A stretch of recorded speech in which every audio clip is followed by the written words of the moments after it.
Hey there guys, it's Metro and we are back again. Feels like it's been ages. Didn't get to stream last Friday. A lot's happened since Friday, since Thursday. But yeah, we're back to hopeful normalcy. And I think it's gonna be a good week. This was looked at as one of the better fixed sets, but I don't really care one way or the other. I mean, obviously we're gonna do keys, but see how it goes. Just a bunch of stuff on my glasses.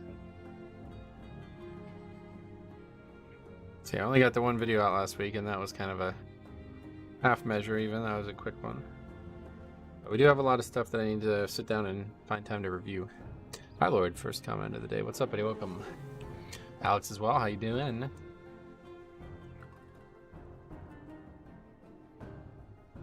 All right. Well, I guess no reason to wait. I'll go get the vault done quick. Apotheon, what's up, my friend? How you guys been? See if I can remember how to play this game. It's gonna be tough week fortified. See what goes on. Should be a good week of fix-wise. Yeah, so I was just saying. Hopefully it'll be good. Carolina, welcome. All right, helmet again, third time. Oh yeah, no, this is actually... Oh, right, that's right. I see I crafted the helmet. That's why I keep not taking it. Forgot about that. So I guess another socket. Because these are not upgrades. Don't think this is it. Yeah, we've gotten this like 3 times now. I don't think it's an upgrade. 3 item level.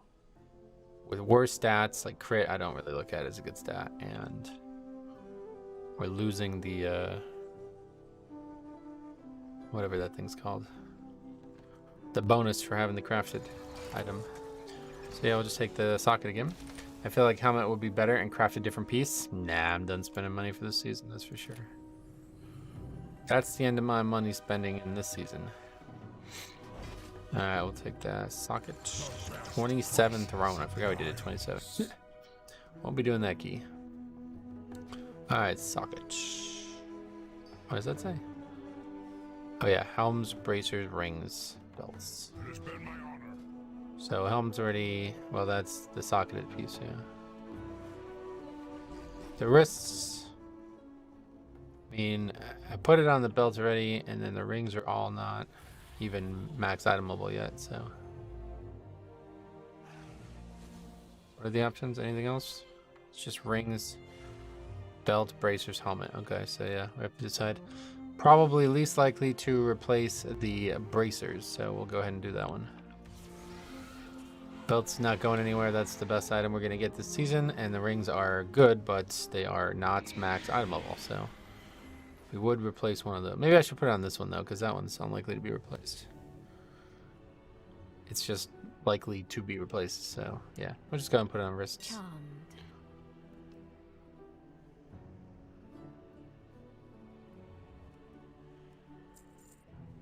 Do blood DK tanks tend to have a larger health pool? Yes, they are the second highest now. I think Vengeance has the #1 highest, but blood is obviously going to be higher on average with Vamp Blood up.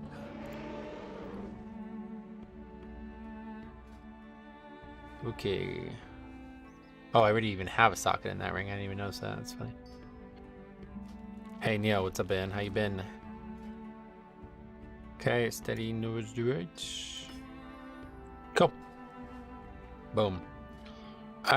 Keep moving on here. Let's see what we got out there. Need mostly 26s still, so shouldn't be too hard. Fall is one of them. That should be a pretty easy one. Everbloom's another, so let's sign up. Try to get some score this week, but it's only going to be 26s or higher. My prop warrior is just over 1,400. Wait, 1.4 million health, I guess is what you're saying. But I think the shield has a lot of stamina. You have more health than I do. That's interesting. I didn't realize that other tanks were even competitive. It's possible.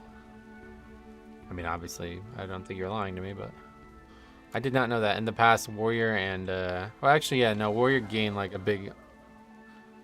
Isn't it indomitable? Doesn't that give max health? And then Prop Pally and Brewmaster were the lowest after that change. For a while, Warrior was one of the lowest, but not anymore. There are talents that buff stamina now. Yeah, that's got to be why then. Oh. There's also some kind of maintenance going on at 9. That's an hour from now, I think. But it says it's a live maintenance, so it shouldn't be too big of a problem. Let's go turn the fish in and do that stuff while we wait.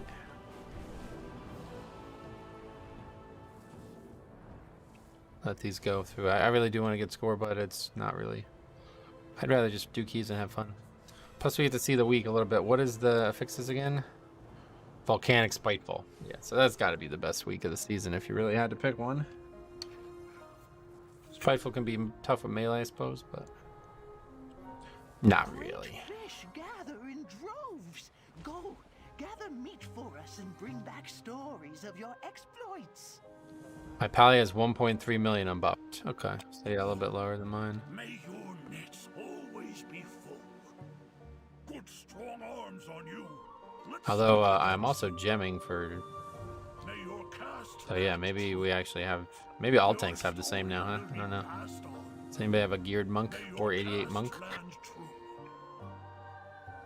Yeah, so you're not even as high item level time. You might have even more health if you had a higher item level. Let's speak again soon. I haven't looked at that. I used to do a comparison of that every expansion, but I stopped doing that too when I stopped doing the multi-tank roll thing. I get to 1.6 million with Sentinel. Getcha. Let's see what I get to with Vamp Blood. 1.85. Okay. And then obviously we have Fall Bulwark too. A lot of dead fish here. What happened? All of those have been declined or something? Alright, just sign up. Okay. Sign up for anything out there. I have been playing some Elden Ring. Talked about that last week a bit. I hadn't, at the time I talked about it, I hadn't realized that the mod that I was playing was like changing the physical landscape of the game so heavily. I brought up the whole FP regeneration thing and people were like, no, that doesn't happen. And I was like, I could have swore that was happening. That is because of the mod. Wildly different game apparently. So if you guys have never played the mod but you have played the original game, you might enjoy it. Although I see a lot of people say they don't enjoy it for the same reason, because they're used to, like, you don't even start in the same places. In the game there's 27 classes, the mod, and every class has a custom progression path that starts in a different spot, so it's pretty cool. Alan, what's up, buddy? Welcome. Us blood DKs are going to be over 3 million health by the end of next expansion. Oh yeah, definitely. Probably be 3 million health in the start of next expansion. Usually you go up like 70 item level be in the first season of an expansion compared to the previous. Maybe more like 100 item level. Rats, what's up? Welcome. New name there. How you doing? Alright, I'm trying to get these quests done, I guess, while we wait. But we are in a throne, which I think is funny. Ironic. Not really funny, just ironic.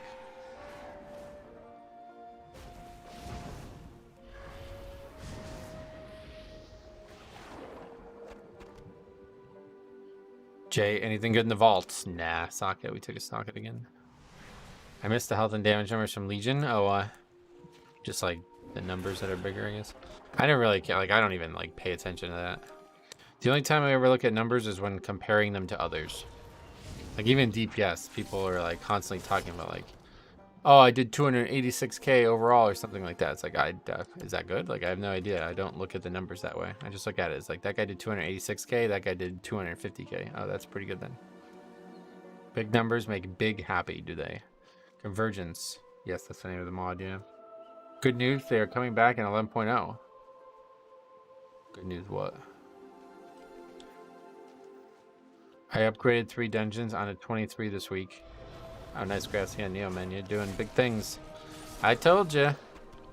Honestly, like, now that you've broken that mental barrier, you should probably just keep pushing as hard as you can, because keys are actually, like, you know, especially this week, like, you can easily be doing 25s and stuff. The big numbers. Oh, well, yeah. They're not doing a stat squish, is what you mean, right? Yeah. Yes, I've heard this. This guy inviting anybody? Surely. Well, I mean, to be honest. Do we want a warrior? Not really.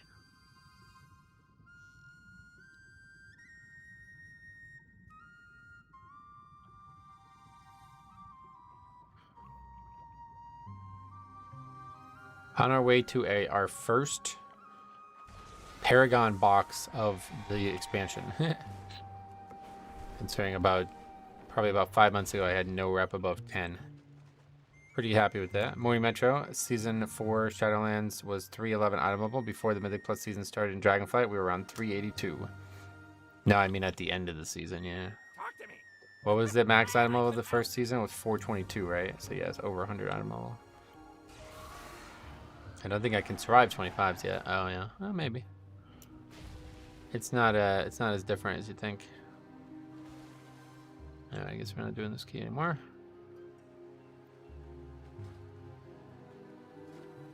Tons of people out there you can invite. You just chose none of them.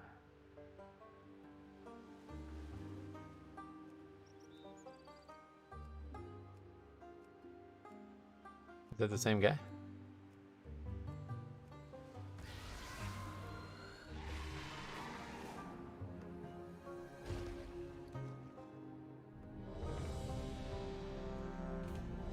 Oh, there's a rare spawn from that one. That's got to give rep, right?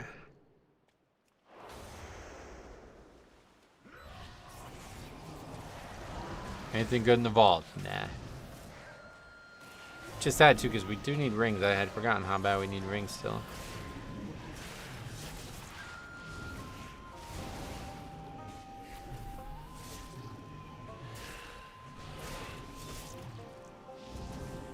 One thing about that Elden Ring mod that I don't know if like the base game has this as such a feature, but like I just did this area that had like tons of jumping puzzle type like maneuvering. I died multiple times to just not jumping properly. Did not expect that game to feature that, to be honest, but I guess Dark Souls never just had, it just had 0 jumping, so I guess I should have realized when this game had jumping, there must be a reason for it.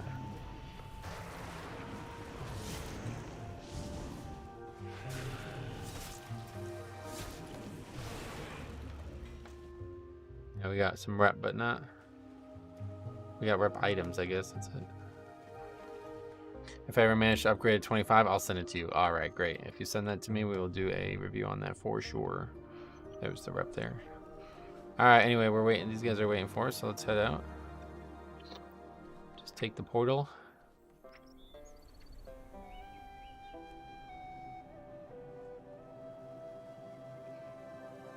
Let's get all the recording stuff up. After spending a bunch of time on Elden Ring, though, back on WoW, it's like such a lighthearted atmosphere compared to Elden Ring. Everything's like, it's kind of like almost like the game's almost like scary. Really, it can be scary at times. AD is the best. Good luck this week. Oh yeah. Wow, this is not a key we actually need for score, but yes, we will hopefully have good luck. Oh, that's an interesting look. Zandalari female. I actually really like Zandalari female. Zandalari is like a race that I feel like is in like above average, but I never really play it. Let's get all this stuff over here.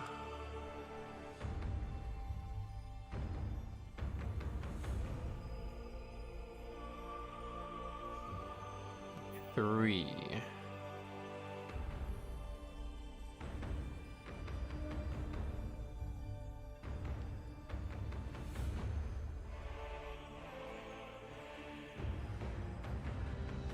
I'm a Zandalari male, and it's amazing. Oh, cool.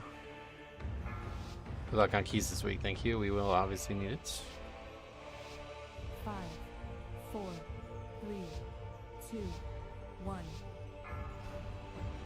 All right, here we go. First key after, I think, 5 days without playing WoW or any Mythic Plus. So we'll see how it goes. It is, of course, Fortify Week again, but probably the easiest Fortify Week. Not like it really matters to us, though. Aware that an affix makes our life harder.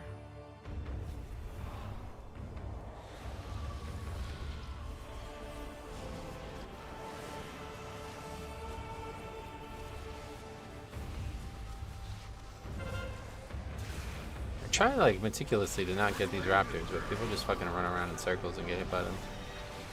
So we always end up with 2 raptors here, meaning we can't shadow meld the first one. Somebody else got it though.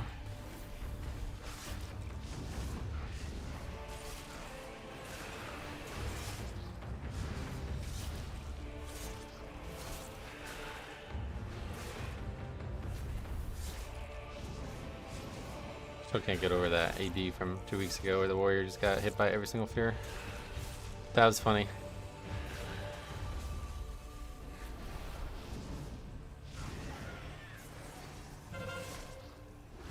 Finished my legendary on Saturday. Oh yeah.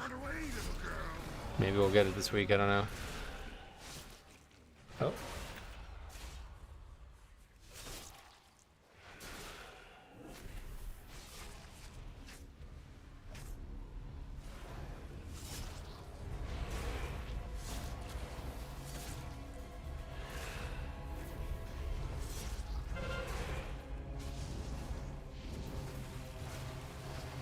What'd you get from the vault? Just a socket.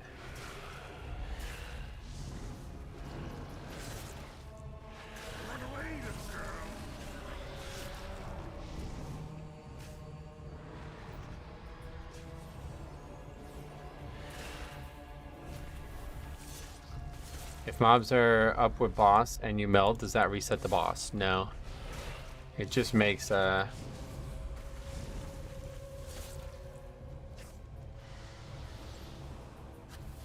just makes that mobs target somebody else. Why are we going that way?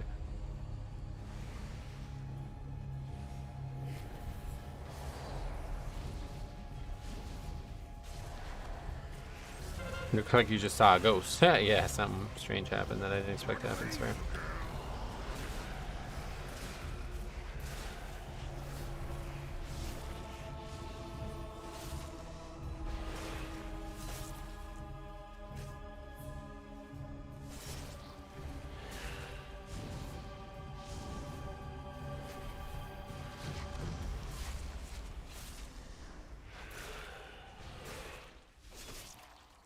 I'm not even sure I would make the legendary if I got it right now, though, to be honest. Because if I got it now, I don't know, you'd think the prices will probably go back up.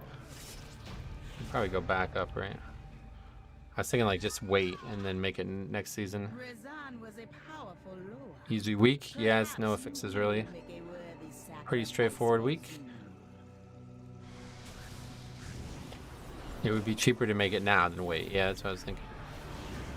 So maybe we will, I don't know.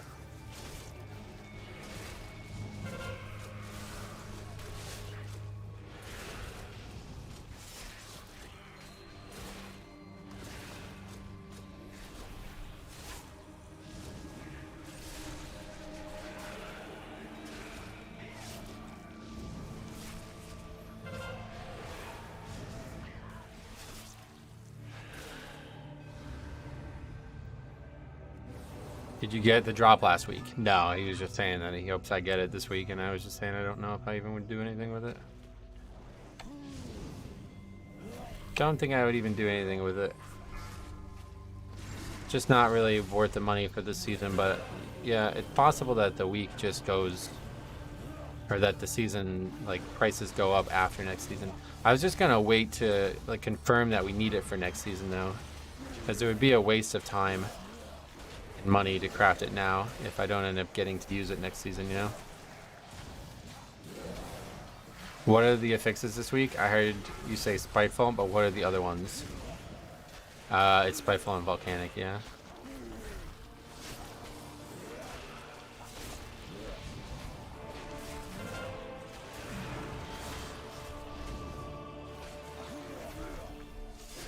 They're definitely going to make a way to upgrade both the legendaries. Now, we don't know for sure, but yeah, I assume. Unless they just aren't going to do what everybody expects them to do.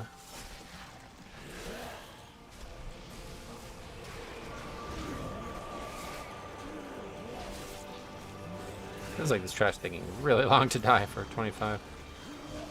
But I guess that's because we just had Tyrannical Week. PTR announcement this week? I still can't believe there hasn't been any WoW news, yeah. Is that Season of Discovery shit going again this week? I think it is, right?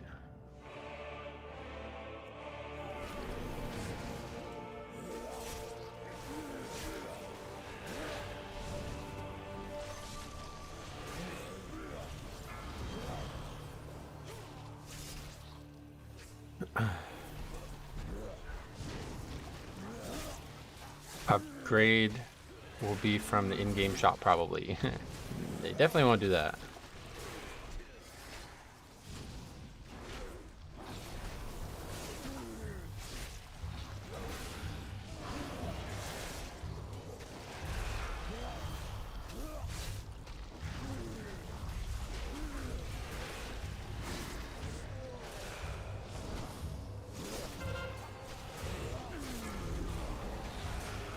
Missed the streams, yeah, it's been a while.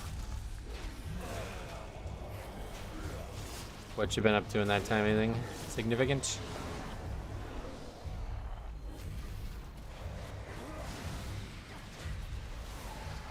Lonely Friday, yeah.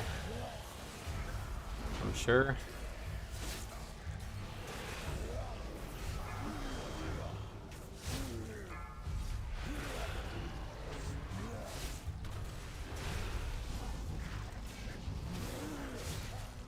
Trying to understand what the hell's going on with season 4 True Detective. Yeah, like I say, 3 weeks now. It's seemingly getting more confusing instead of more understood. So absolutely no idea what like the end of the story is gonna end up with. And they keep like referencing but not making any story progress on what happened with her children or her child or whatever. I don't even know what's going on with that. There's only 2 episodes left, so it must either be like totally crucial to the whole story and that's why they're saving it, or it's gonna end up coming into play in some way that solves the case. I didn't even know there was a 3rd season. The 2nd one felt weak compared to the 1st. Oh, there's a 4th season now, yeah. 3rd season was solid, I really liked it, but yeah. Season 1 will always be one of the greatest pieces of television. I swear to God if they don't explain everything. I mean, it's kind of how the show goes. Like, there's always going to be some things that you are left wanting more of.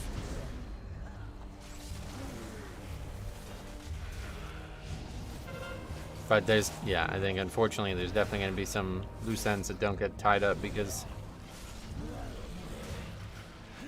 you know, they spent that time connecting the season 1 and 4 thing, but they haven't touched it since, so it makes me think that was basically just an Easter egg and there won't ever be any further explanation on that. As long as the story isn't like Elden Ring, it'll be fine. Yeah, I've been playing a good amount of that. The story doesn't really, I don't know, I don't really like how story is delivered in those games.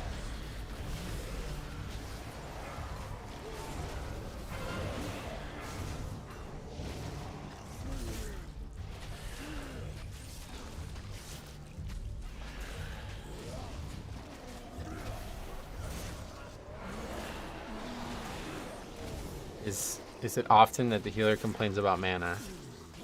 Yeah, I mean, I guess somewhat often. This is going to be a bad week for it. I feel like they really shouldn't be This is a pretty hard week for mana in general because you're constantly in combat.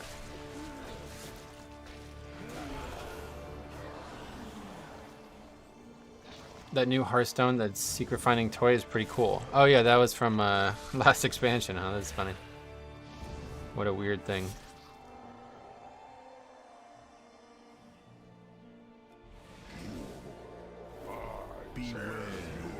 Already got the new affixes, yeah.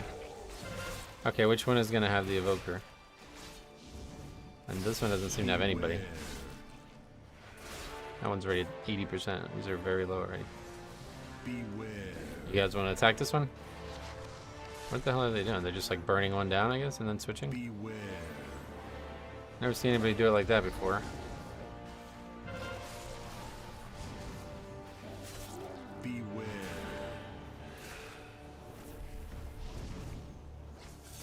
Advoker really fucks this fight all up, man, I'll tell you. Confuses a lot of people. Beware.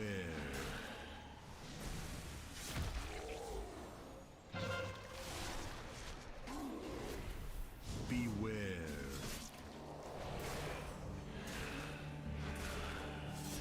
Beware. Now that one's the one with the Augs, so now we gotta go over on that one. Beware. Just really confusing.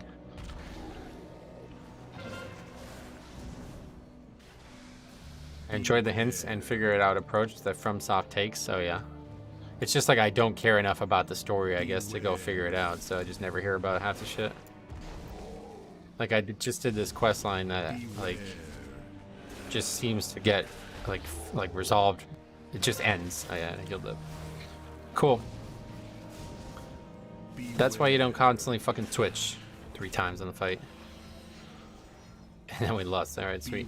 Anyway, it just, like, seems to not have an actual ending to it. So I just looked it up, and it's like, the ending is, like, the dude becomes an invasion, like, some completely unrelated zone. It's like, what the fuck? I don't know, that kind of stuff doesn't interest me.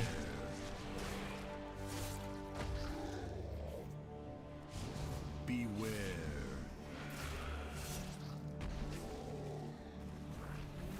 Beware.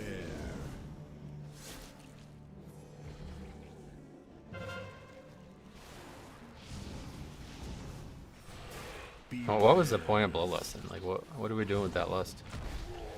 Just getting it on cooldown, I guess? Beware.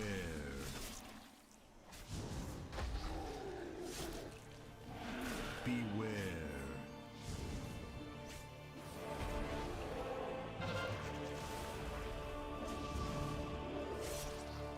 Beware.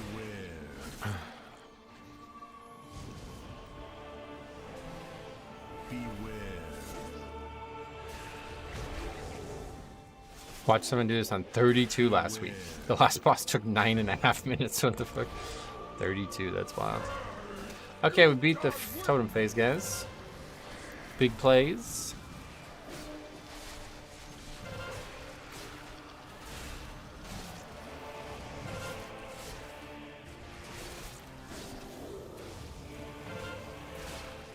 Hard part is over, yep.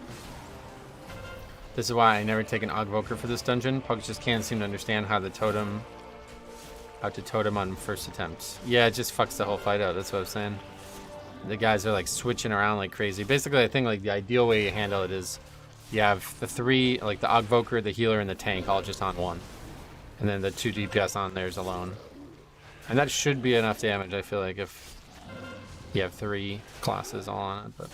They didn't chest it, but wanted to see if they lived the last boss. How did it go? Did it seem like it was just impossible?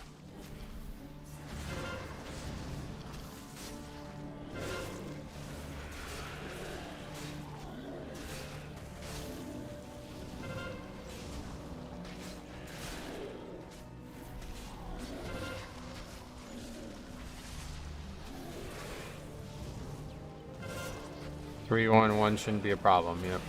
They don't think it's chestable on Tyrannical currently? Oh, really? But the boss was, like, not just one-shotting everybody. It was, like, survival.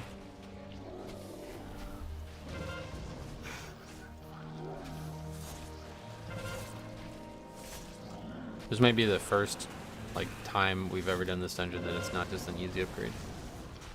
I feel like even without Og, switching around is just going to be worse. Yeah, that's the way I look at it. Switching is always just going to cause confusion in Pugs. Had a few people dispute that over the years, including recently, but I don't really feel like it's... don't really see that.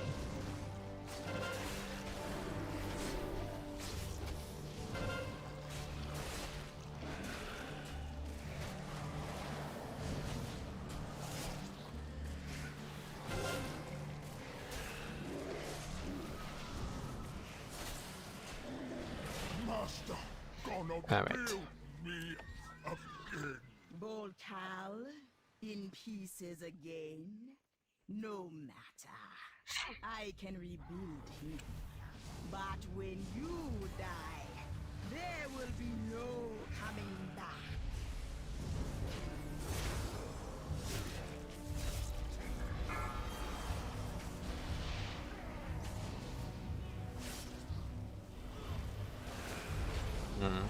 I gripped that, but I guess I wasn't far enough.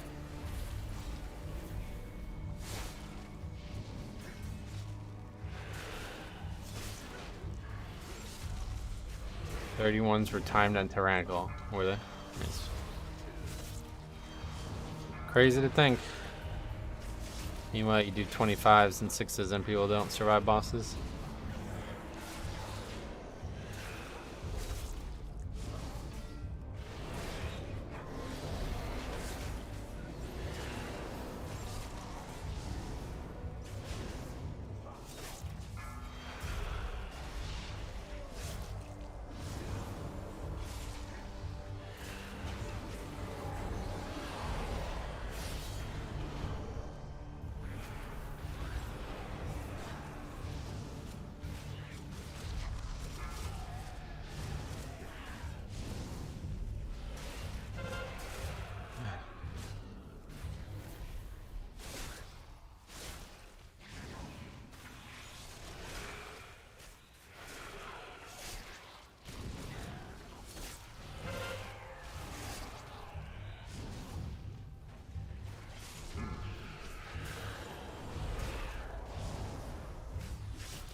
Nathaniel, what's up, buddy? Welcome. Metro, what do you think is the best healer for Mythic Umbilicus tier Plus? 2, man. Thank you very much.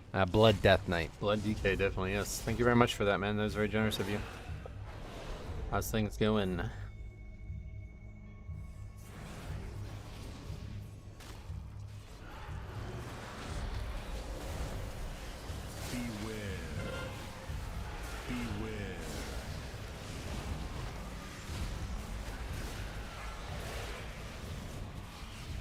That mob just doesn't move, I guess.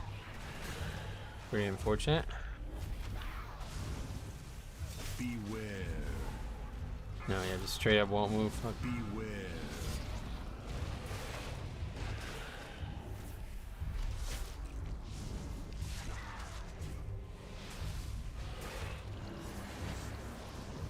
Is it that time again in the season to try and solo a sanguine dungeon? A sanguine dungeon, what do you mean? Do some soloing? Maybe. This is a pretty good week for it. Are you a full-time streamer? Yes, my primary income comes from streaming. And, well, not streaming, but yeah, YouTube in general. Beware.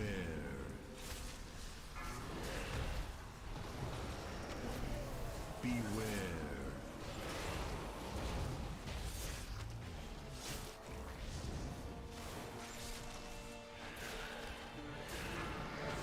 Beware.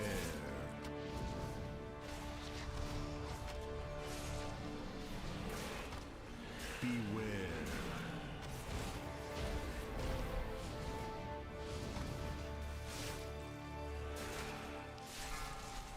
Beware.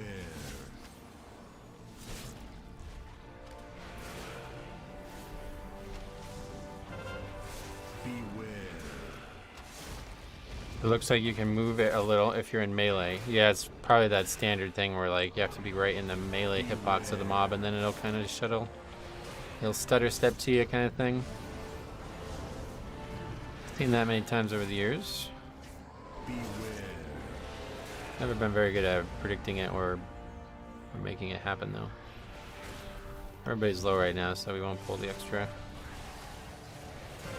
Hello from Moscow. Oh, what's up? Welcome.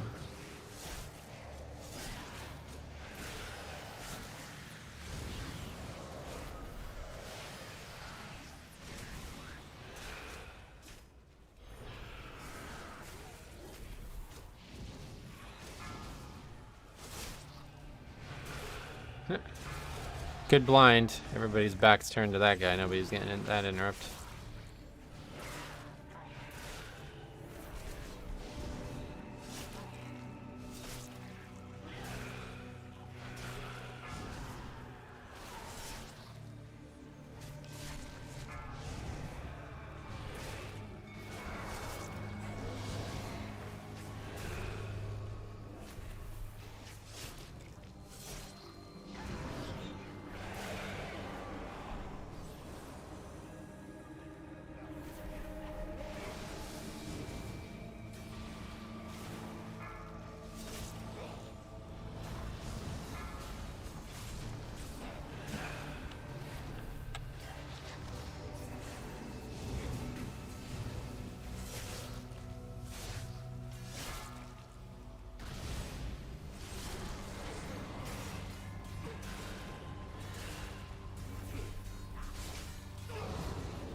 Okay, what the hell is that?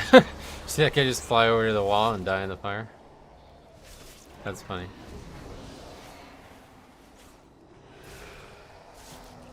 Now he's gonna want to res, I guess.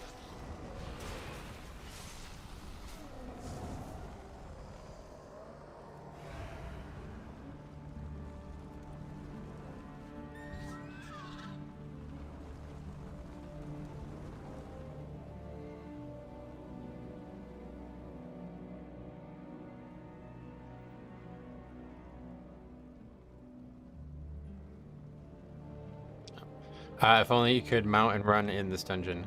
Yeah, that was definitely not the fastest way to recover from that. We're straight up gonna like not upgrade this key because of the timer. You almost never see that. It's such a loose timer.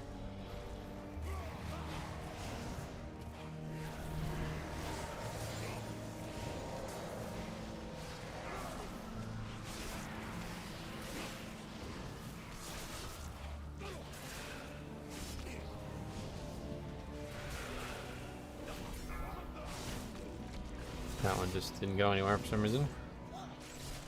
Tried to grip it at the right time, but it didn't seem like it was needed. Oh, it's rooted, I guess is why. That makes sense.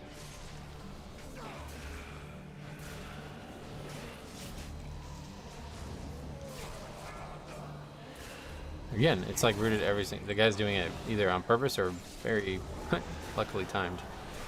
Probably on purpose. That's good. Maybe it just keeps happening over and over again without even needing to. Okay, last is gonna be on this easy ass pack. Cool.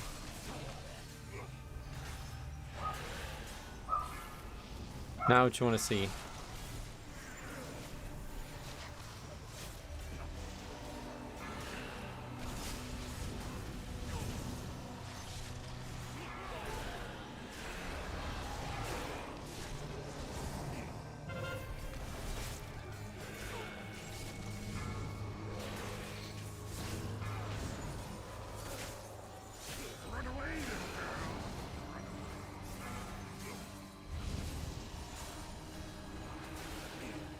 Yeah, only 3 deaths and just not gonna be in time, like wild. 2 of the deaths are nonsense. Is this the first boss? What, this one? No, it's 3rd now. Yeah, as you see, we have 6 minutes left. It's kind of weird, I've never seen this. Yeah, the second boss just took like 10 minutes. I don't know how long it actually took, but we failed the totem miserably and then wasted bloodlust. Like, I don't even know what the hell that was. Really weird stuff. I mean, I guess there's still a shot. This fight's only like a minute and a half, maybe.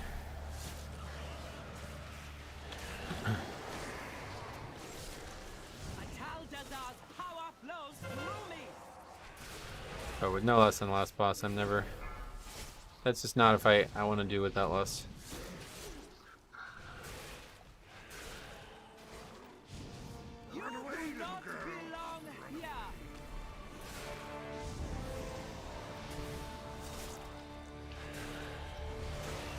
It's possible it's just a DPS check and nobody else can die.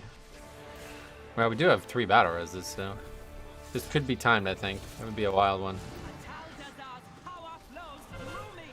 Diab, what's up? Welcome.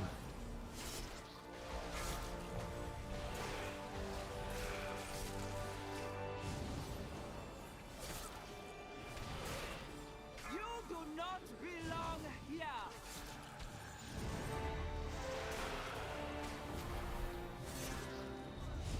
Okay, death for that. Really bad.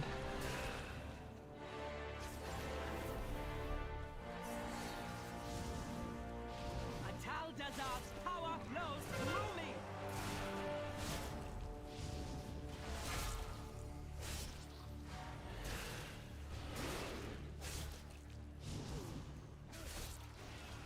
Shouldn't have attacked that one. Should have just CC'd it.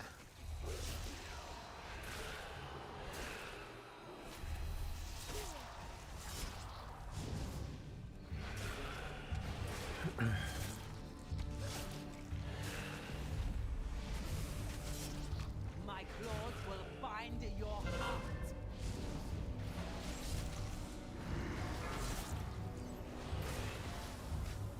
Not gonna CC it either. I don't know. Maybe we don't have anybody who can. Just eating up all the puddles. Oh, yo, that was like close as fuck. What the hell? I believe you will time it. Do you? Or are you joking? 3-minute last boss? I mean, maybe without less. I don't know. Probably gonna be under 3 minutes total for what we have. 4 deaths total. I mean, yeah, really, that run back, that non-run back from that evoker was terrible. But yeah, I guess the biggest issue is the totems.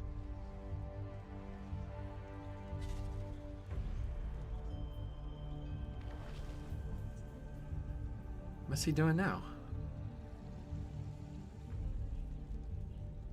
Are you... what? What a fucking game, man. He's like super scared about that. Those spiders. He doesn't even want to risk it. But you will not live to see it. I have 25 AD if you want to do it after this. Oh no, I don't need it. I'm just doing it for fun, really. Unfortunately, there's not enough keys listed to only do keys that we need for score now, so we've just been doing some that pretty much like any key that we can get into we've been doing.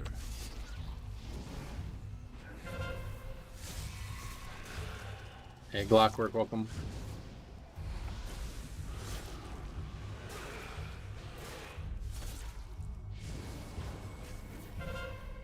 How are the spites spiting today? No issues so far. You need 7 points for 3,300. Oh, nice. Well, good luck for you. This week's a pretty solid week, so I'm sure you'll get it. Beware. Let your soul be shattered.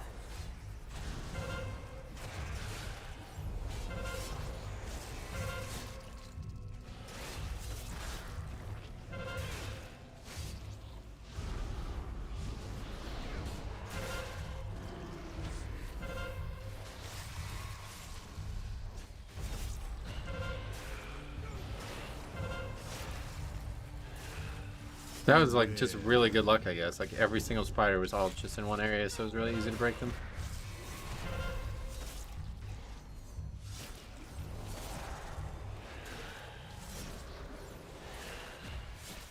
I will tear your soul apart.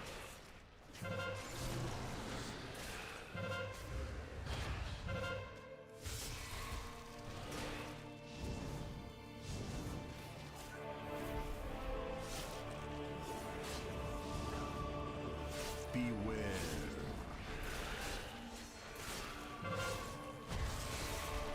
Having to kill totems twice sucks. Yeah. Straight up, two full, like you had to do it twice total. Really bad.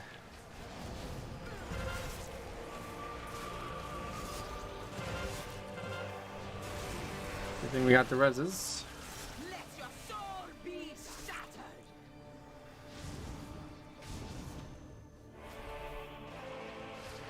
Beware. We have them on both sides. We'll go this way.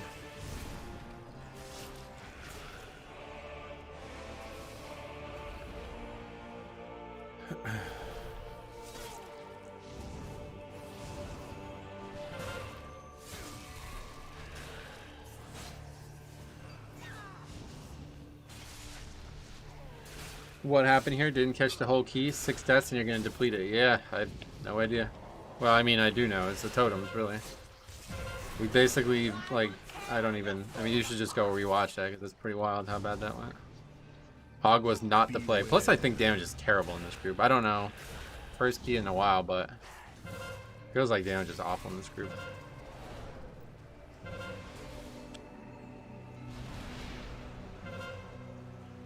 Metro, how are you? Lorenzo Hamburger, what's up, buddy? I finally started to do very well in 18s as a Demon Hunter tank. Nice. Thinking it's more about the lack of DPS. I think it is, honestly, yeah. I think the DPS is really bad in this group. Seems like they have no single target. Yeah, I can't really tell, and we just like lusted in terrible time, so. Beware. I didn't know clearing all the spiders as a tank was an option. Yeah, it's an option. I mean, for me, I can survive it easily, but. Alright, these guys are offline, so I'm gonna go ahead and say that's a mutual disband there. That was the worst AD I think I've ever done. Your comments about the trash living forever at the start were right. Yeah, I think I was right about that. There's definitely room for an AUG in this key. DPS should be doing more, obviously, yeah. I mean, we double upgraded this key on 45 week multiple times now. Holy crap, imagine leaving on the last boss. Yeah, welcome to WoW, buddy. It happens every time, pretty much. Very rare that somebody wipes to a boss and then pulls it a second time. Maybe it's less rare than I make it sound, but it seems very rare.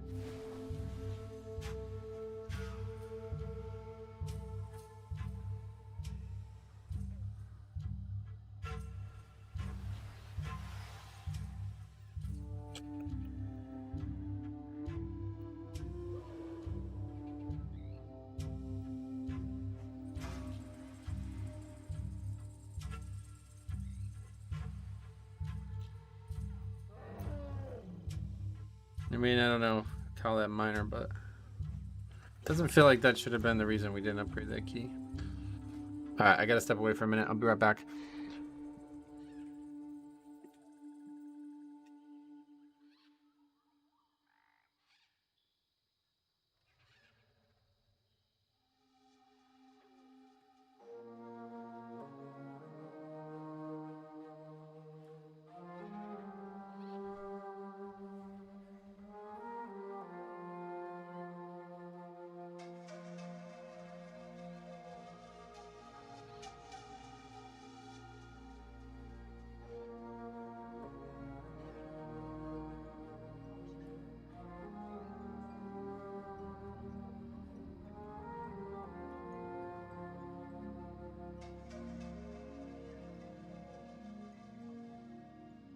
All right.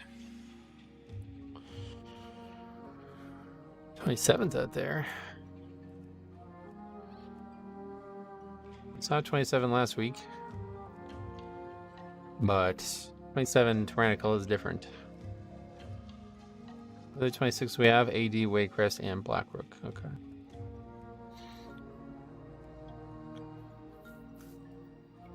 Hey, Gag, what's up, buddy? Welcome. You could solo that for completion? Yeah, I could. It's just not very fun. I could have finished it from there. I just don't really think I was turned off by that key, honestly.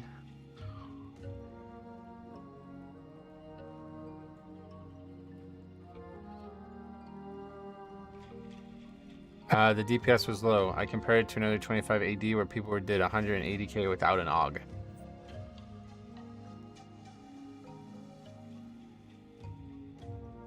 Want to tank a 17 Waycrest Manor. Hi. Hi. Hi Metro. Great to see you streaming again. What do you think of season 3 compared to the previous 2? I think it's great. Yeah, it's definitely no. I think it's a really good season actually. The timers and all the way the dungeons work for the most part. What a fucking strange, very strange game anymore. Anyway, yeah, no, I think this is probably the best season we've had. Pretty satisfied with it.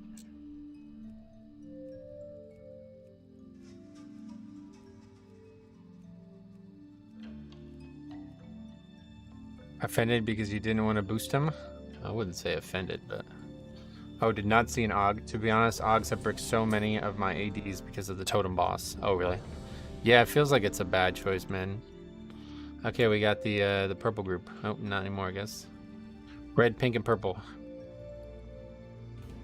Or warrior needs a tank. It's like sign and make a group, I don't know. Are you advertising for Waycrest in fucking general, in say, not even general, in say of a different dungeon's back? Like, what the hell's going on? That's so weird. Okay, DHT though. I always like this dungeon. I took some time off dungeons last week and worked on the Mage Tower. Oh, cool. How was that? Did you enjoy it? AUG and healer have to be one, and a DPS has to be help. Has to help. But like the totem health is shown on the side of the screen. DPS just have to be aware and not nuke early. So the reason that AUG sucks is because it causes people to switch, and once you start switching, you start getting out of control. Like things go really bad really quickly. So yeah, I definitely don't agree with the switching idea. I think like the way to handle it is just have AUG, healer, and tank on one. And then hopefully that's enough to keep up with the one of the DPS on the others. And then just those DPS can just sit there and wait if they are still ahead. That's the problem though, they're never gonna really wait. And then as soon as they start switching, you have what happens there, where everybody's running around and nobody's attacking one anymore, and then it just doesn't get killed. I don't think that's an AUG fault, but a DPS fault in general. I aim my camera so I can see the percentage of every totem. That's what I'm saying. It is an AUG created problem. If you just had 3 DPS, that doesn't exist, right? So obviously it can be done with an AUG. It's not impossible, but it's just creating a problem where there shouldn't be one. Like that's a very, very easy mechanic if you just have 3 equal DPS.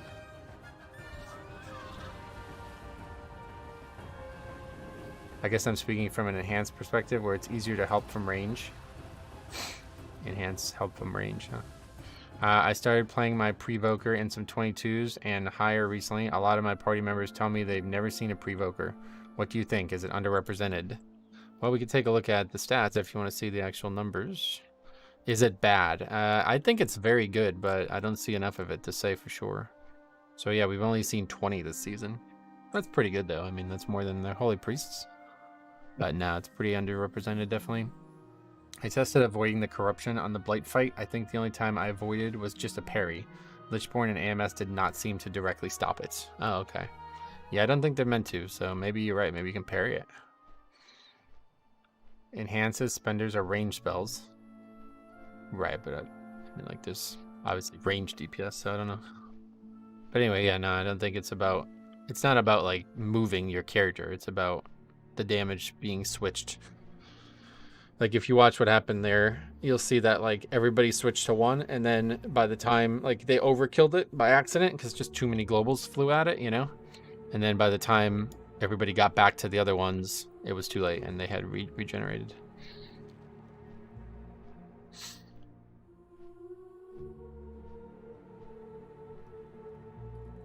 There's a tree here. Prevoker is good. It just has a low healing range, so on AD totems, it's tough. Yeah, you know what? I feel like it's probably pretty tough in a lot of dungeons, actually. We did that fall with the Prevoker. Was that? Or did I review somebody doing one? I don't remember, but it was like, oh my god, this fight looks like it's impossible with that character. Been playing with stat sum, 32% parry natural, 71 with dancing rune weapon.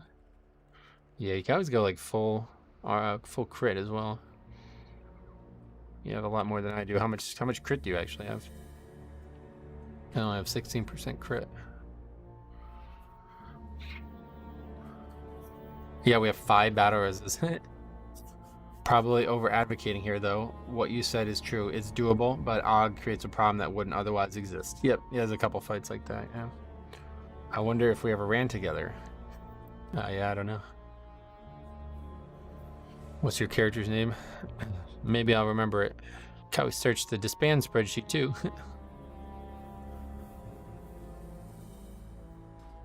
Burst Insider.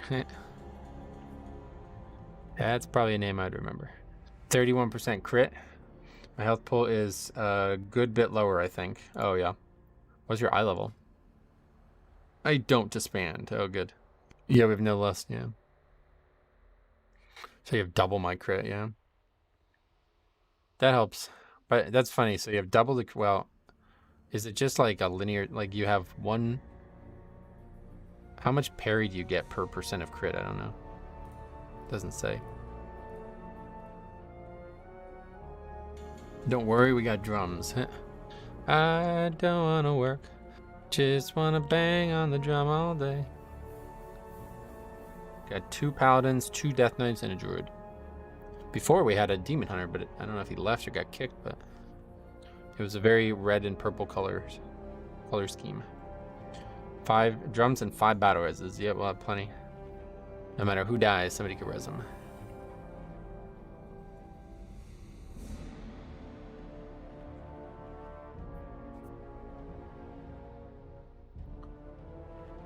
Kick the demon hunter to get another battle res. Who knows?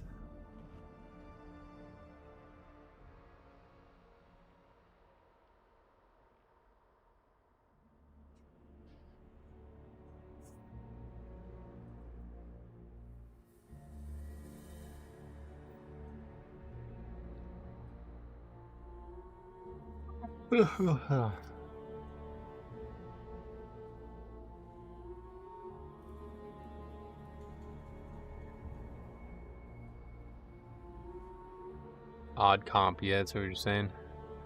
2 of the same class twice. That's not normal. Or advisable. Doesn't it say on crit stat that how much parry gives? Oh, maybe. Sort of. I just don't know per how much point of my crit do I get from parry. Or do I get parry?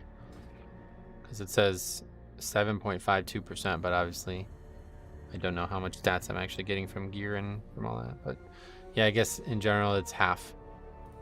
So whatever your crit rating is, divided by 2 or something like that.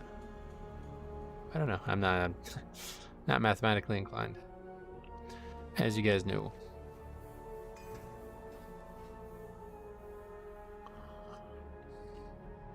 I ran about 12 DHC 25s, timed none of them this weekend. Either DPS wouldn't focus the ads on the first boss, or the tank would die in the second boss. He's getting to end with just too little time left. Yeah, that second boss is like very, very easy for me, so really wish people would less on the first boss. It would make our upgrade percent so much higher, I feel like. 4, 3, 2, Is this a new hidden meta comp? Unlikely.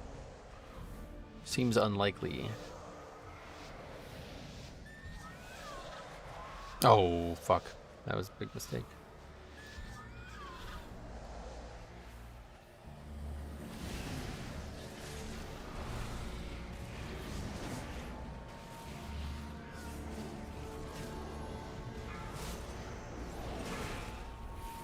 Just gonna go ahead and use that on the first set because people seem to always miss this while we're setting up the pack.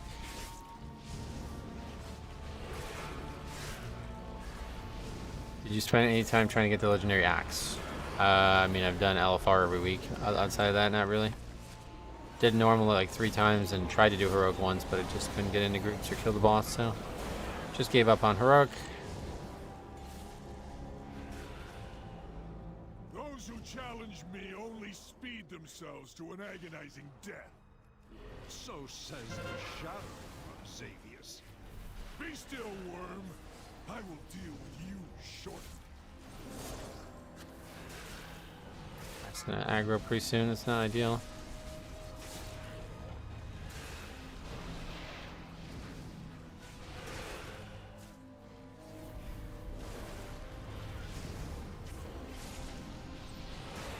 It's very RNG. My friends have cleared heroic every week. Still no axe. Yeah, no, obviously it's luck based.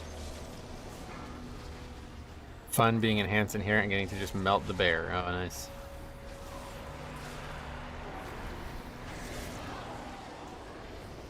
Why? Because you use so much lava, I guess.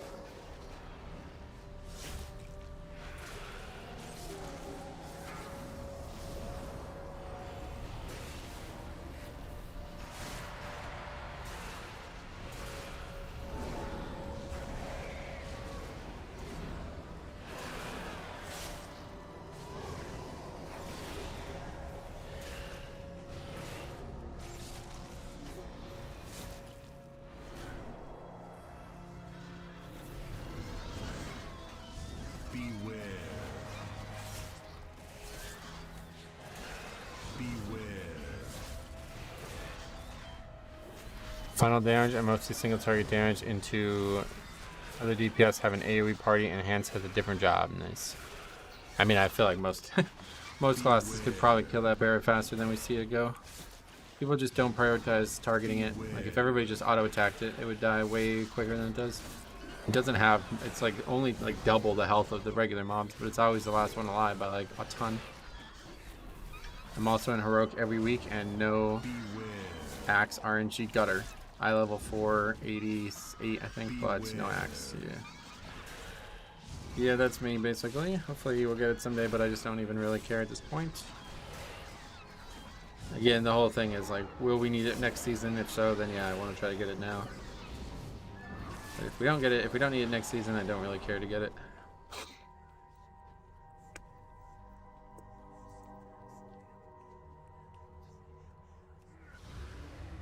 Get up there before those aggro the other stuff.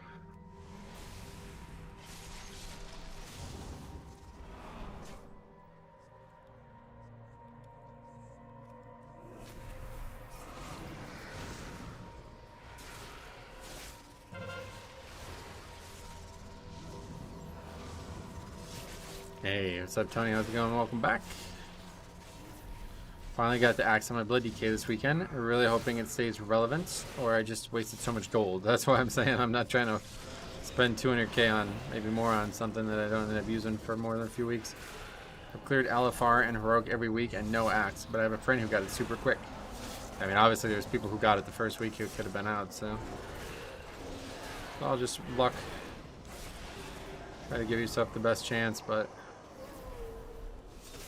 At the end of the day, I just rely on good luck because I don't really care about putting in tons of hours to try to get it.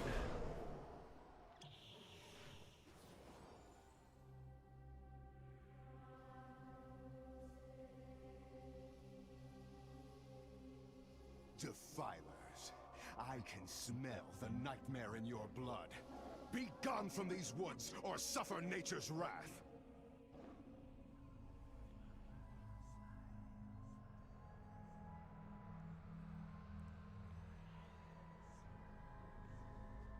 Where did they pop? I assume everybody's doing this skip, but maybe not like this or something. Skipping bears has been a crucial point of almost every route in DHT. I'm surprised people still don't pre-plan their pots. Yeah, like, whoa, I don't... The few times I've not skipped bears, people are freaking out about me not skipping them, so I assume everybody's doing it. Defilers, so it is you who have befouled these woods with the nightmare. I will bleed the nightmare from you. I sense a powerful druid among you. What is that you hold, druid? My authority?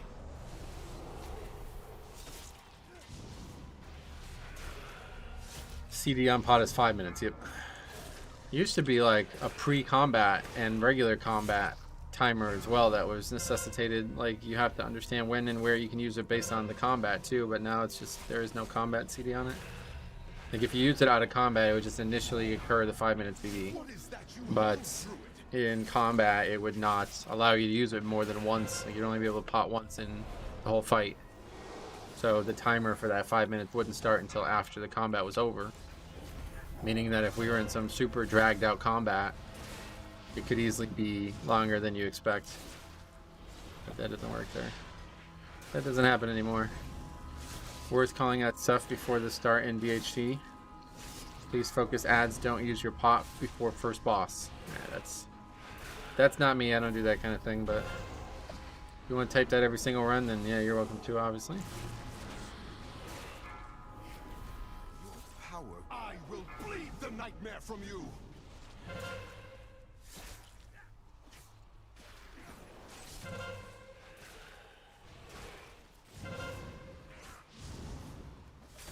By tooth and claw, be purged.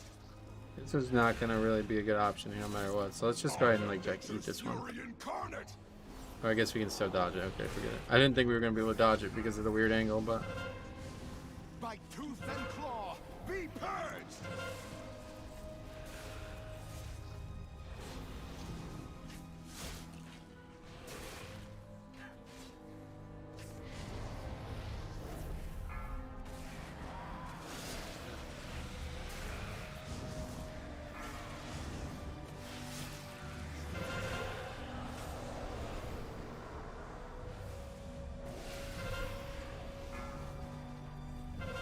double slappy hands are pulling them all different directions.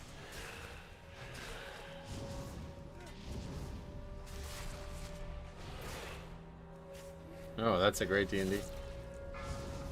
Can't even see it. I haven't played my AUG for a month and actually hate seeing them in my groups. The AUG train has come to a stop for me, yeah. Pretty much in the same boat. Grips are so nice here. Yeah, they're good. Good asset in this fight.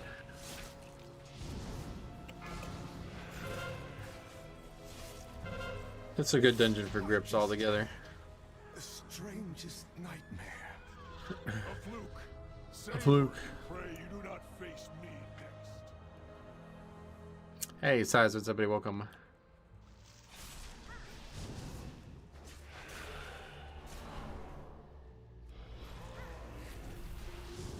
Beware. Ring saying hello, you can feel it. Oh, really? I saw that Punxsutawney Phil guy. He did not see a shadow, so I think that means it's coming sooner than later, but I don't know if there's any like truth to that. Beware. I always grip them and then stun them. Nice. Beware. Yeah, stun them could be crucial too if they're running away from the boss or they're running towards somebody who's not able to get away from them. Beware. Hoping it gets night soon. Got the itch to golf. Yeah. One of the guys I golf with, he's a big North Carolina basketball fan, so obviously with the Duke game this weekend, he took the time to gloat. First time I talked to him though since the golf season ended. And after talking to him now I'm like, oh man, I really want to golf. Hogs are huge in pre-made groups when all line up CDs at the right time. Yeah, sadly this is a pug. Beware. Knockups and stuns make them refocus, I think. So if they focus on a healer, you can disrupt them. Really? I didn't realize they refocused ever. Yeah, maybe you're right.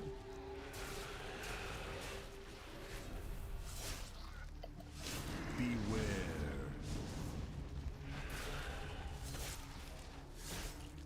Beware.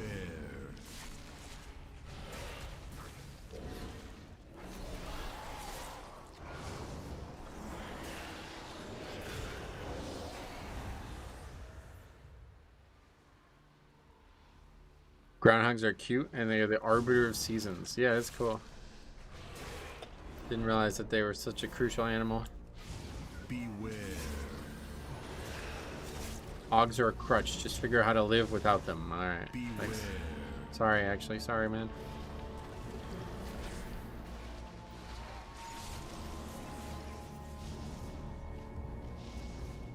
Beware. If it wasn't for my started dislike Og, I wouldn't have gotten back into tanking. Oh, nice.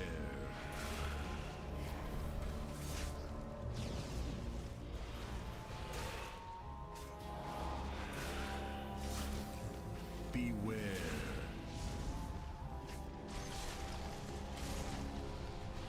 Beware.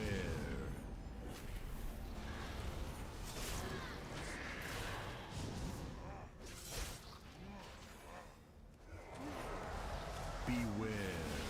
He is just the most fun role, period. Oh yeah. I would tend to agree. Beware. You know, you got really fucked on those shrooms. But that's what happens when you got 4 melee.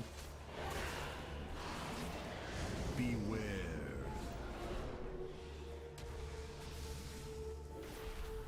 Beware.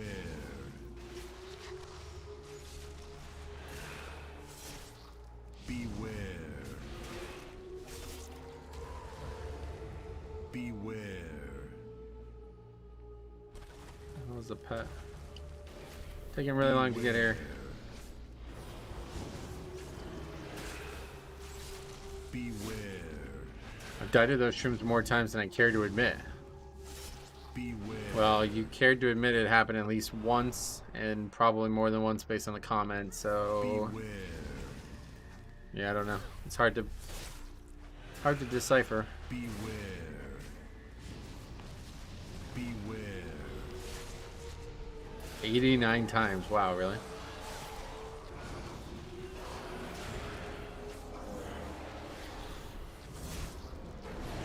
I'm not looking forward to pugging as a tank, oh no. Pugging as a tank is like... I like it because of how wild it is. You never know what you're gonna get in a group as a pug. They just seem to sneak up on me.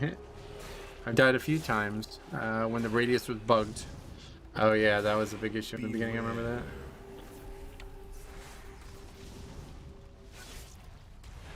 It's tanking like a box of chocolates, minus the goods. Kind of surprised how long it's taking these blossoms to die. It's because the keeper heals them. This segment is very inefficient, but I don't know of a pug-friendly way to not deal with it.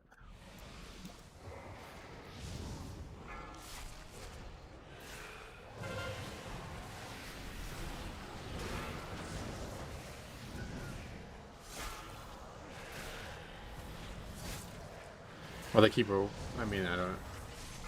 Keeper was dead for a while, but that's why there was so much health to them.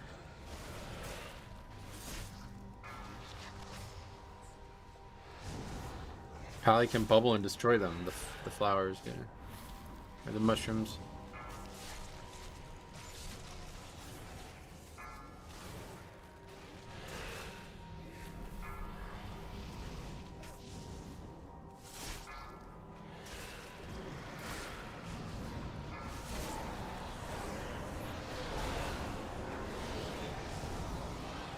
Do the topping groups and viz that section.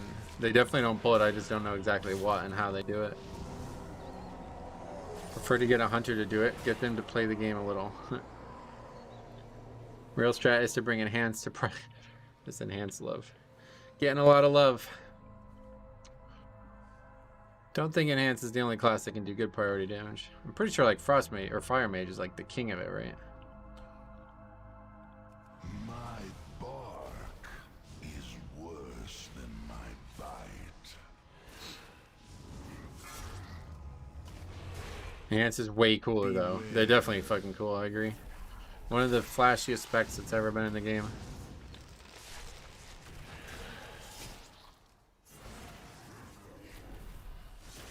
Beware. Maybe they got a lot more in the starting area, minus the bears. Yeah, apparently they pull a lot more in that beginning area. I don't have any questions about how to get count. I just wonder how they skip all of those mobs. You gotta skip 3 full packs there. Potentially 4. I assume that if they're not gonna pull that pack of just the 1 dryad and the 2 flowers, if they're not gonna fight everything else in the hallway.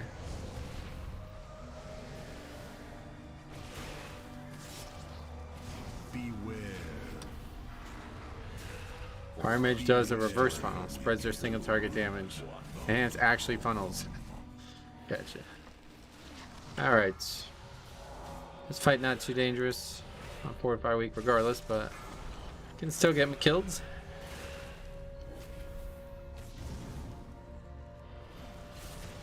Maybe they need to craft more drums. Oh yeah, we just didn't use lust. I will crush you to splinters. Beware. 4, 3, 2, 1.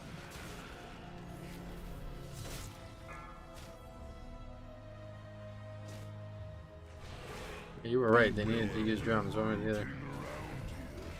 I would recommend using it on the pull before the boss. But we didn't actually have any deaths to it, so it's fine.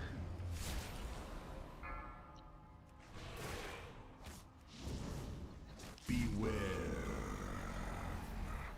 4, Beware. 3, 2, 1.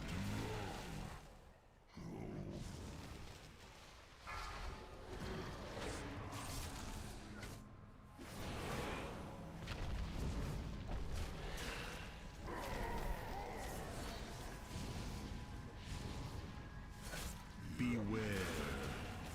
Hope he has this cowboy fit on. Why?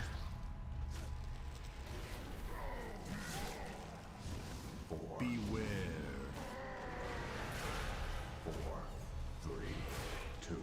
It's like using grip to instantly erase one of the roots. Not grip, no. We're just running through them. If you run through them, they don't spawn an ad. To leave me alone.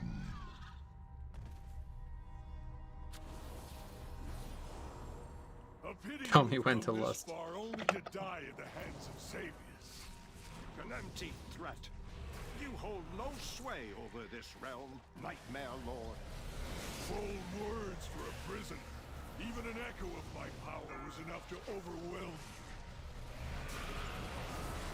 you. Yeah, so is this the actual Xavius? Or is it just an... Does anybody know? Like, is it an echo of him?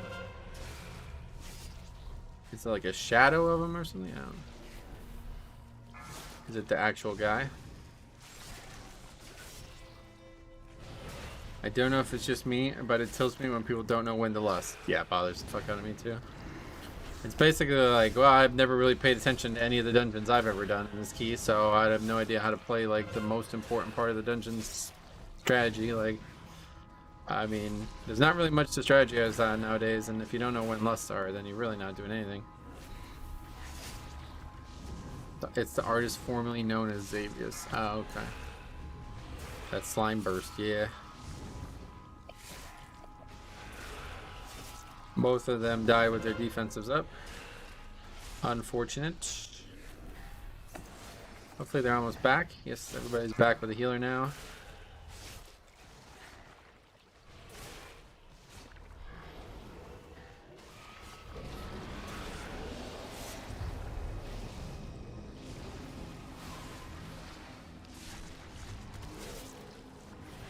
I don't want to use some interrupts here, I think. Or not? Okay, cool.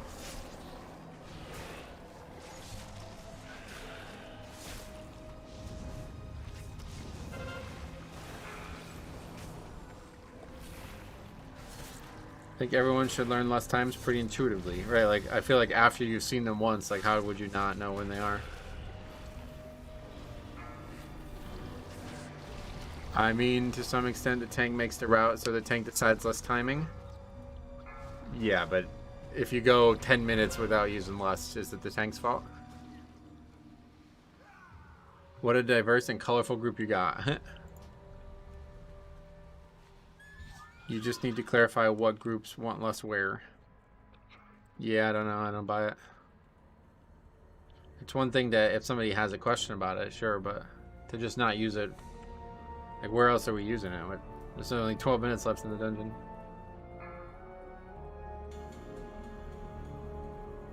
No, yes. I just lost a rage heart to a ret.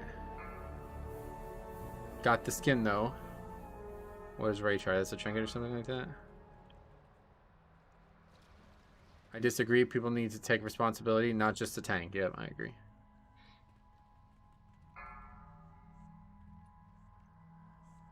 There's standard options for lust, and at a certain level it gets close to be on CD. Yep. You can just see what time the lust need to be done here.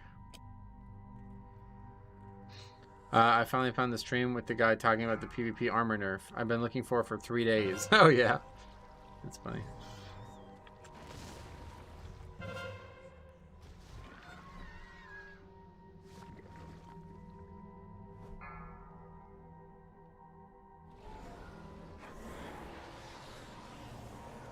That was a funny one.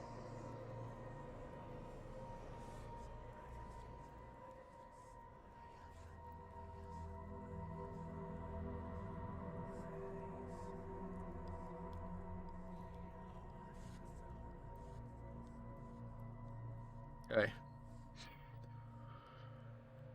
Not off to a roaring start.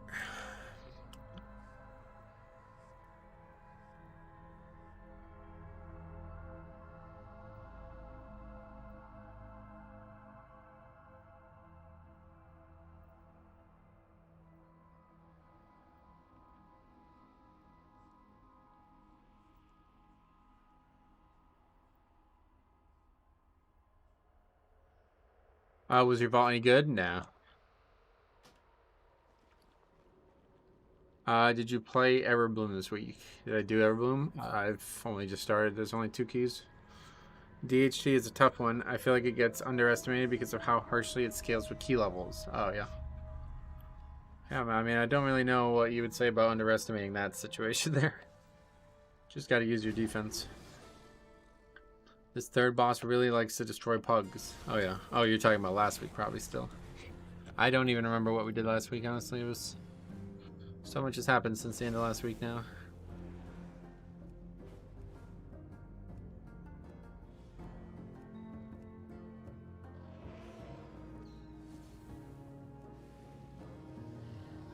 We'll sign up to all those first. I don't think we finished the fishing thing. No, we didn't. Is 3,400 all 26 timed? No. I don't... maybe. Actually, yeah, maybe. I don't know. I think it'd be higher, right? So I'm 3342 and I still need 1, 2, 3, 4, 5, 6, 7, 8, 9, 10 dungeons from 26 or higher. 11 dungeons. Surely I'd get more than 38 points, right? Or 58 points. Maybe not, though. If I use my defenses, what happens if I'm about to die? I'll need them for that time. Probably be like 34.50, I think. Maybe 34.25.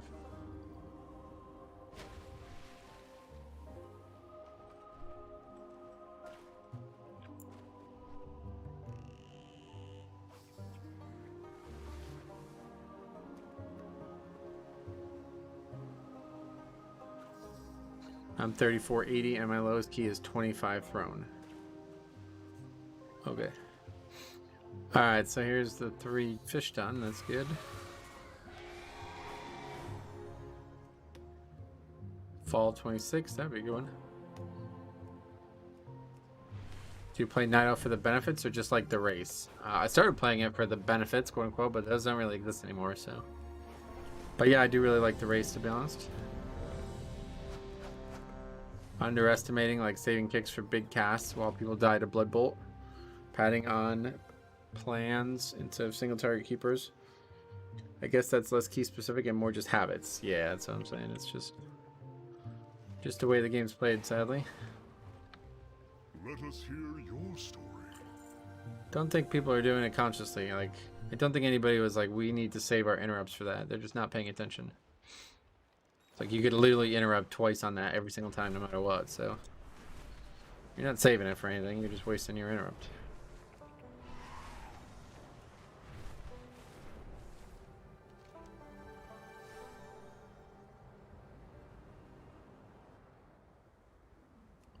I was just saying you don't have to have everything at 26. Well, he was asking if you had everything at 26, how would you be? Maybe that's the way I perceived him asking it, but maybe that's not what he was asking. That's the way I read it. It's weird that people don't seem to learn, though. They die to something multiple times and then still blame the healer. Well, that's the problem that leaving is creating, right? Because those guys are able to just say, like, well, that wasn't my fault. See you later. You know what I mean? They're not forced to confront. No, they're not forced to confront the fact that they just did something really bad there. They just scatter to the wind and pretend like it didn't happen. Hopefully the next time they do the dungeon, other people will interrupt enough for them and they won't have to worry about it.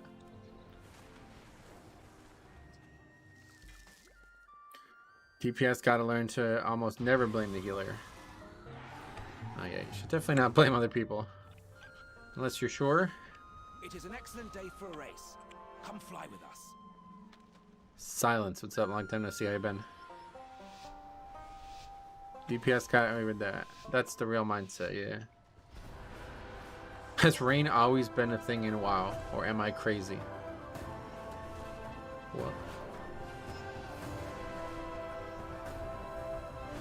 For a while. Yeah, that's one way to put it. Yeah, a while, yep. Since the 6th patch of the classic version of the game.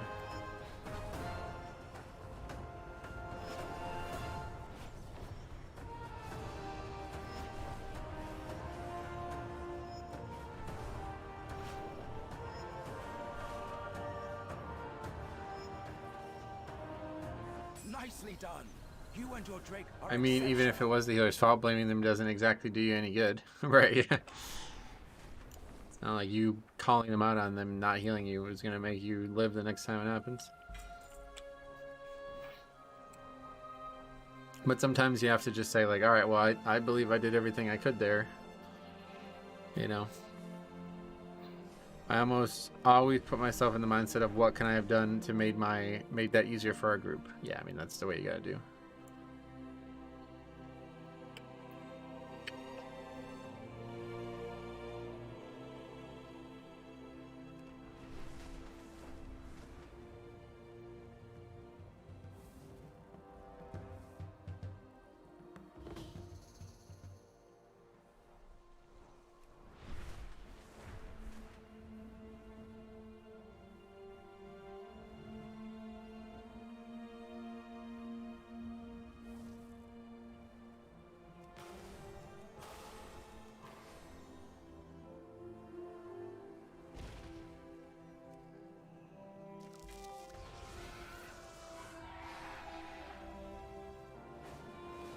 What the hell is up with evoker names? Yeah, I have no idea.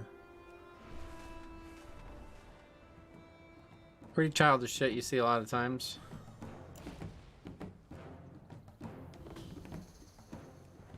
I hear slang that I'm just like, where did this even come from? Like, I've always been that way though. It's like I feel like I'm missing something with some of this slang.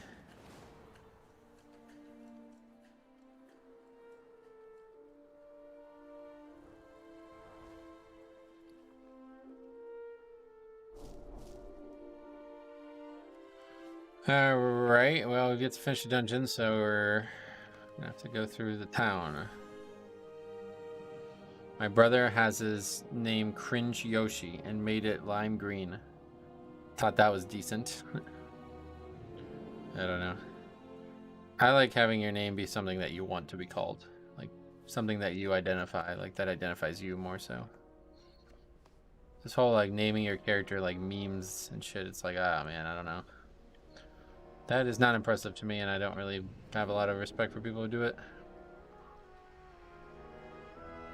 Love is in the air everywhere I look around. Yeah, there's some here too. You see these hearts and stuff. Evokers are a silly class for silly players, maybe. Might be right about that, actually.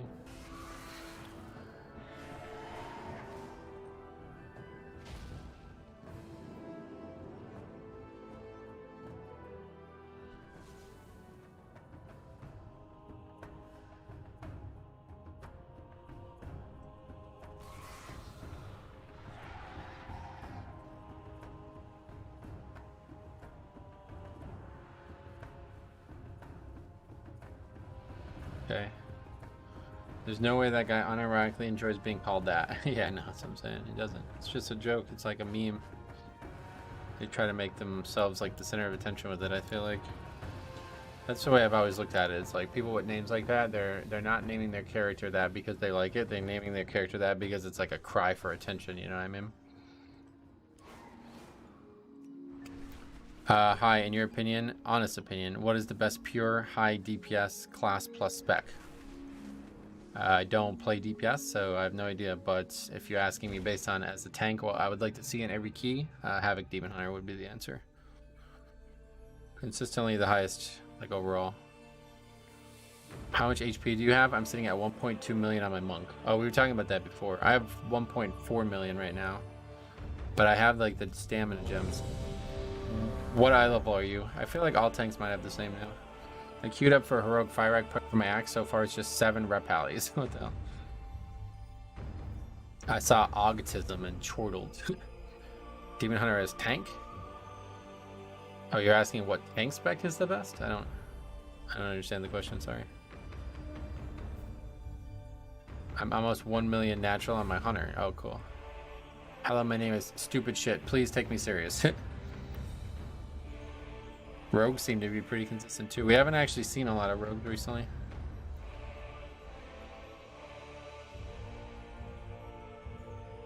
Yeah, 92. I wonder what, like, in the last 3 weeks, how many rogues we've seen.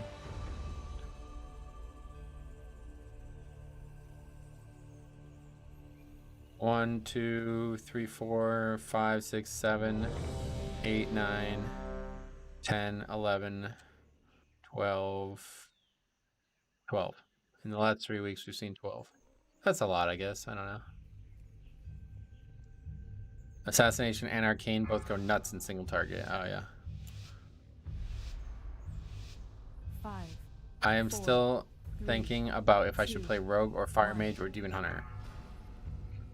Well, it's pretty late in the season now to be worrying about it. I would just play whatever you enjoy the most and just try to build on something that you end up falling in love with.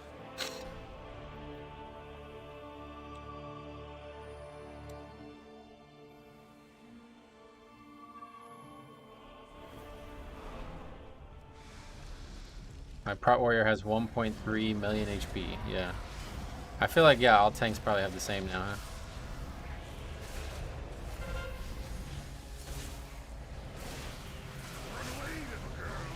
Rogue is never bad, to be honest, and always has a niche in Mythic Plus. Yeah, you're right. I totally agree with that statement. Assassination Rogue would be my pick for those 3. Gotcha.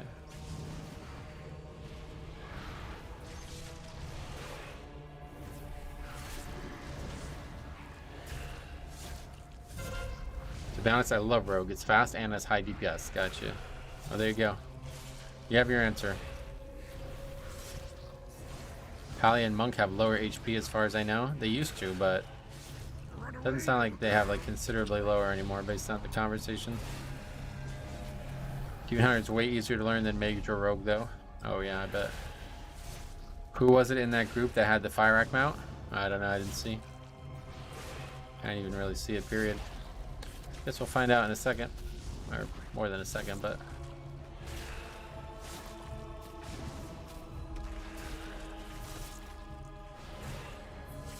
Depends if you play no mover BFA Havoc or movement Havoc. Oh, really?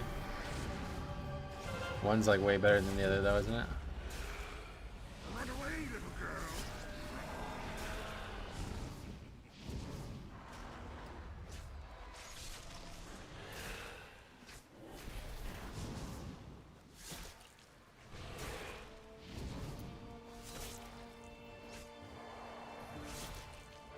Both are easy compared to Mage and Rogue.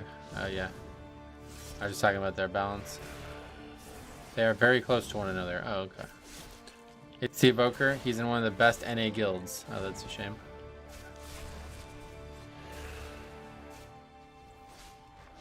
Strawberry Puppy Kisses. Oh, I recognize that name, actually.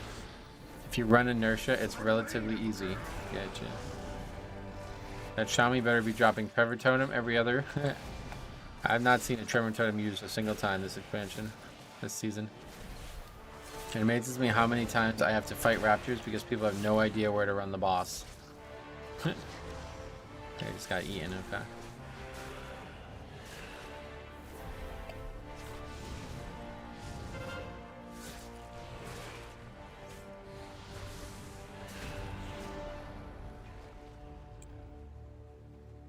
Rezan was a powerful lord.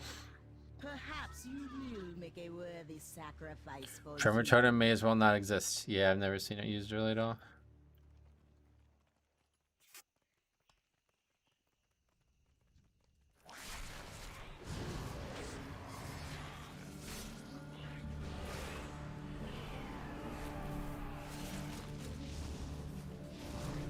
There we go. It's your fault that he's gotten eaten. Yeah, how embarrassing is that?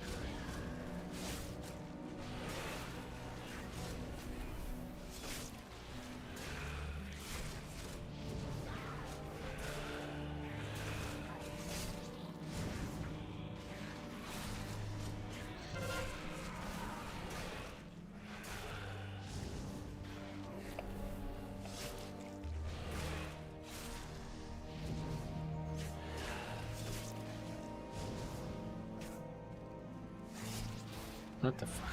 Oh my god, dude. The Revenge of the Stalker. He's back. I see that every day.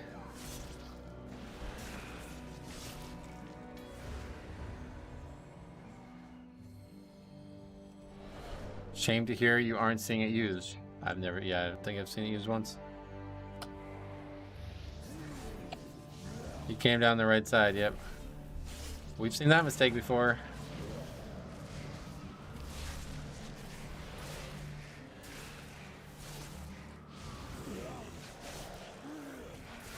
That stalker was taking names in that video. That was so funny, right? Where's the mob now? Is it actually dead? Oh, there it is. It's very close to being dead.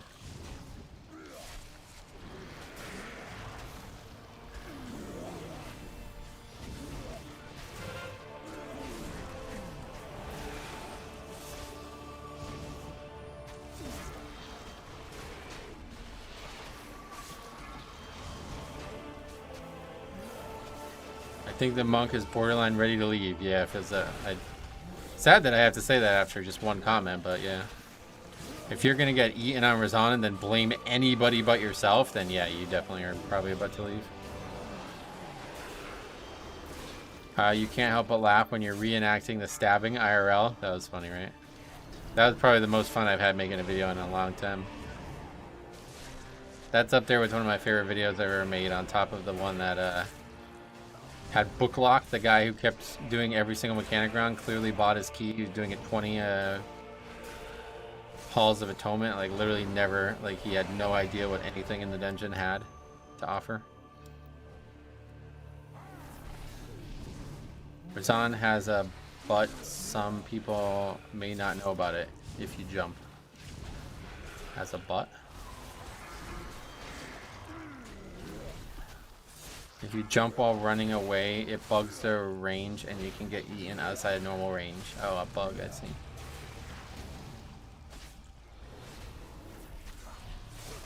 What did the healer say? He goes, I have no idea why you're tanking him here, to be honest. And I chose between replying with, honesty is the best policy, which I usually say when people say to be honest for no reason. But instead I asked him to clarify if that's why he died, and then he confirmed to me that it is indeed my terrible tanking that caused him to get eaten by a boss that has one mechanic.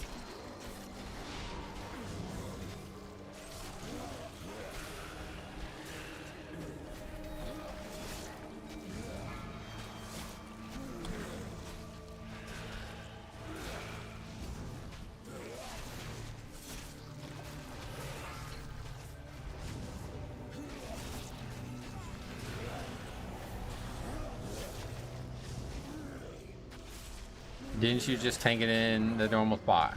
Yeah, just tank it in the same spot every single time. Nobody ever gets eaten. Usually you have more than one shadow meld though, so you never really moved a lot. Must have used up all the brain cells in an earlier key.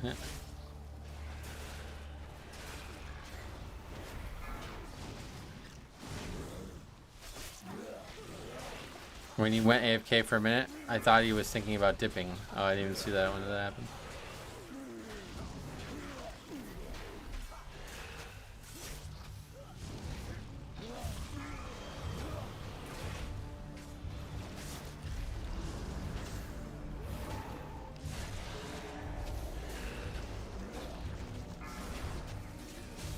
After the boss, he AFK at the bottom of the stairs. Oh yeah, because he was too busy typing. I mean, he also released too, don't forget. So we were already fighting the trash before we even would get down there, I think. Is good week, yes.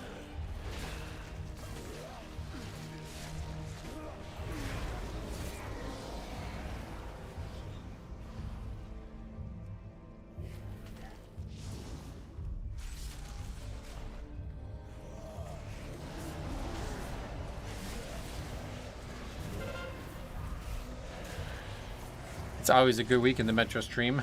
Thanks for saying that.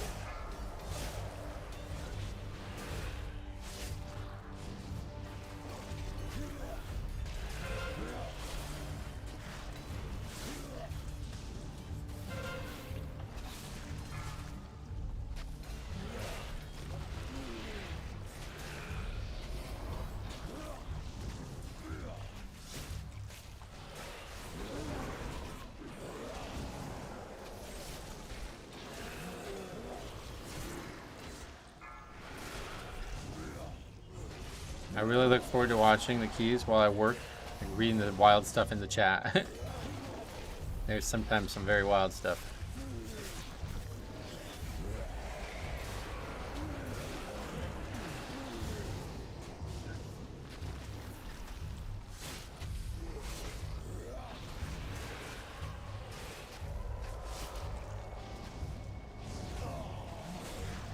Yo, big boy, no luck on the leg. Legendary? No, not yet.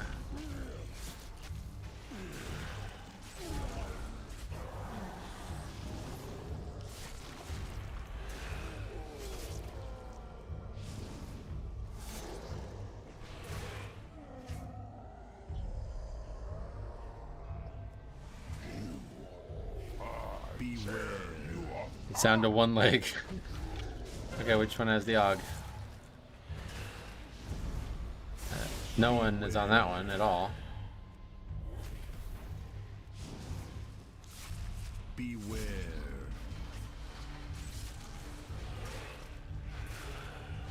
Beware. We just have one that's fucking 40% lower than another one. It's so dumb. Beware. Probably gonna have the same issues to this again. Beware. Now everybody's gonna switch to this one and it's gonna get super low and then people won't switch back properly. Beware.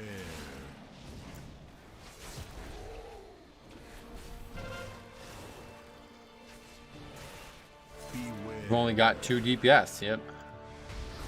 We just had this happen in the previous attempt to this dungeon. Beware.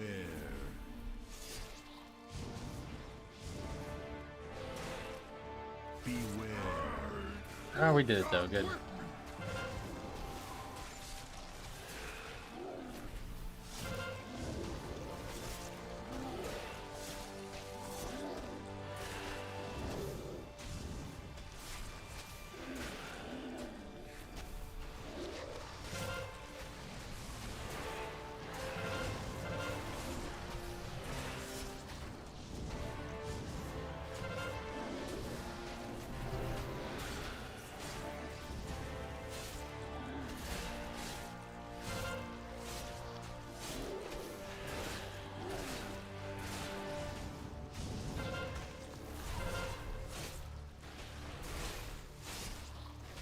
Oh, we lost it there, which I always worry might cause some kind of fight when we do pull the middle pack based on that first interaction we had.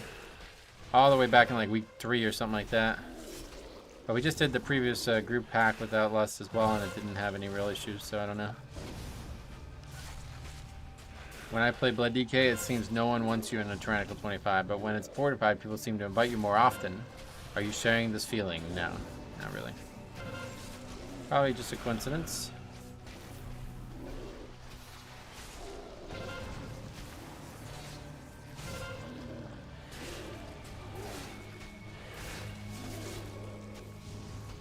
If anything, it'd be fortified that they wouldn't want you on because you're so squishy and you're not bringing as much trash utility as other tanks.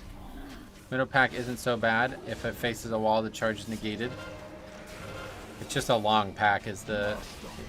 If you saw the conversation, you probably didn't, but kind of a pretty heavy argument with somebody in the beginning of the season saying that that middle pack should not be pulled without Bloodlust ever. Just because of how long the pack is and stuff, which, I mean, obviously I agree we should Bloodlust it, but I'm not going to just change the route in the middle of the dungeon because somebody Bloodlusted at a random time. I'm glad last week is done. I had more disbands tanking on Rise than I've ever seen. Oh yeah.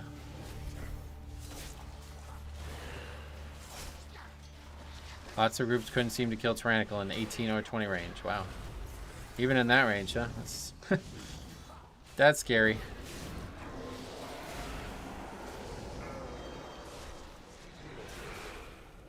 Good morning, Grandy Man. What's up, buddy? Welcome.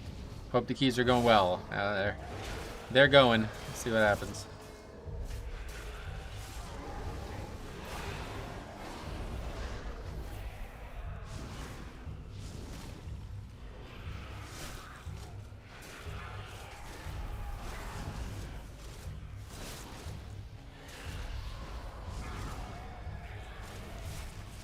I had the same issue. I was doing 20 and 21 Rise. Not a single group could get past tier. It's a hard fight for the pugging world. Welcome back, Kelly. What's up, buddy? Welcome. How you doing? How's your weekend?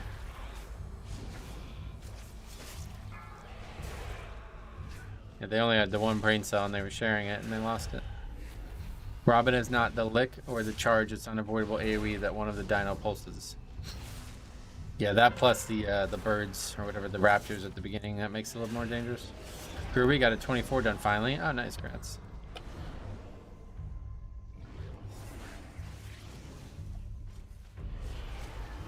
Beware. Beware.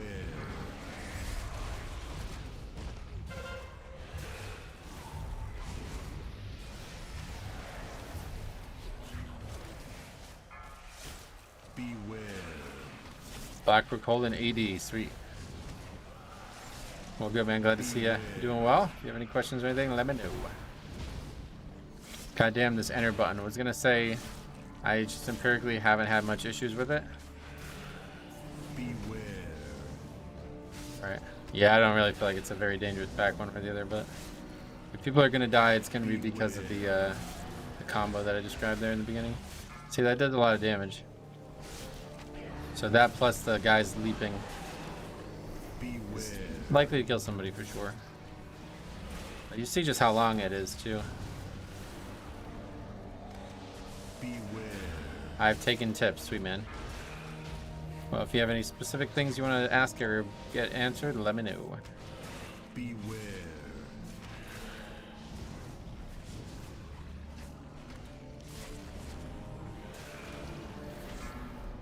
Beware.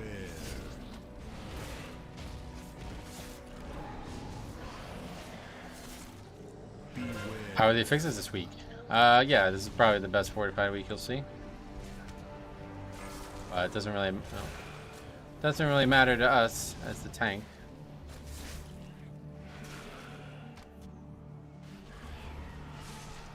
Beware.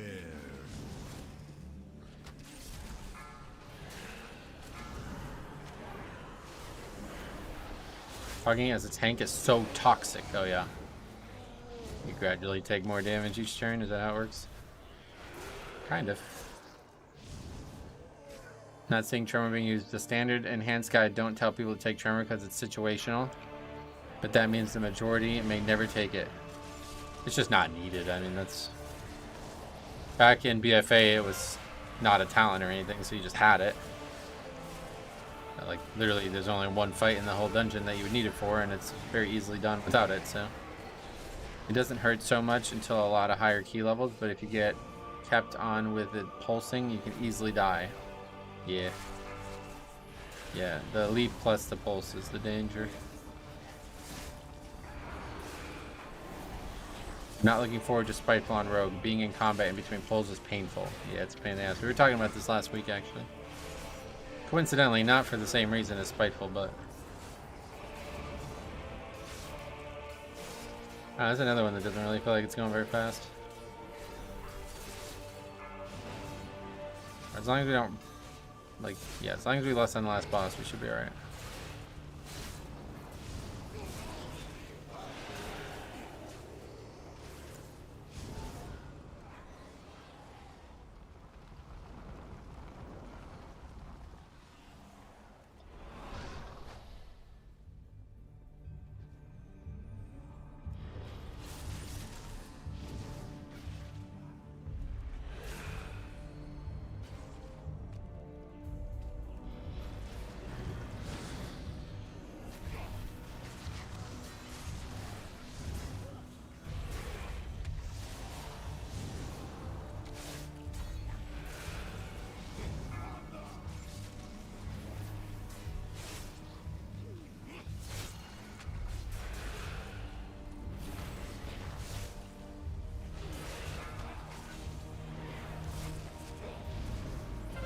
.2.6 in March, but no PTR. Oh, did they just confirm it?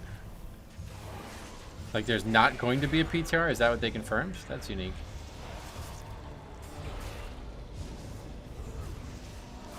I'm going to attempt a 23 rise now. Wish me luck. Good luck, man. You'll get it, no problem.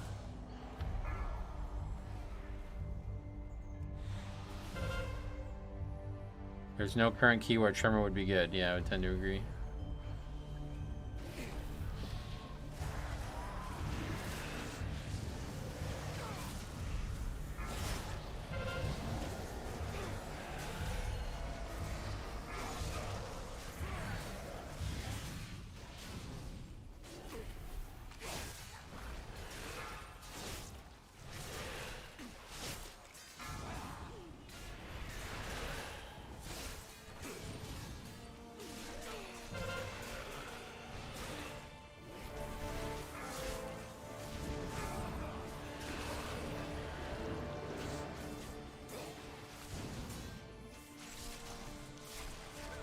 They will release it live with no PTR, but it will contain Season 4 stuff hidden. Then, when it is live, it will hit the PTR to test Season 4. So, Season 4 is not starting in March. But the patch is coming in March. Is that what's happening?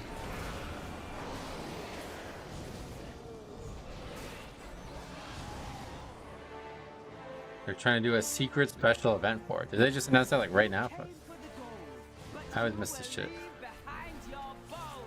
Is Og the play this week? I haven't been able to keep up with all the keys. No, Og's pretty much never the play if you ask me. It's not Wowhead, huh? Well, that's unique. So there you go, man. I told you. I think there's some potential here that we have something we've never seen before this season. It's probably that Pandaria thing that they're trying to hide, though. Season 4 won't release until after PTR testing. Yeah, I was going to say, definitely not doing a seasonal testing is... I would not want to see that, but... It's good that they're learning, like, philosophically from Season of Discovery and, like, trying to make the game more about straight-up discovery.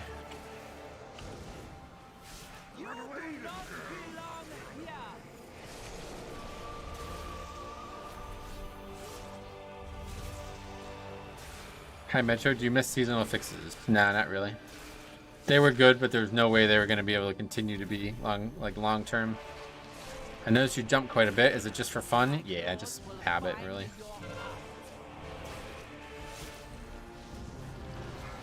They are able to hide game files pretty well now, it seems. Well, especially with no PTR, they are, yeah.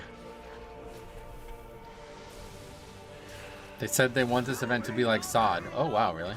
Damn, I gotta read this article. Started tanking for this season last week. Got some 2s done. Nice. Let me know if you have any questions. Alright, plenty of time for last boss with Bloodlust especially, so yeah. As long as we don't flub this all up, then it should be an easy upgrade. I think I died to the fire, okay. We already had this one for score, but maybe we'll get 1 point or something like that. You never know. Just straight up stood in the fire, yeah.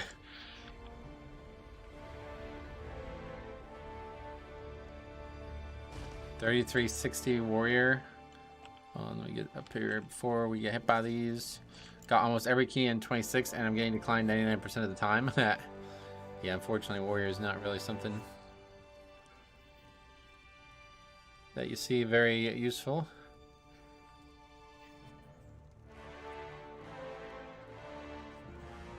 Easy fix, play DPS, Demon Hunter, yeah. Getting farmed by the spiders, something like that, yeah.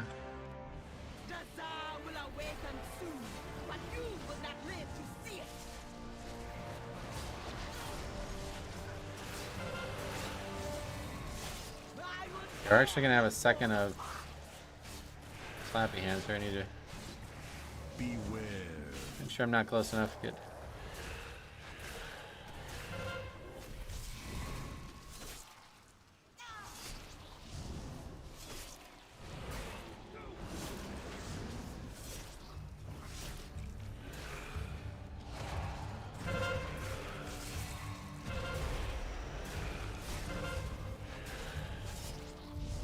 Good opportunity to break all those spiders.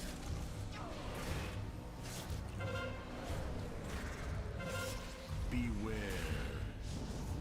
I will tear your soul apart. They're going.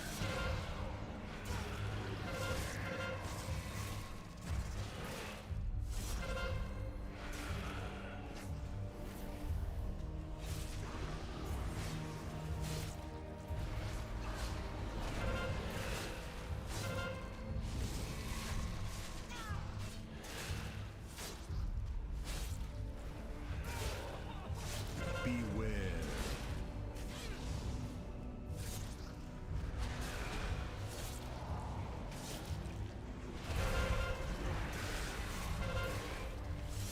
I will tear your soul apart.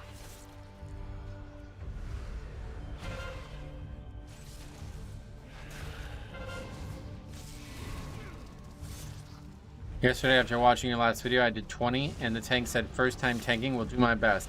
On the last second of the pull timer, I wanted to kill myself.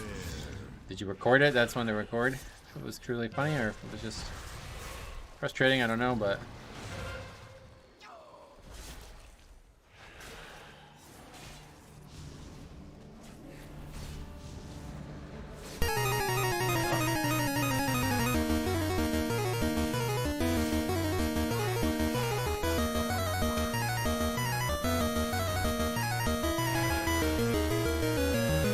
Hearing that sound, man, it's one of my favorite songs in gaming.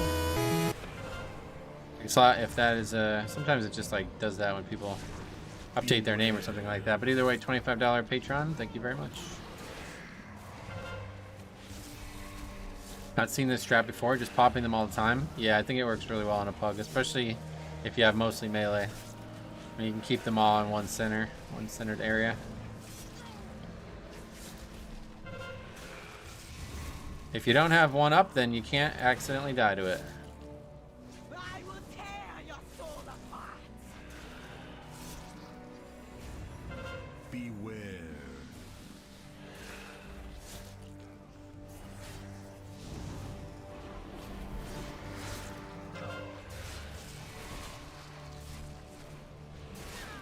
I've also never seen a pally bubble pop them. Oh, really? They used to be really common back in the day, but yeah. Now people just don't do it anymore and they get lazy with it, I think. If you do it well, you literally have every single spider in the same area and you can pop them all at once, but... Yeah, no points for that, but that's still a good key. Finally got one done. I heal this on Mistweaver and it sucks with brain dead tanks, I can imagine, yeah. Do you do this on Tyrant weeks as well? Yeah, it's no different. I don't think they do more damage on one week than the other, but maybe they do.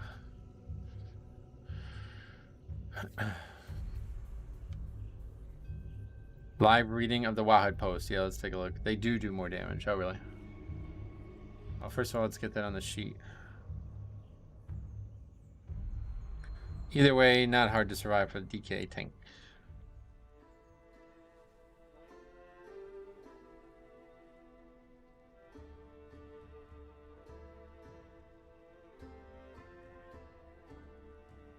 Paladin, Shaman, Evoker.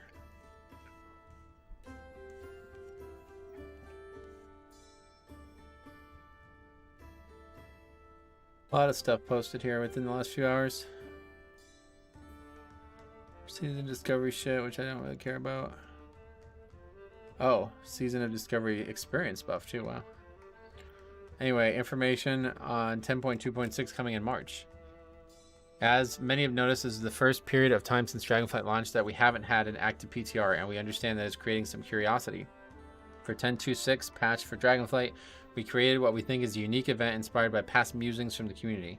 We can say it is open to anyone with a WoW subscription if they want to participate, Classic or Dragonflight players. That's all we're going to say. Sorry, not sorry.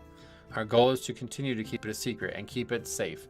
The speculation is great. We watched the reaction to surprises in Season of Discovery and thought we'd try a similar but different approach to Dragonflight. That means there will be no PTR for a portion of the next content update as we have traditionally done. What we can say is that it will be coming in March. That's a strange thing to announce if you haven't even started PTR for it. But a finer point, but the update will also include everything that's needed for Dragonflight Season 4, but that will be hidden. After the launch of the update, we will make Season 4 available for testing on a 10.2.6 PTR when it goes live. Why are we doing this? We like the idea of releasing content that has some surprises and isn't data mined or revealed in advance. We also like to see the joy the community gets out of uncovering it all together as they jump into play. We look forward to seeing if the community likes this type of surprise and look forward to hearing your feedback. This is a risky experiment and could be a bit bumpy, though we are doing everything we can to ensure success. The WoW team prides itself on ensuring a solid quality launch. We are sensitive and reactive to problems and issues that can and might arise. That's pretty cool. I actually really like that. Yeah, it's obviously the mop thing, yeah. Maybe they're aiming to address the race to world first prep. No. Because that's not what they're talking about. They're still talking about Season 4 on the PTR no matter what, but... Didn't know you were supposed to break them. The spiders? Well, you're not supposed to. I just do it because I think it makes the fight easier, but some disagree with that. Usually bad players. But this one guy argued with me the other day, and like, he admitted the highest key he'd ever done was a 19, and he's a healer. It's like... Alright, I think I know more than you do on this topic then. Oh yeah, what is this? Scenic Getaway Portal. Pleased to meet you. I heard people talking about this. Right.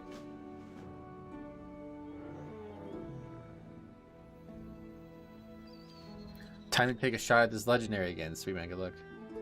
Do this day. You're the only one I've seen break them. No, I'm sure, yeah. Not a lot of people out there thinking outside the box. But you see people break them with bubble and immunity all the time, right? Like, I don't know. What's the difference?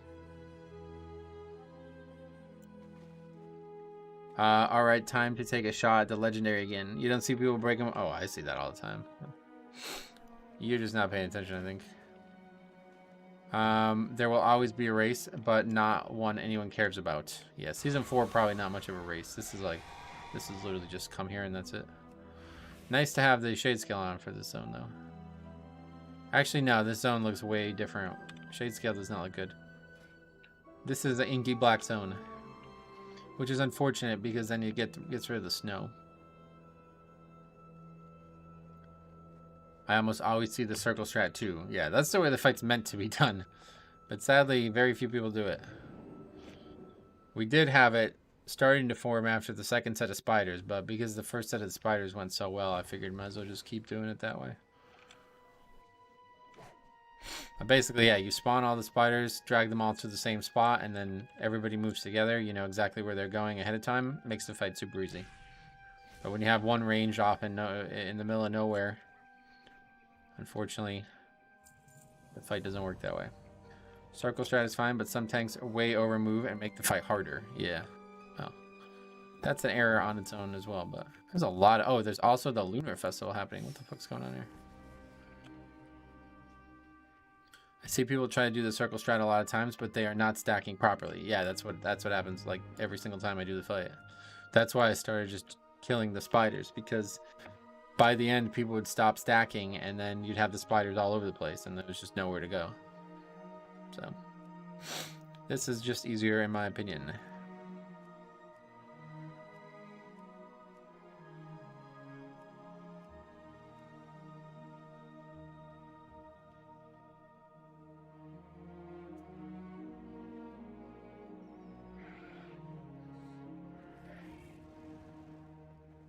So I wonder when in March it comes out. My birthday is March 6th, don't forget, guys. So make sure you're getting your presents ready. Oh, what the hell is that blue bar?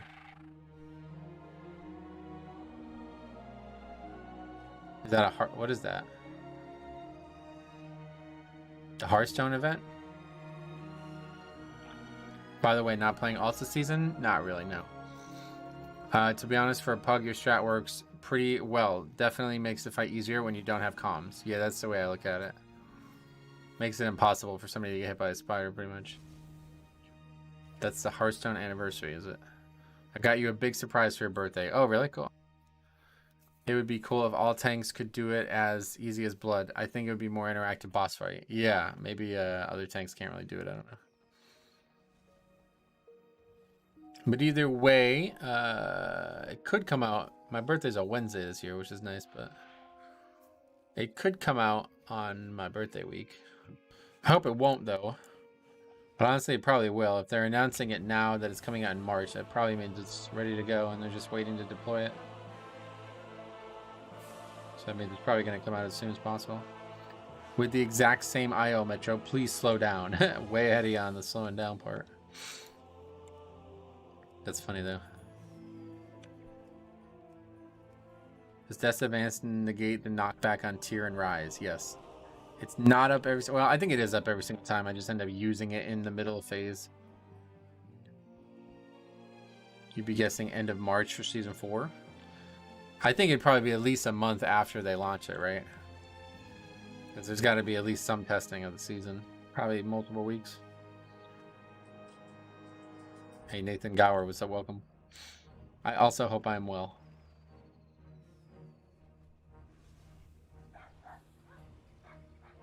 Season 4 goes to PTR in March. I doubt it's also releasing in March. Right, yeah, that's what I'm saying. You'd think at least a month for that, but maybe not. Alright, no keys for score, so we'll just sign up to fun things.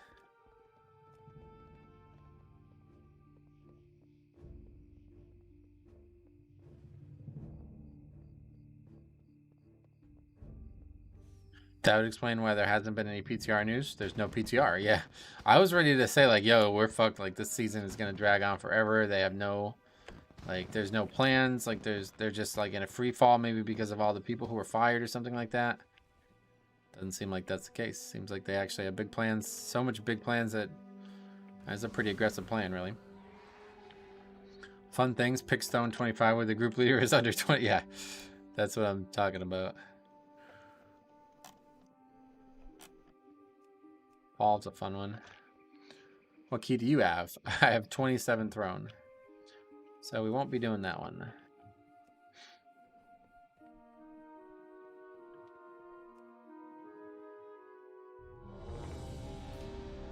Okay, good. We got into that fall. I like fall.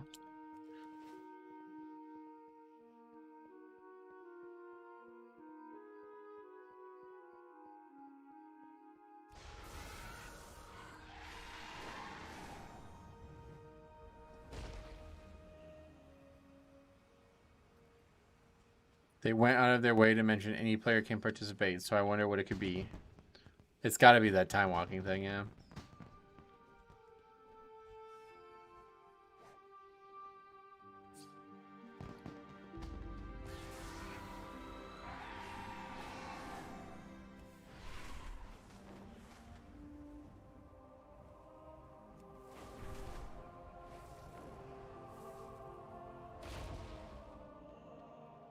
I think it's going to be a fully scaled expansion. Like everything in the content, every mob piece of content will scale.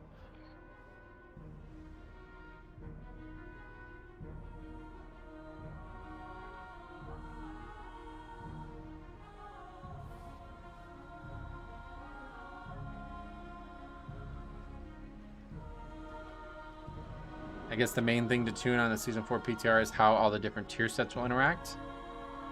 I mean, the dungeons and the raids obviously are going to be the main thing, but yeah, no, there's a lot of stuff. My cope theory is it's the classic world re-added. Oh, I don't think they're going to do that, maybe. There wouldn't be much need to hide that, right? This is obviously going to be something brand new that they've never done before. I think it's a 0% chance. But I would love to see them do it. Shadowlands Season 4 went up May 18th and went live August 2nd. Well, that's not... I mean, this would be the first time they've ever done a PTR like this, so... The bigger question would be how long was Mythic Plus and raid testing available for? If you have any info on that, that would be more pertinent. We'd be able to tell more about how long they actually plan on testing a season like this on the PTR if you knew that info. Because that's the only thing that will be tested, seemingly. I hope is ZG back for 2 weeks and I get to farm it on everything. I would love ZG to be back, the old ZG. If that came back, I would probably stop doing Mythic Plus for that time and just try to get that mount. Like, I would blow the doors off and try to get every character I have on my account to get that mount. But that's obviously not good. That's not gonna be what it is. But it is the original 8 Dragonflight dungeons that may play into the testing requirement. Yeah, that's true. So, yeah, I don't know. It's a lot of factors. It was available from the start, May 18th. Really? Huh. Usually they don't do that, but maybe. I guess it depends what's in Season 4, fix-wise.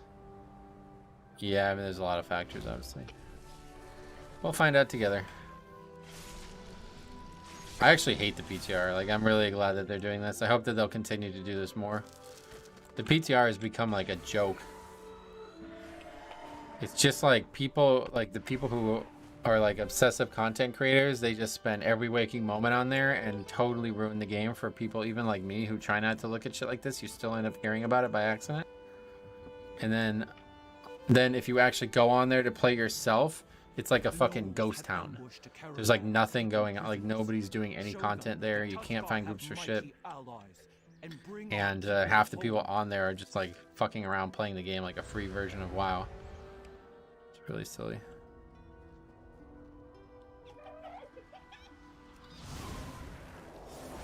They don't do anything to dungeons until it's live anyway. Oh, is that as a joke, I guess, right? Obviously, they'll do the initial scaling and testing on the PTR.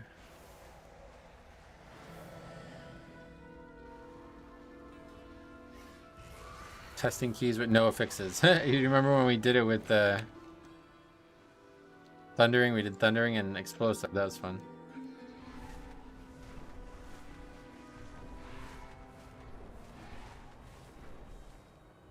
Alright, this is fall, right? Let's head up.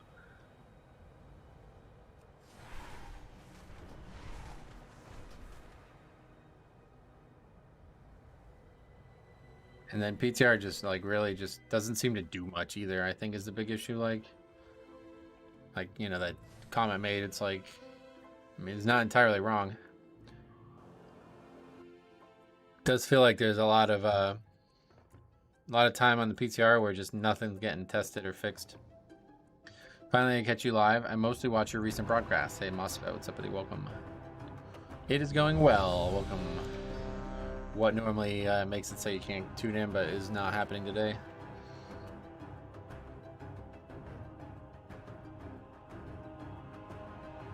Yeah, we timed AD 26. Feels more like a stress test than an actual game testing. Yeah, that's probably what it is. Just to make sure nothing unexpected breaks. The expected issues they don't really fuck with until people check it out. I wonder if Wind Fury is running Wind Fury. Most don't. The totem? 5, 4, Yeah, I don't know. 3, 2. The way chains worked in Eltheris is probably something they should have changed before it went live. You mean like the original way it worked? Because don't forget, like, it didn't work that way the first few weeks. This week seems pretty good for pushing. Yeah. It's definitely one of the easier 4 to 5. It's got probably the easiest 4 to 5 week, right?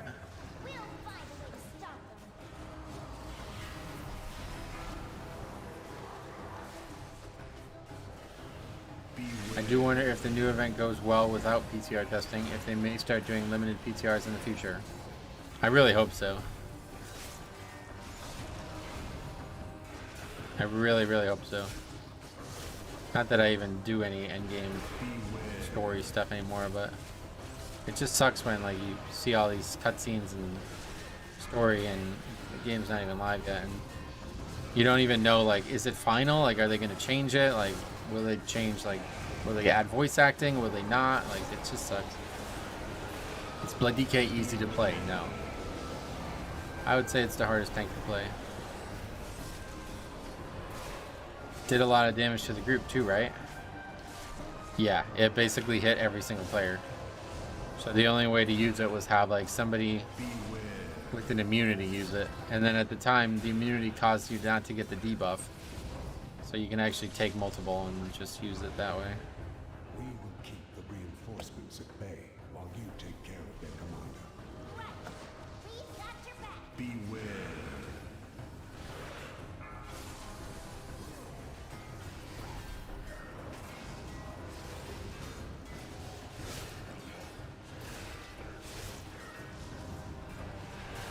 Guardian's easiest to play for tanks, yeah. Also on that post, there's a part WoW had cut out where they said 11.0 and Midnight are still very much on track as they announced. Oh, okay. Yeah, the layoffs didn't seem to be anything crucial to development, but I've never tanked before and I want to make a tank character. I'm trying to decide for beginners. Well, to be honest, like the delta between the hardest and easiest is not like astronomical. So you should probably just play the one that you identify the most with, and I assume if you're asking about Blood, then that's one that's on your mind. I will tell you that Blood is not like any other tank, so if you're curious about it, you should definitely give it a try, because it's very, very unique and very fun.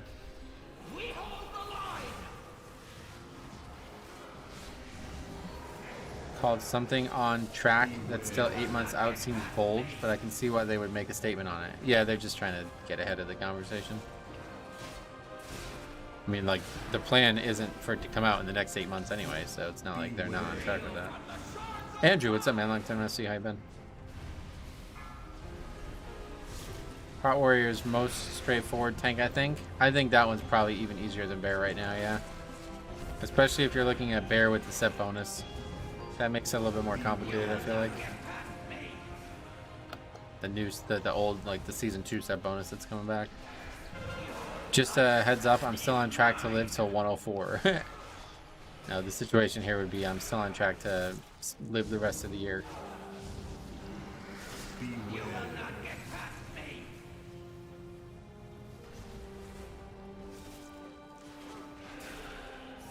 I saw so many people dying to the circles on this boss.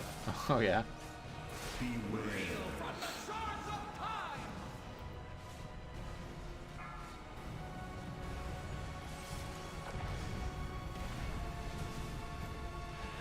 What are your views on Demon Hunter Tank? None, I've never really played them. I just like Blood the best because if I'm dying, I can do something about it. And it never feels like all that as the other tanks. Like that as the other tank. No, it's definitely not like that on any other tank. Well, Vengeance and Pally have some elements of it, but not as much as Blood. Single Grip is such a cool spell though. DK can solo bosses. Yeah, to be fair, like I said, other tanks probably can too, but in terms of just pure self-healing, there's no match.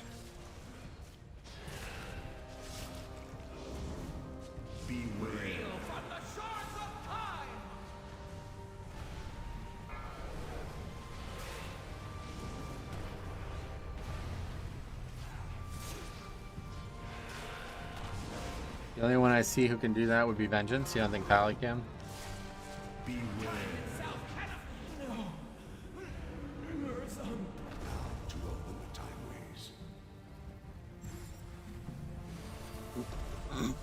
For a while, Pally was like one of the best soloers of things because they had like very powerful immunities that could just make mechanics go away. But now with like how long things take to kill, I bet it's probably not like that really much anymore. The Infinites have done well. All prop Pallies I play with seem really squishy. Oh, really?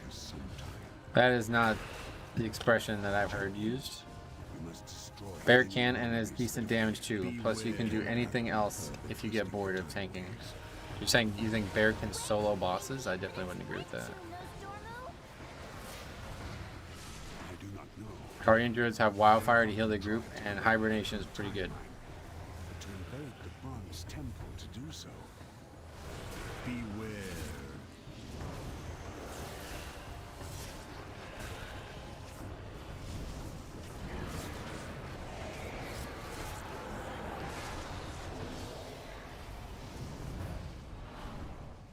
Must be far in the past then.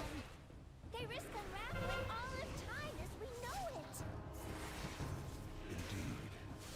Had a prop die to the first boss breath in Everbloom. Oh yeah. It is kind of dangerous.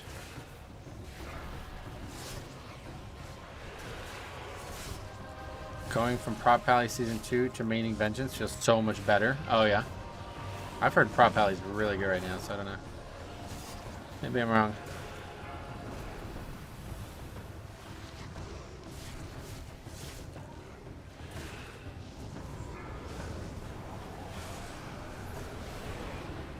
Prop Pallies are good right now, but they don't feel good to play. Oh, really? How come?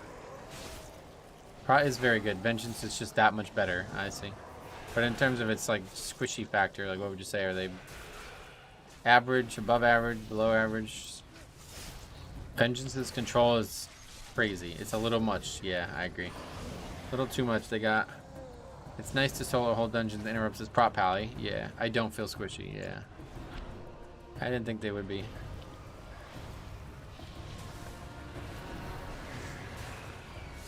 Prop pally has tons of CDs now. Yeah, it's pretty cool. Don't like playing with prop pally. They usually get trucked the most. They're really strong, but the players that play them struggle, especially with maintaining and sitting and consecrate. Interesting. So it's like a bit of a higher skill cap tank, but the interrupts alone seem really powerful. They feel super static to me. Uptime on passive mitigation is met, and standing in consecration is no fun. Oh, okay. See, I quite like that. I like the way consecrate works. But yeah, if it's too defensively tied, then it can be probably really unfun. Because there's going to be times when you're forced to move out of it, and if you just died to moving like that, that'd be really shitty.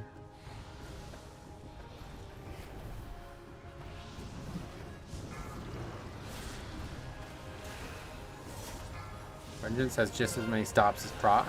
Vengeance has a lot more. They got AoE stops like crazy.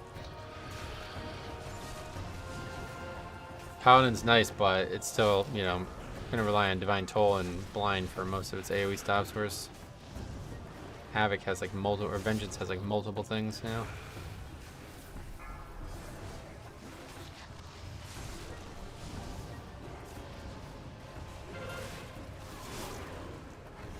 Consecrate can be recast every 6 seconds, so you don't get too stuck. Lots of CDs. Base prod is squishy, but you're never base if you're playing it fully. Yeah, but sometimes you just like, you won't be able to drop like, let's put it this way, if Blood DK had to move and I couldn't Death Strike in a certain window, I would probably die to that very often. So if it was the same way for Prop Pally, like moving out of Consecrate at all could potentially get you killed, then I could see it being very unfun. I do have a problem with Vengeance, who jump around at the start of pulls and lose aggro. I imagine everybody would, yeah.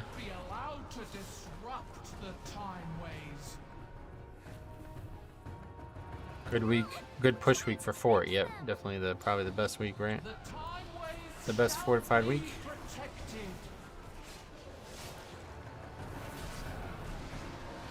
Boss and DHC can be tough for prop because it yanks you out of Consecrate. Oh yeah.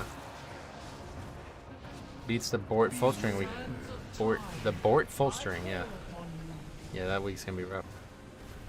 This boss with AIDS. Oh, you get killed from it.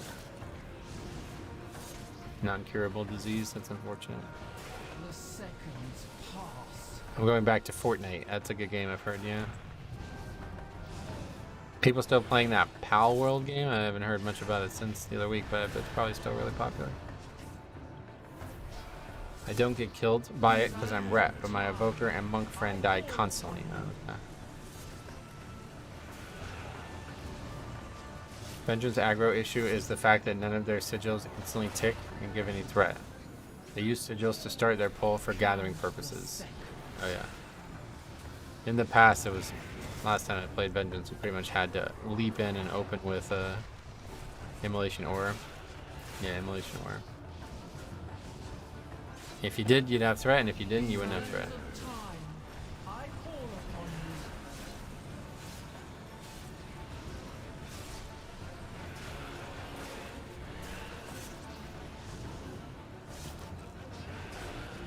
you. The seconds pass.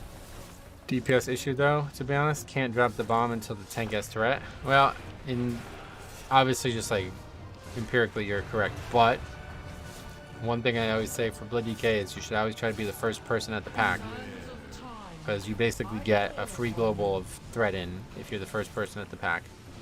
Now Blood DK struggles with that because of how slow they are, but Vengeance has absolutely no excuse.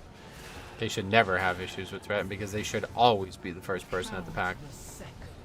Right? Like, I mean, even if you had to wait a full second for your damage to start, you should definitely be ahead of the group by a full second.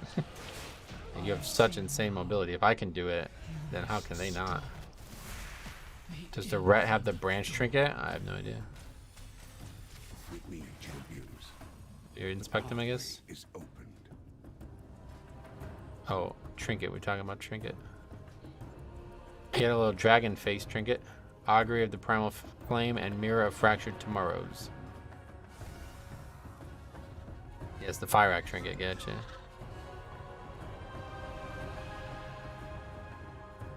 What's this guy doing? You shall not interfere. Good thing we have a Warlock. Hey Metro, on a road trip through the snow-covered Colorado mountains. Oh shit, surprised you have service. Welcome, how's that trip going? I just boosted a Death Knight to tank on, lol. Why is it funny? Have fun though, let me know if you have any questions. Unless the pally pre-pops wings and rips wake before I can get a second global. If you threat issues as Vengeance, it's because you're not keeping everything on CD. They get 2 of each sigil and you should always have 1 on CD. Maybe you missed what you said. It's because the sigil takes a second to go off. So yeah, obviously, if you lose in threat like five globals into the pool, then there's some issue there. But not sure that's what we're talking about. It's Garrett. He must have just fallen. I'm using Pip and Branch. Weird CD on it though. Oh really? Sigil also don't do threat if you are in combat with the mob when you cast it. Wait, what? Even if the spell puts you in combat, it doesn't. The fuck? Elysian Decree goes off right away. Oh, does it really?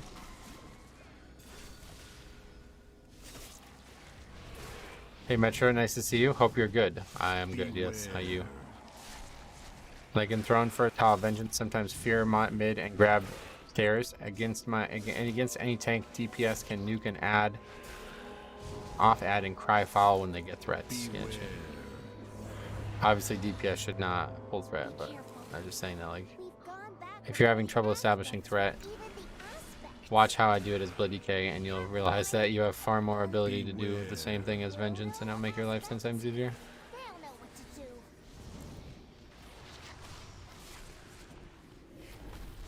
Your main defensive is dependent on Sigil of Flames, so it can be weird on pull. Gotcha. Beware. Real talk, if Galakron had just fallen and Ridicron had went back in time, does that mean he had done that in the past? I don't understand the lore in this game at all, really. Maybe. All sigils have a 1-second delay before activating. Yeah, I thought they did. Including Elysian Decree, right?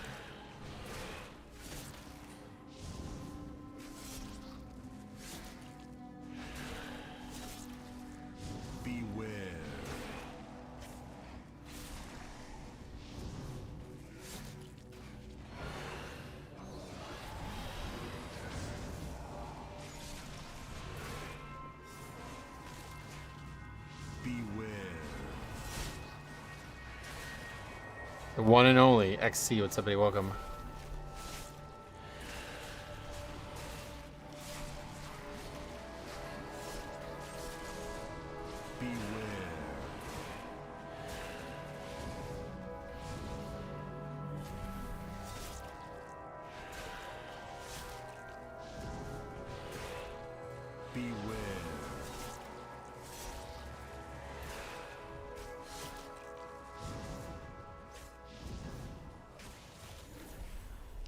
If only Blizzard stopped doing this RNG crap for legendaries.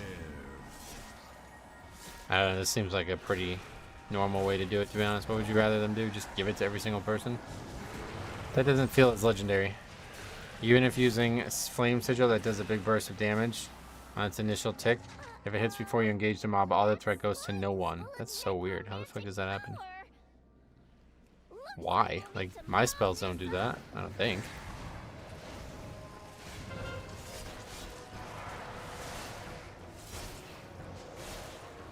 It feels bad not having it. Oh, that's a perception issue, not a gameplay issue, right?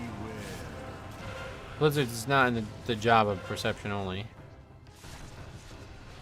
have to work for your stuff. This is a pretty fair way to do it. It's just probably the actual like bad luck protection is not good enough, I feel like.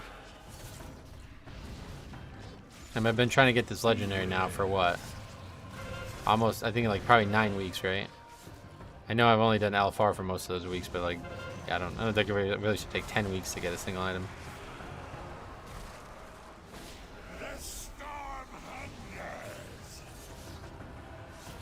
The DPS was big teasing you with Blight there. Oh, big teasing. Huh. Ran it over me way too early.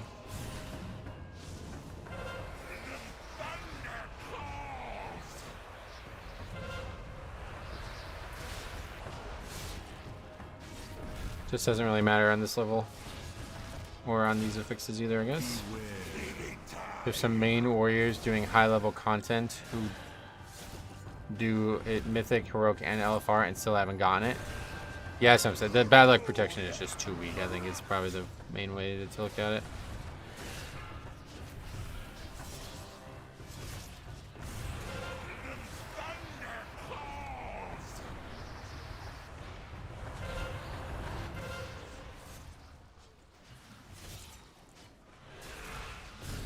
Considering Joe, the 360 eye level can randomly get it from the first LFR. Well, obviously RNG is RNG, but my point, yeah, I think like the topic should just be around the bad luck protection because that's why it's there. It's meant to make it easier to get it over time, but it doesn't really seem like it's doing that. I mean, like, think about it. Like, if there's any possibility at all to get it on the first kill ever, like for any substantial amount of people, then like surely with any type of bad luck protection, most people in the world should have it after 10 weeks of farming it, no? Like, I don't fully understand how like probability forecasting works like that in a game like this, but unless it's like literally like a 1% drop chance and it doubles every week, I don't see how people haven't gotten it yet. Just a normal with about 20 plate classes. No one got it. What a great system. Well, did everybody not have it as well?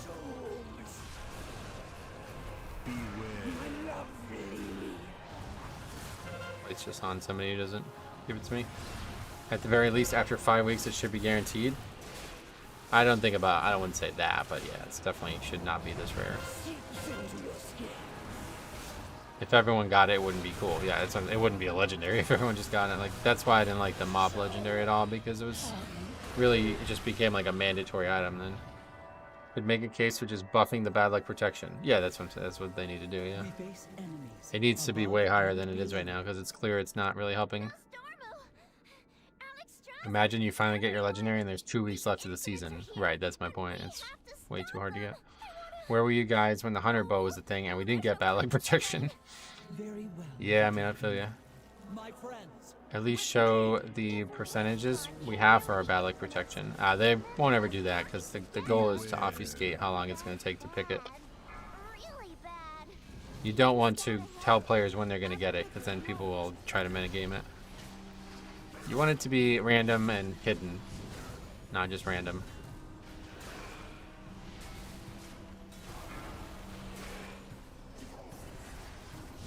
For the future of Azeroth. It's a huge DPS. The sad thing is when legendaries come out, the sims automatically assume you have it. So some groups think of straight decline ret without the legendary. Now, luckily this one's not nearly as powerful as some of the ones in the past have been, so.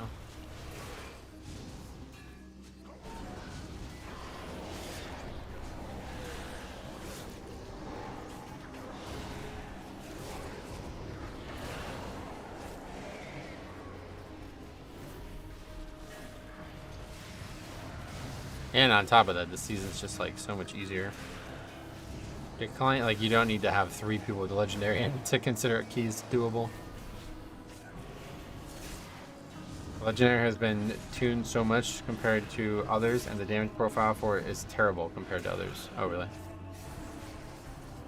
You mean like the way it does damage? Is that what you mean? Metro got kicked from a 24 or 25 last week for not having it. Yeah, but those guys were just actual idiots.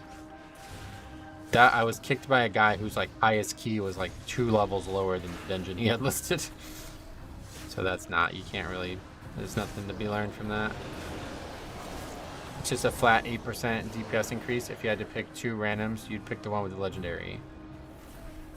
I mean, yeah, if you have a ret with and without the legendary, obviously you would, but Beware. I would not be waiting, you know, I would not be sitting there waiting to get a guy with the legendary win.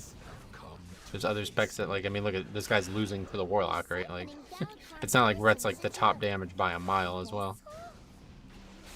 It's still 6 to 8% of your overall for Fury Warrior at least. Yeah, it's good, I'm sure.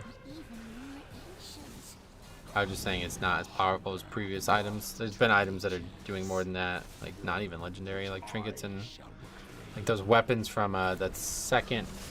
Remember there was like a raid. Unat or whatever that fucking fight was that had those crazy weapons. Those weapons were like better than the legendary. How are the keys going? Caleb, what's up, buddy? Yeah, same as always. How does the legendary even work for Blood DK? I don't know about the whole channel part of it, but from what I've heard, it's like the passive thing that's most powerful on it. Channel scales off haste and crit now, yeah. Did 18 Everbloom with the blood that had it, and it was his top damage ability. Yeah, it's pretty normal for the blood for the tank one, obviously.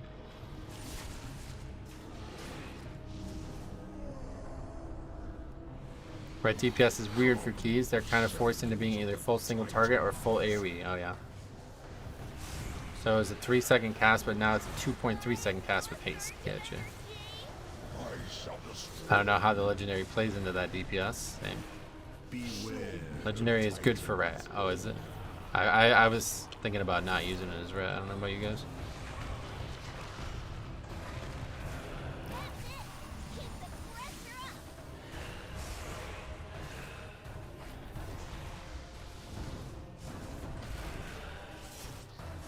I only go prop pally, so I'm forbidden from using the legendary. You can use it, it's just gonna be a lot harder to tank. The dot is easily applied by Divine Storm. Oh really? Like you don't even have to do any complex mathematics? My plan was to use a white claymore off the vendor in Stormwind. That'd be funny.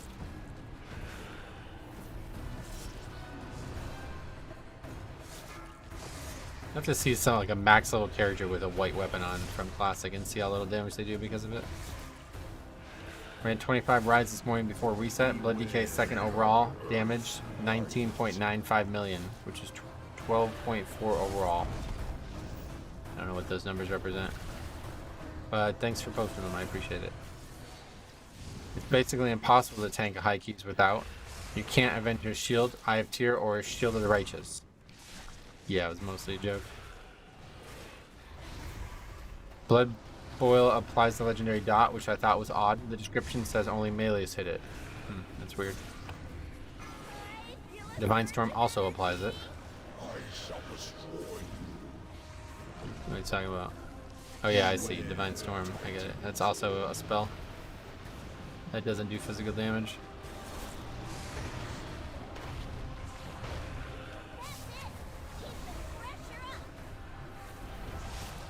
Those numbers are the legendary for blood, right? But I mean, like, what is 19.95 million, which was, well, you're talking about 12.4%. Is that what you're saying with that number?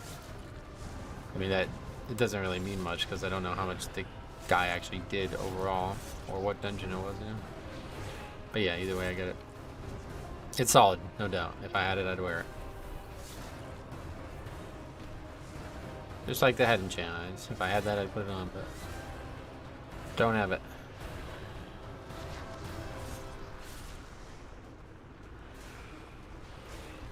Close to double upgrading this, but not enough.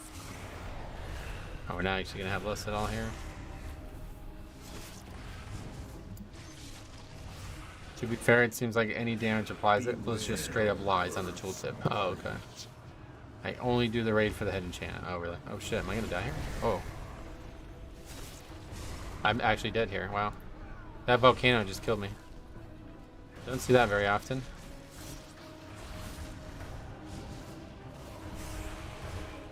That's a very interesting one.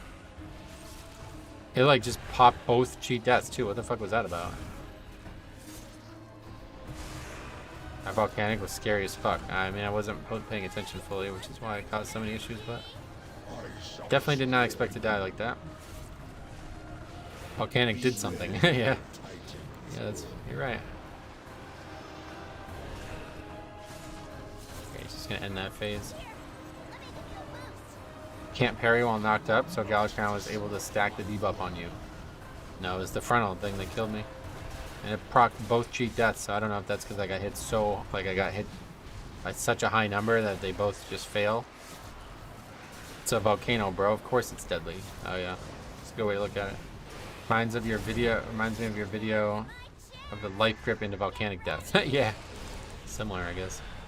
Minus me doing it instead of the other guy.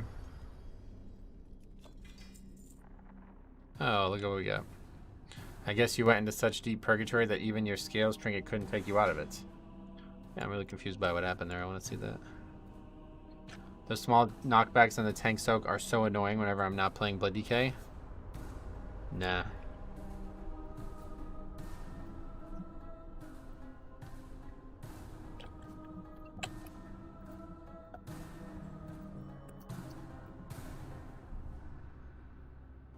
Alright, let's take a look at what happened here. I'm trying to see that. I couldn't see what score you at right now. I don't remember off the top of my head. Let's take a look. 3342.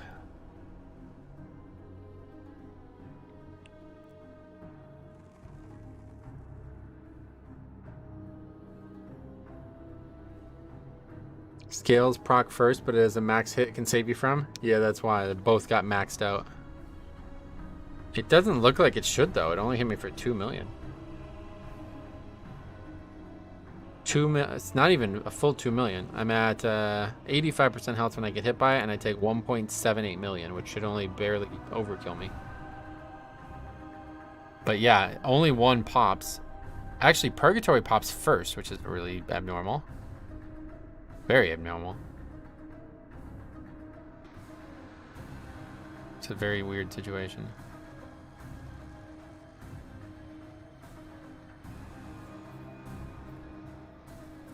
Yeah, Purgatory pops first, and then the scales pop after that because I'm just not getting healed up through Purgatory. To be fair, I think if the guy land hands me during the Purgatory, I would have been alright, but... Huh. It's really weird. Strange. Alright, anyway, that's that.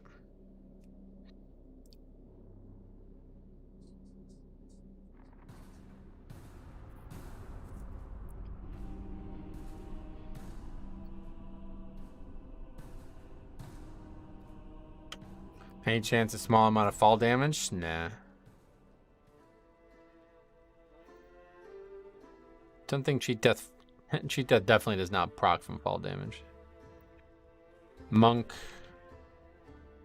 Paladin, Warlock, Shaman. It looks like a multi-hit from the ad and the blast from a melee. No, I think it was just because I stayed low after the first. I just don't know why they occurred in that order. That's not normal. Someone in your group said something about 4.3 million. Yeah, I don't know where you got that, but I guess maybe from the death log or something, but either way, don't get hit by that. Easy problem to solve. Alright, I'm gonna actually run to the bathroom real quick. Sign up, but be right back.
All right.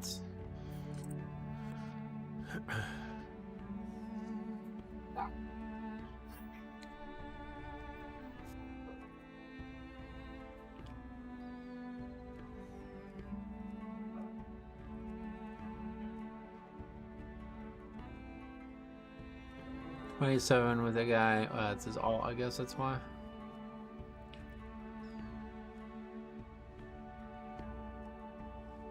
No, they're all.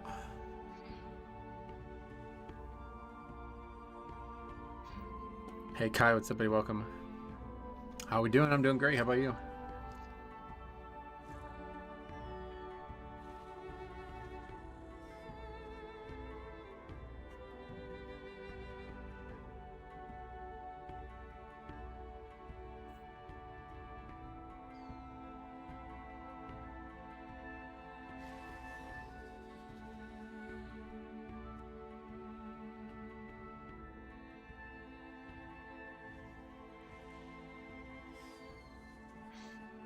What about some races? Let's see what's out there.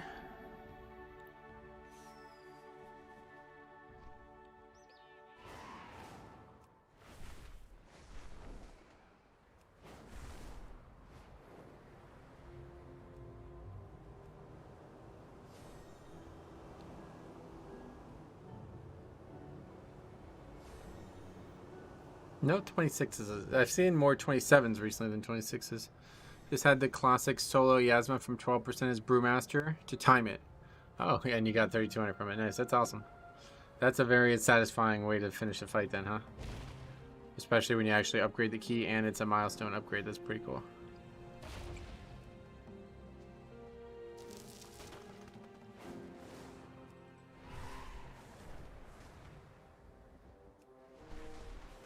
That's the nice thing about that Dungeons Loose timer. There's going to be a lot of times when people do wipe to the last boss, but yeah, you probably can save it more often than not.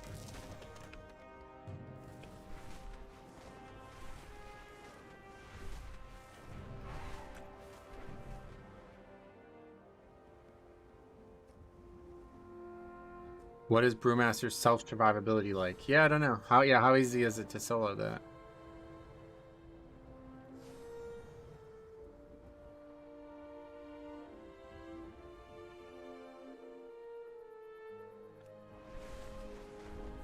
Yeah, so it does like no take damage though. Yeah, no, you're right. But it will start doing the cast on you, I think, right? I don't know. Can't remember.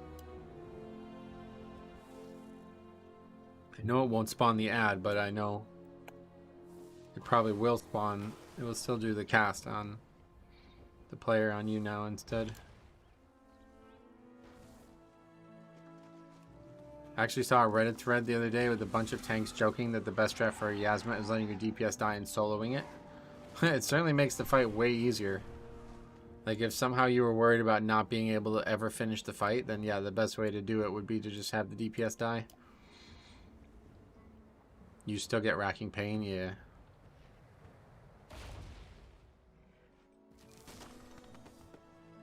It's pretty solid. Gift of Ox Orbs heals you a ton, and the 4-piece makes Breath of Fire heal a little bit as you go. Nice. Yeah, so that does not do significant healing, huh? I had hoped that it was going to be higher when I first saw that announced, but it doesn't sound like it is. You're probably fine if it doesn't one-shot you. Yeah, no, you would definitely be fine, but it's still magic damage, so I was wondering.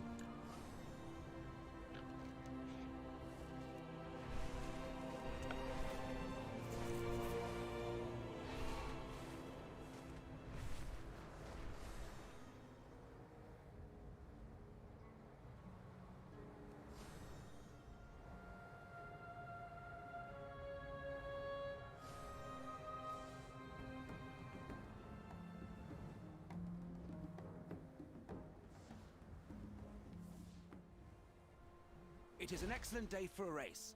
Come fly with us.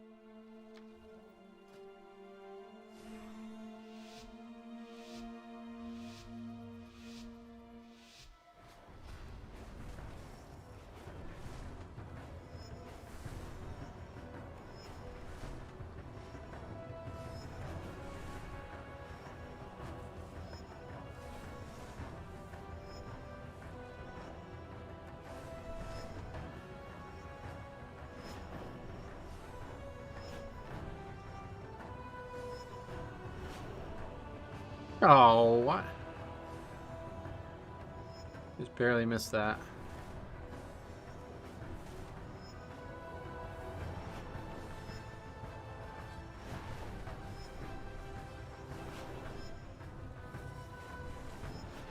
It's that one again too. Saw the other one and expected that to be the one we used. It's actually raining out. Horrible day for once. Oh yeah. Is that abnormal? We get a lot of rain here, but You and your Drake are exceptional. do you think Lich King dungeons are coming back for the first season of War Within? Hopefully not. Given how bad some of the dungeons have been from Kata and earlier, or well, yeah, Kata, I hope not.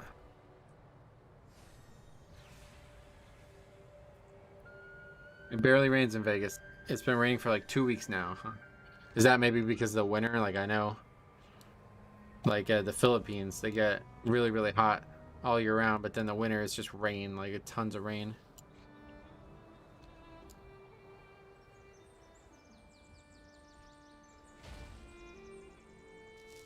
I've been enjoying Throne of Tides, to be honest. Oh, really? You think it's a good dungeon? Like, you think it's well made compared to the other ones? Violet Hold Mythic Legendary? Or Mythic Plus Legendary? No, you didn't say Legendary, you said Let's Go. Give us Oculus Mythic Plus and watch the madness ensue. Yeah, that one would have to be fully redesigned as well. Are you in the Philippines? No, but I know multiple people who are, or were, I guess, not anymore, but... Where is this race? That's up here. Join us. And we I can kind of see hope they how bring your back skills are TBC and coming Wrath along. Dungeons for Mythic Plus, but obviously not the bad ones. I never Unfortunately, everyone's a bad one. Like, they just don't have any mechanics, so they would need, like, total redesigns. And that's just work that doesn't need to be put in, right? Like, there's dungeons that are just already well made that don't need work. Like, literally just bring in any Legion and Onward dungeon, and it pretty much doesn't need any work to work. Whereas bringing in a mop, like, mop and water, suspect in my eyes, but now we've gone even further and seen Kata fail, so I don't like it. I'd rather they just stuck to anything Legion and higher, but I'm fine with Mop and Wad, at least because they were challenge modes. And the nice side effect of that is then you never have to repair in that dungeon. But anything prior to that is just clearly not made for a competitive atmosphere, and I think you see why that's a problem very clearly in Vortex, Pinnacle, and Throne. The Gauntlet in Throne is such a bad thing for Mythic Plus, and the lineality of both dungeons is really, really bad. Makes them very hard to do and enjoy and feel like you have much agency over the pulling. Like, look at how Throne is done. Like, people literally, the only way people are able to do Throne is you basically just double and triple pull every single time you can, and that's the only thing you can do. Probably Shadowlands are coming back. I'm hoping so, but I don't know about Shadowlands either, because Shadowlands would require them to rework the dungeon heavily as well, because a lot of the dungeons have very important mechanics tied to covenants. But how's that going to work? Presumably they would just get rid of it, or maybe keep it and make it so anybody can click it. I don't know. What do you think they would do if they did it?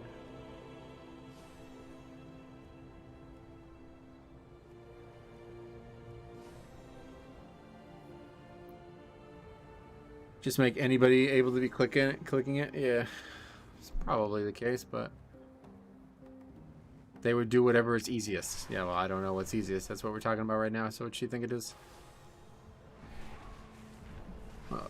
Let's go back a step though.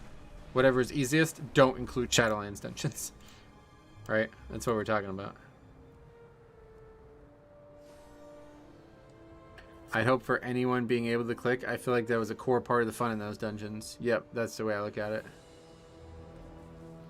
Would be good if they take it out, to be honest.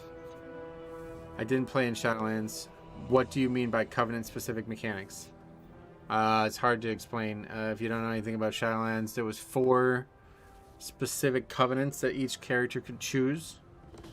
And they were all very different. It was like a new layer of customization for your character. Like right now you have classes, then specs, and then talents within the specs, right? Well, this was all of that, but there was also another layer called the Covenant. The Covenant offered unique power and spells that only you can get as that Covenant, including like transmog and all that kind of stuff too.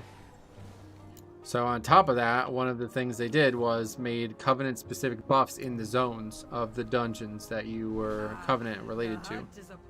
So for example, Mist of Turn of Sight needed a Night Fae to be able to open the wall that allowed you to skip the first 2 packs of Mist of Turn of Sight, which became like a every single dungeon group in the world is doing this kind of thing. The Spear in Necrotic Wake was so sick. Well, the Spear was actually not related to Covenants, yeah. But still, I agree with that. Bring back Necrotic Wake and Plaguefall. And so those are probably 2 of the worst examples of like, it would have to be very, very different. Like they'd have to definitely change how the Our hunting companions require aid. Covenant stuff works, right? Because those dungeons were basically destroyed by the Covenant stuff.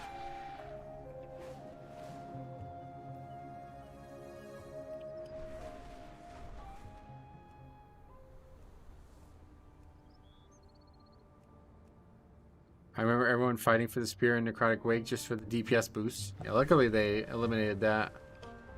That was pretty stupid when it was able to do DPS like for your character. There's actually rogues, like if you had the ability to give yourself 100% crit, which rogues did, you could make the Spear crit too, which is kind of wild.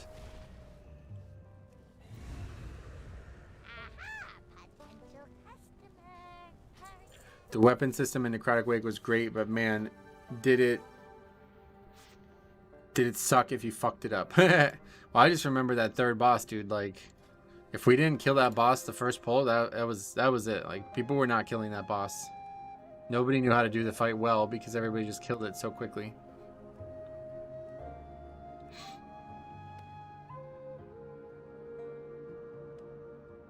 Oh, look at this guy's name. That's a very, very mature and well-adjusted human being. Jesus Christ, man. Did you have a good vault? No, I just got a socket. If you didn't have a Spear for 3rd boss, either was essentially a massive drag. Yeah, it was really, I mean, straight up, we would just wipe to it. If we ever didn't kill it with the spears, it would pretty much be the key. Did you ever run with Jack the Dispriest? No. Well, actually, that's funny. I think I did once or something like that. I don't remember. No, I think he saw the tweet. Somebody, me, Jix, and some others We were doing 5 tank runs, and you know, we were queuing for it all day with like 4 tanks and then pugging the last slot. And he saw it, or somebody sent it to him or something like that, and he made a post about it saying like, they figured out we're not needed anymore, kind of thing, or something like that. That's the only interaction. Oh no. And then we did play with them in Shadowlands, didn't we? In Spires of Ascension, some random Spires of Ascension key. He was in it for some reason. I think he was testing out the affixes for the week, so he just signed up to a key we were in. The only Shadowlands dungeon I didn't core for was the other side. Most of my fail runs happened there. Oh yeah.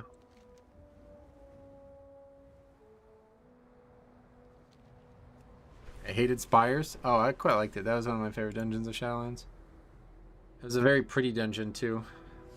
There's just a couple really dumb mechanics in there, but another one that if you did well, it felt really easy. That last boss, man. I just remember how many people had trouble with that last boss.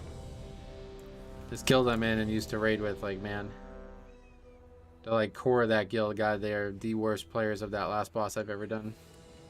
We wiped like 5 or 6 times to that last boss every single time we'd ever do it as a guild.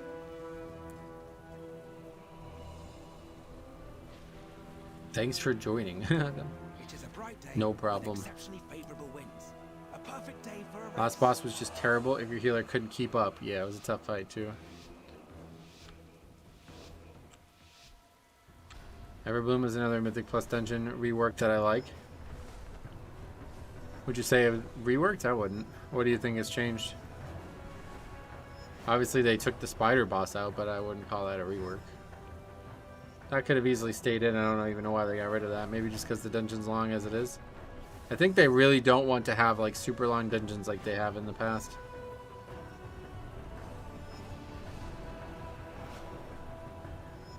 The third boss is completely different. Yeah, to be fair, I don't even know what the third boss did in WoD because I used to solo it as a Blood DK with Dark Simulacrum. So you're probably right about that. I can see that the two of you will soon be formidable competitors.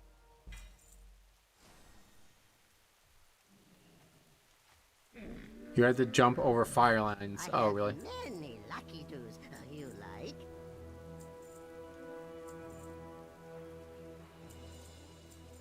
I'm a fan of how they rework the cat dungeons. Can't wait to see how they do the other ones for the upcoming seasons. Yeah, I just don't think it's worth their investment is all. Obviously, it takes some amount of time, and that time could be better spent on actually balancing the dungeons instead of reworking them and causing new problems. That's right, I was watching some Shadowlands Mythic Plus for nostalgia, and Sanguine Depths had a 42 timer. Yeah, the other side was 43 minutes at one point, I think, as well. I really think they're trying to keep dungeons within that 30-minute mark. Yeah, I think there's not been anything higher than 30. 39 is... I don't even know like what the actual highest is, but there's definitely not been any 40-minute ones this season, right? This dungeon, or this expansion. I do think it was a mistake to not have a season with all the Dragonflight dungeons featured. I think it's coming, yeah. I don't think they did it because then they would have to have a season with none of them. Murzon's 37 minutes, is it? What did you get from the vault today? A socket.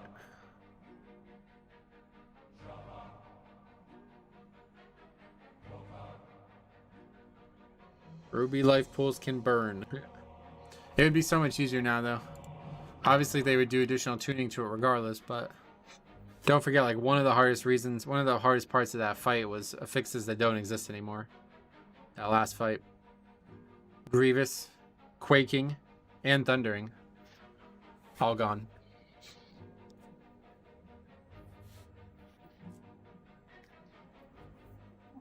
Waycrest is also 37 minutes. Oh, wow. That is not a dungeon that needs to be 37 minutes, but yeah, that's probably the longest one than 37.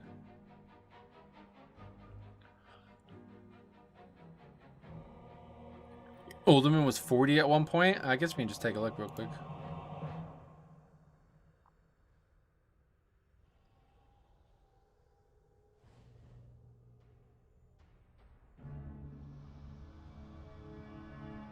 They nerfed it though, didn't they? I think you're right. It might have been 40 at one point and then it went down.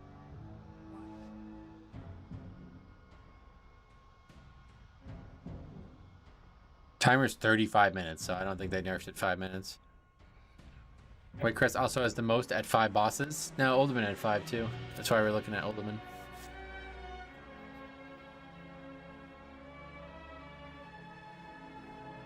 That's the longest one from... what about Halls? I feel like Halls was long.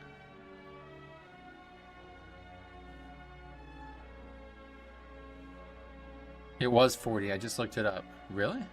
They nerfed it by 5 minutes? Really? Whoa, Trevor Bauer. I'm gonna have to watch that one. This was 35 as well. When was Uldaman 40? The first week? I feel like they nerfed it by 3 minutes total. I didn't play season 2. Was Uldaman rough? No. I quite liked it. It was a hard dungeon. There was some hard parts to it, but... No, it was 38 the first week.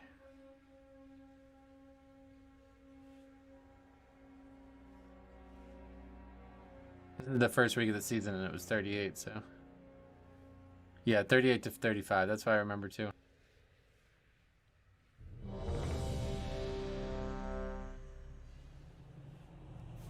Alright, anyway. Must have been on PTR, yeah.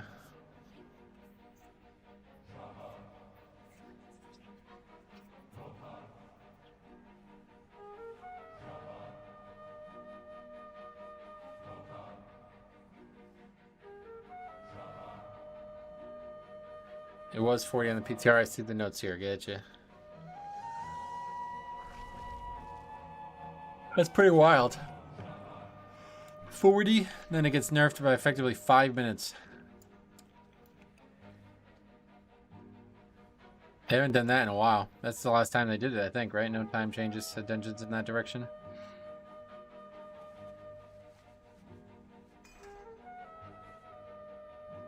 Uldaman felt long as hell, though. Yeah, there's a lot of walking. The halls were narrow and kind of long to navigate through. We have this bonus objective to kill Zera attack. I think I might try it this key. 5, 4, I think it's because the first 3 bosses are legit back-to-back. Back-to-back-to-back. Yeah, pretty much. Very little trash, especially if you did it the way we did it.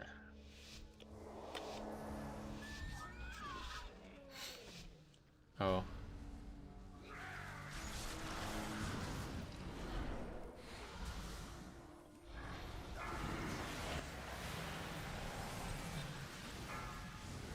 You don't have a freedom this time.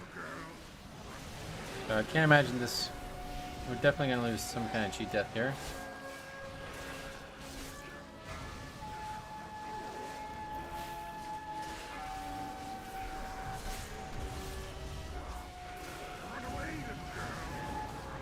Somehow not taking much damage. Like any damage. Now we're taking... Okay, there's cheat death. 12 stacks to the debuff.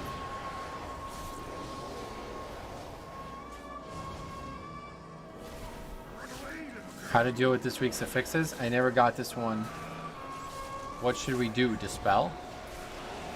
What? You just... wait, are you talking about the previous week? The tyrannical week? If so, then yeah, on busting you should just dispel. And then heal through it.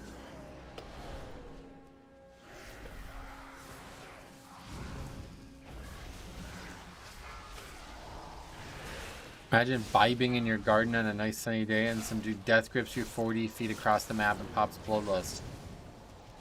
Yeah, I don't know if they're vibing, but yeah. The life of a WoW NPC, you get disrupted constantly.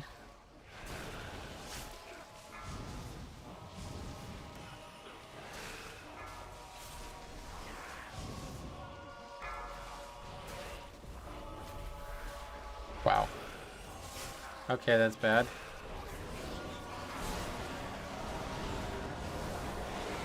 There it is. That's why locks aren't in the MDI. Are in the MDIs and Demon Hunters aren't. Wait, why? What, the first dungeon was big difference or something? Or first pull? Dungeon does seem to be more peaceful wildlife being slotted. Wait, really? You think these guys are peaceful wildlife?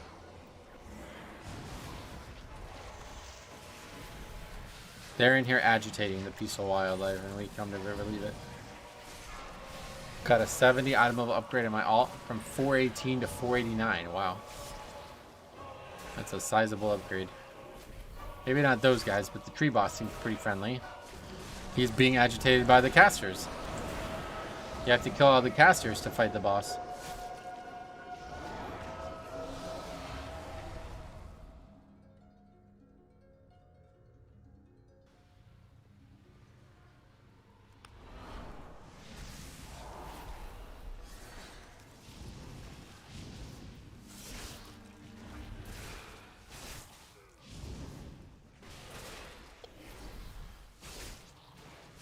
I got a 489 item level upgrade today. Had no socket at all, or had no slot at all for a trinket. Then I looted the 489 trinket from the vault on my alt. Pretty cool.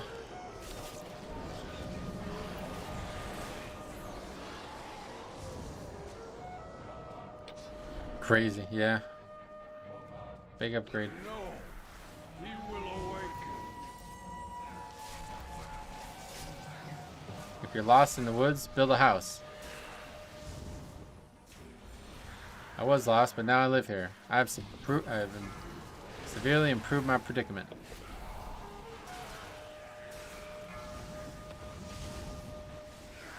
That is a really good point, though.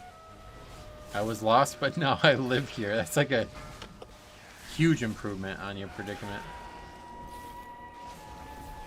Same thing with that trinket. I had no trinket.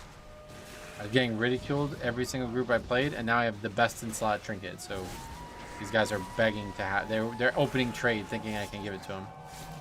That would be like such a huge swing, right? We saved the tree from the casters by killing him. Yeah, he gets turned into mulch. To be fair, he attacks us. It's not like. Well, actually, no, he doesn't even attack it. Imagine opening trade. I can't. I really can't. I don't even know how people do it anymore. Like, I'm not even sure what button you do use to press it.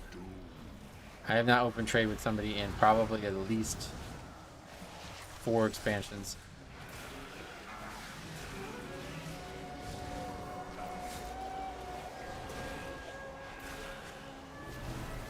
I play solo self-found. Oh, me too. Wait, in-game or do you mean IRL? You mean you always let them trade to you? Yep. If anybody's gonna open trade, if anybody wants to kind of, you know, have a trade, it's gonna be them giving it to me, not me the other way around. Drag them onto them and click. Yep, you can do that too.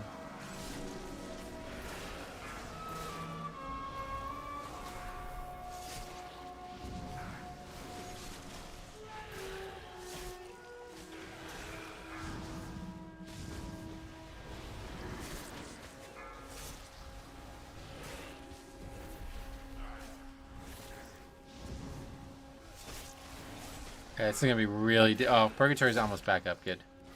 Let's say it's gonna be really dangerous with no freedom on this boss, but hopefully we'll be all right.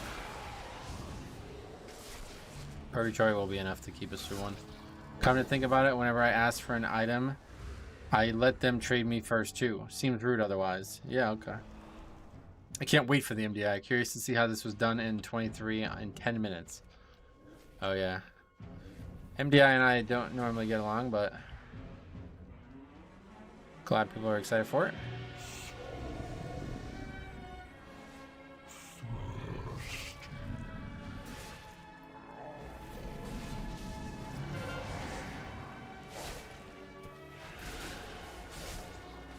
$10 minutes, Jesus, yeah, that's something. Rumor is they were doing some things that won't actually be allowed in the MDI. Oh yeah. What, this is like not streamed anywhere or something? Nobody knows how it was done?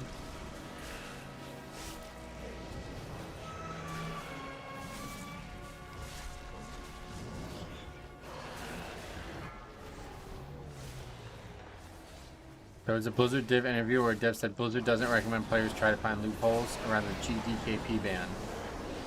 I bet.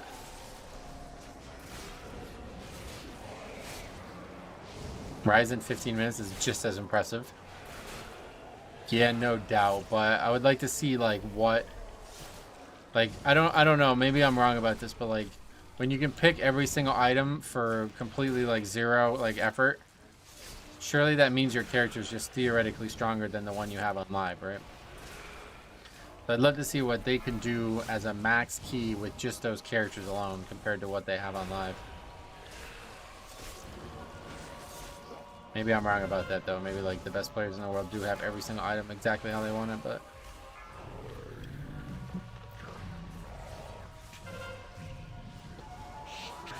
when is the MDI? I have no idea.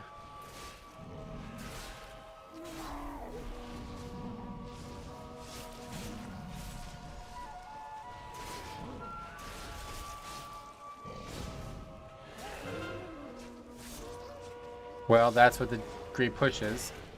Too bad we only get one or the other. Right, yeah. February 16th. Oh, so next week? Nice. Well, I'm glad that I don't stream on the weekends anymore, because that was always the worst. When I used to stream on the weekends with MDI, I would just kill it. I don't think their gear or MDI have leech or avoidance. Oh, really? Yeah, I guess I didn't even think about that part. That's kind of like a big deal right now, isn't it?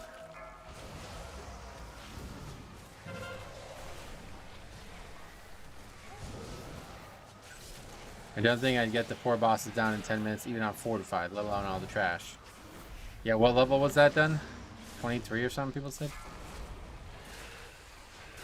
I just double upgraded 23 at all, still in week 12. There you go. 25 next up.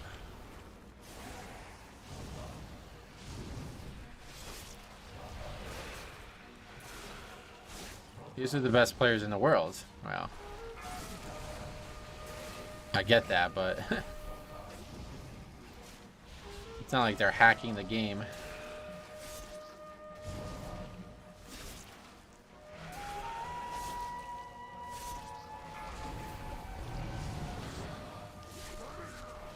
Touring Realm has no tertiaries, but you do get 1 extra average item level from full 489s outside of embellishments. Why? Because you can buy the raid trinkets or something? Is that what you're talking about? 10-minute Everbloom is just pulling everything on the bosses. Right. If you find the scales trinket, most have for Mythic Plus. Do I use it? Is that what you're asking? If so, yes. Must have. Oh yeah, absolutely. I don't take it off at all anymore. If I ever got an actual good DPS trinket, I probably would, but we've gone the whole season without ever really getting any of the DPS trinkets that we wanted to try. Too many disbanded keys nowadays, sadly. Scale is invaluable for a tank. Can't go without it on my tanks. Yep. That's the way I feel about it too.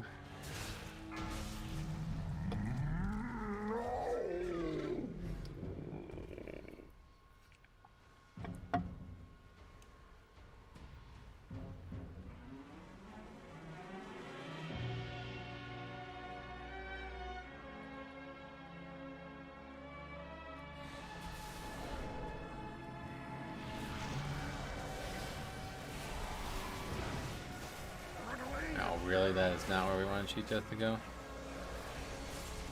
I can't get the thing to drop on my tanks. Yeah, I had to go and target farm it, which I hate doing, but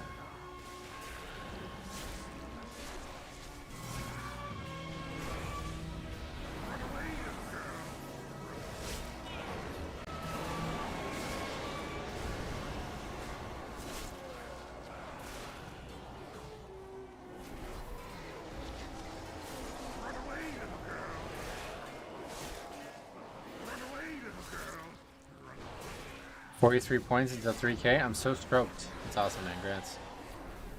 You will 100% get 3K.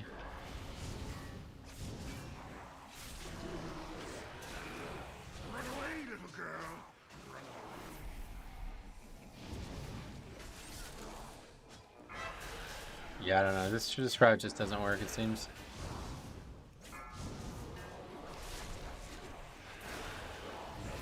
Aggroing this one is like particularly bad. This one's easy to not aggro.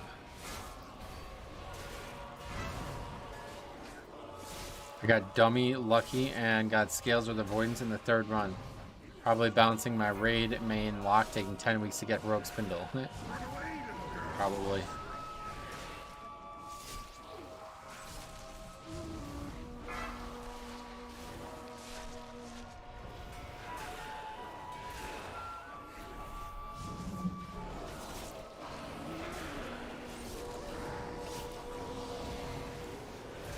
I don't even know what to do now. I guess just go over count.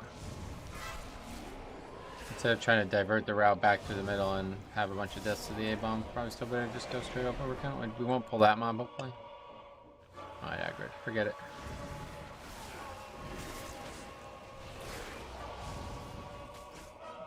Run away, little girl.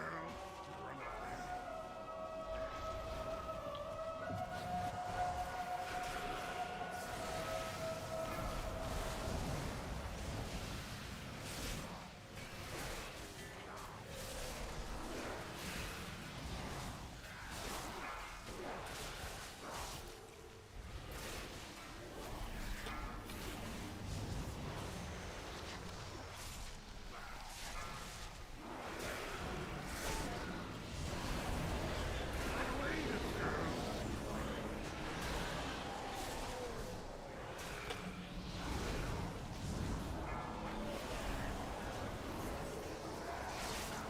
Warlock is pumping. Yep. Yeah, he is actually. 200k above the Demon Hunter, a lot. Pretty often. Pretty nice. Maybe it'll salvage it just because of good DPS.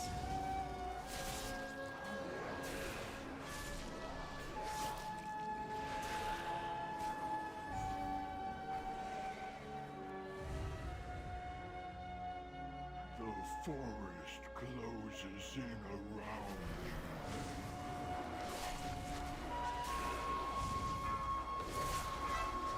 There goes shoot that, so that's probably might be the key right there, honestly.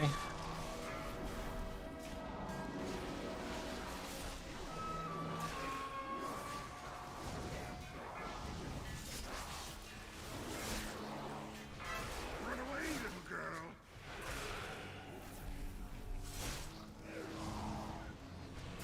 Is that gonna drop?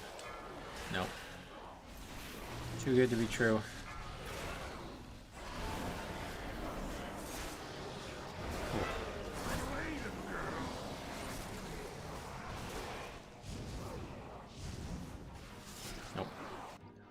Just can't survive it without cheat deaths or freedom.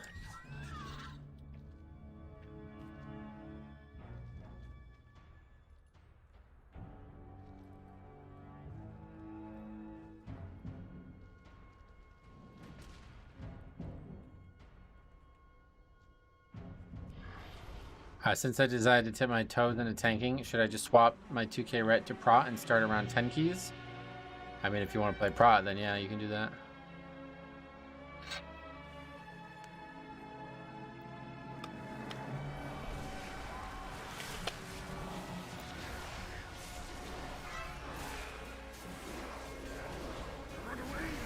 I was going to avoid playing that, but...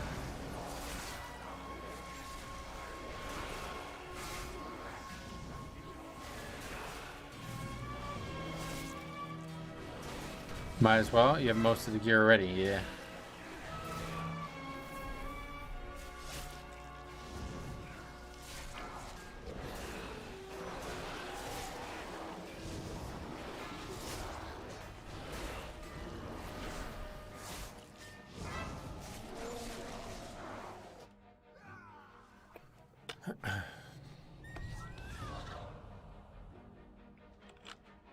Well, as expected, that was the key. That cheat death, those bad cheat deaths in this area was the reason we couldn't survive.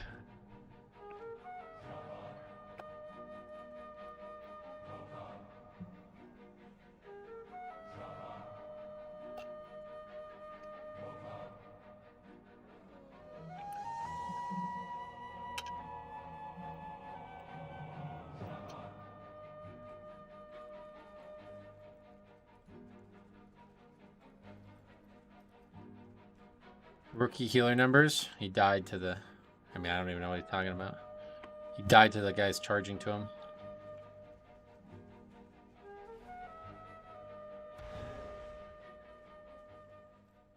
The fuck?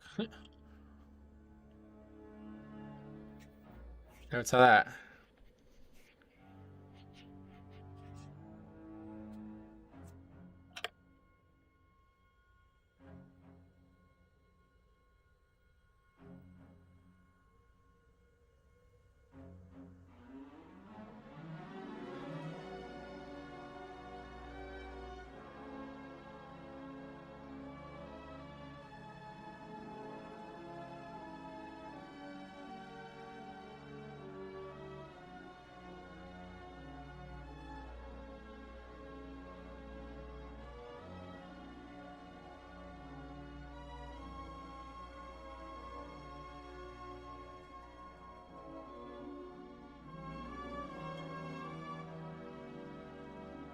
Wrong season. Alright, Emblem 26. Those guys are picking reasons why the key failed, but none of them seem to understand that if I just didn't die those times, we would have still been fine.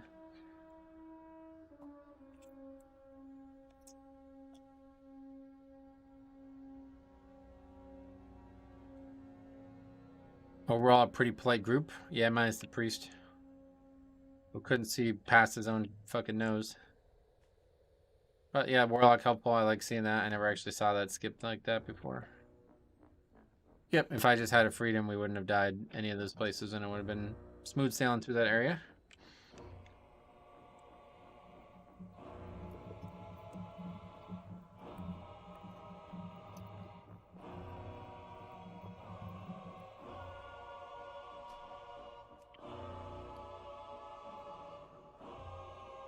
Does freedom remove the debuff? Yes.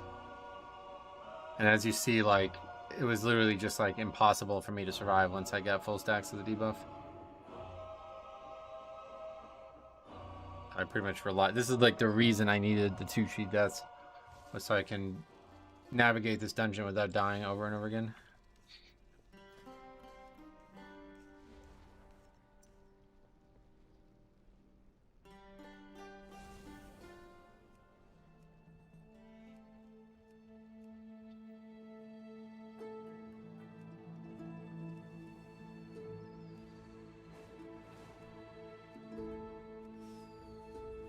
Well, I have battle res. Yeah, Tiger's less freedom and a hunter pet can clear the debuff, but that hunter is a unicorn. Yeah, most consistent one is freedom, obviously, but gotta have a paladin for that.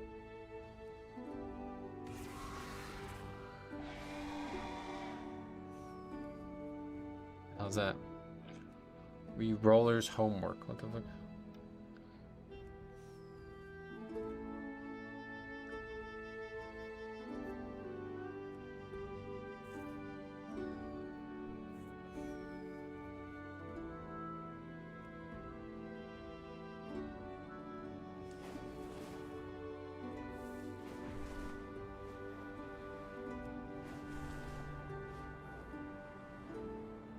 $26 Blackrock with an Ogvoker, or with a Preservation Evoker. Wouldn't mind seeing that one. Sign up to that one if the other ones fall through. Oh, look at this. There's a mine on top of the freaking little floating structure.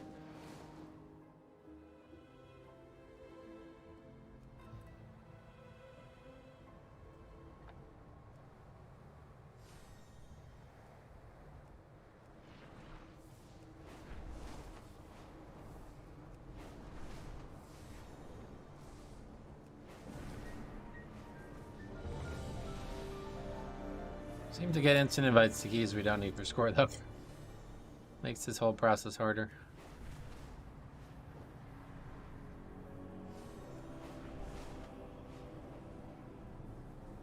I'd say maybe we can get 1 point out of it or something, but I don't think that's possible given the 27 in the other week.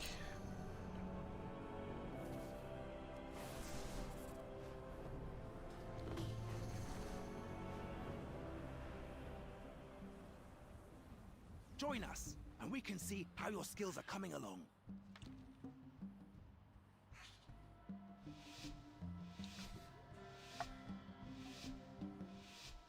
Yeah, that guy listed that because it's 3 o'clock, so kids, you know, instead of doing homework, they have to go re-roll their key. That's the main purpose of that group.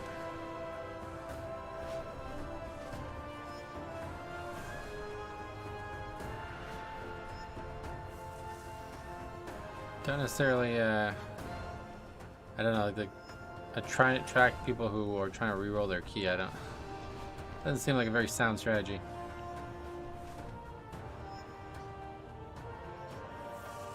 That's the age group for key re-rollers. The middle schoolers doing their pre-algebra assignments. Can't even imagine. 13-year-old or something doing a 27. Excellent work. I can see that the 2 of you will soon be formidable competitors. It's a wild thing to think about. It's just the way some people act yet. I don't think so though, dude. Like, I actually legitimately think like a game like WoW would just chew a young kid up and spit him out. The people who act this way, they act young, but they're actually adults. They just never matured.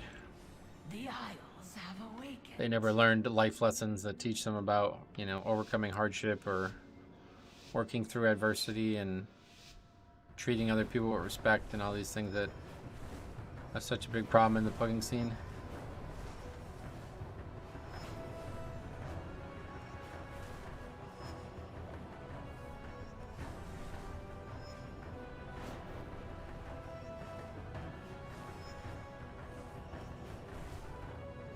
I healed Dragon Soul when I was 11, jeez. WoW was not out when I was 11. That's the thing that always kind of cracks me up. It's like, these guys are playing a game that was out longer, 7 years longer than they are alive. Like, what the fuck? That's hardcore.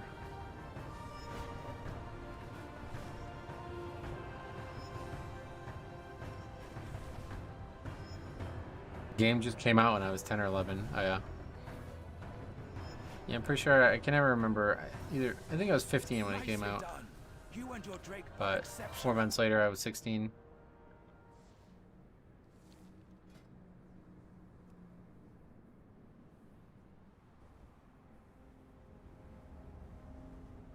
Why am I getting a decline for 23s?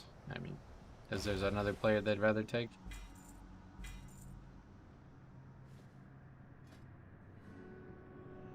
I think I was 15 when it came out. Yeah, I think so. It came out in 2004. Born in 89.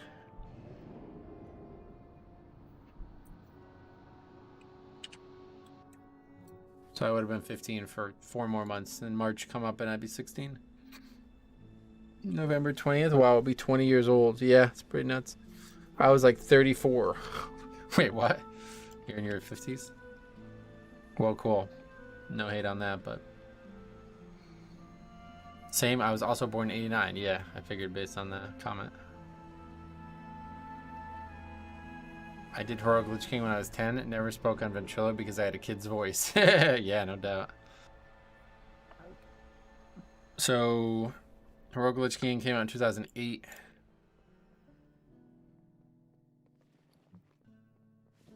So when the game came out, you were only 7 or 6.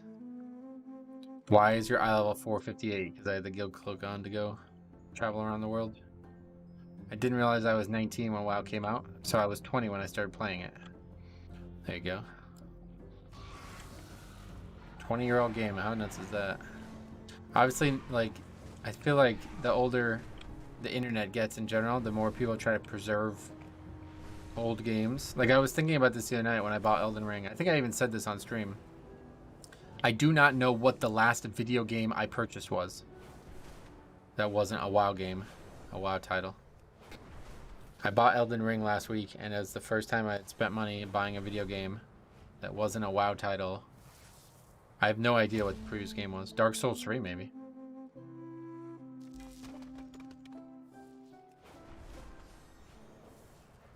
Like, I really don't know. Oh, well, Diablo 2 I bought, but I don't know if I count that. It feels like that's pretty much just because of WoW that I got that game, so we won't count any Blizzard titles. But besides the Blizzard title, I don't... Baldur's Gate. Oh, yeah. I never played that.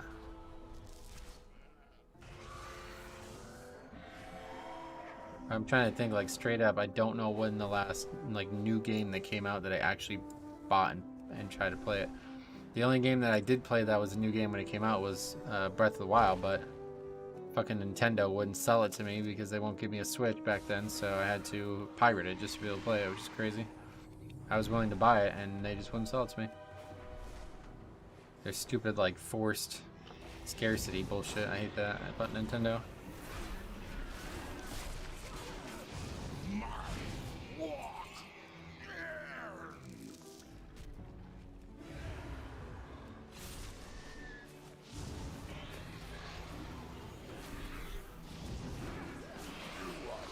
Yeah, I straight up, I think it must have been Dark Souls 3. When did Dark Souls 3 come out? Like 2015 or something like that?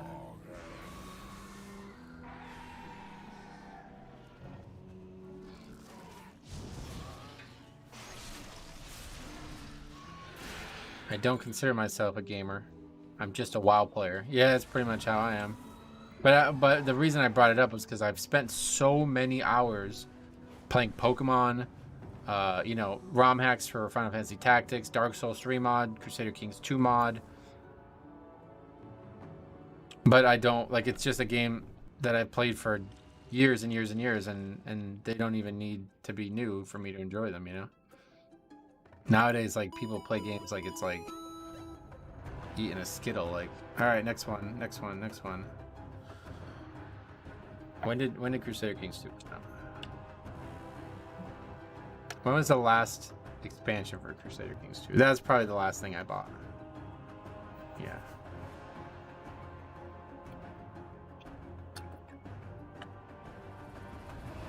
Holy Fury came out in 2018. Okay. That was the last non-Blizzard product I spent money on prior to Elden Ring. November 13th, 2018. And then before that, I think it was definitely Dark Souls 3. Well, maybe there was more Crusader Kings expansions in between that time, but... Dragonflight has already infiltrated the Time Ways. We must follow.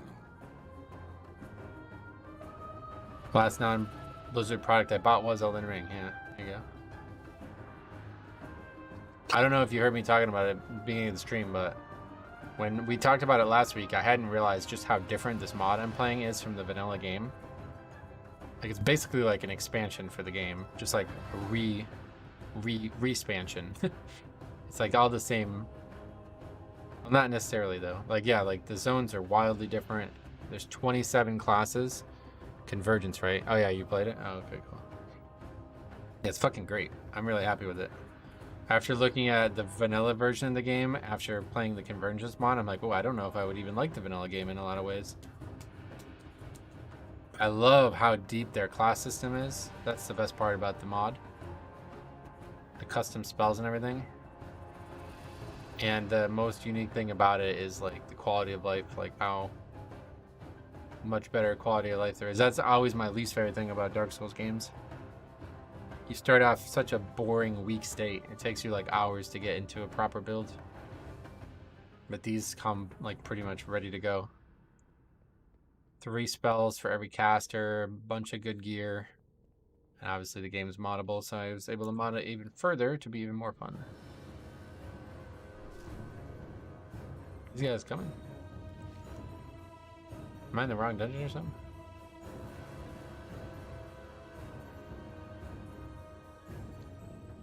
Oh, I am at the wrong dungeon. Well. Okay, Tolerant Hearth. Elden Ring was my first Souls-like game. I didn't know you could skip the enemies. The first enemy, who was like a boss. I fought him for 3 hours. Yeah, so I've not actually played the vanilla game.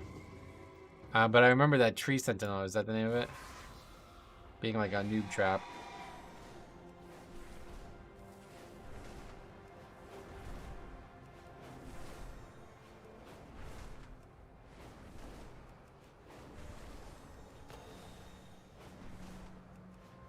I started as a necromancer in the Convergence mod, and you start in the Weeping Grove or Weeping Peninsula or something like that. So I've just like fully explored the entire Weeping Peninsula now after about 10 hours of gameplay over the last 2 weeks or whatever. It's been like a week and a half. And the fact that there's so many more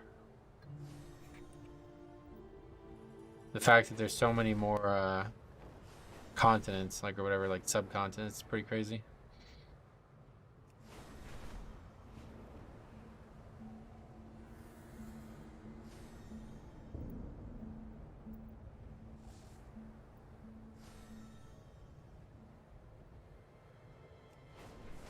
What's the name of the dragonflight in Vizpa? Yeah, I just have heard.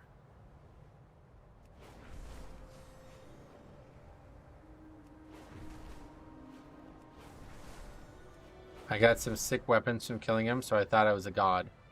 Why does it actually give good stuff to kill him?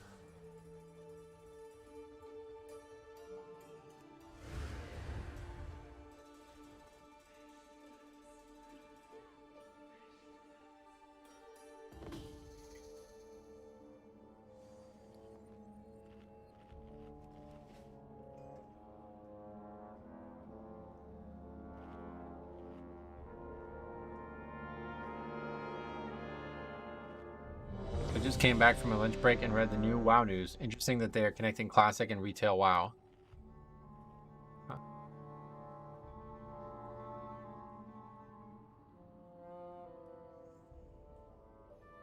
What makes you say that?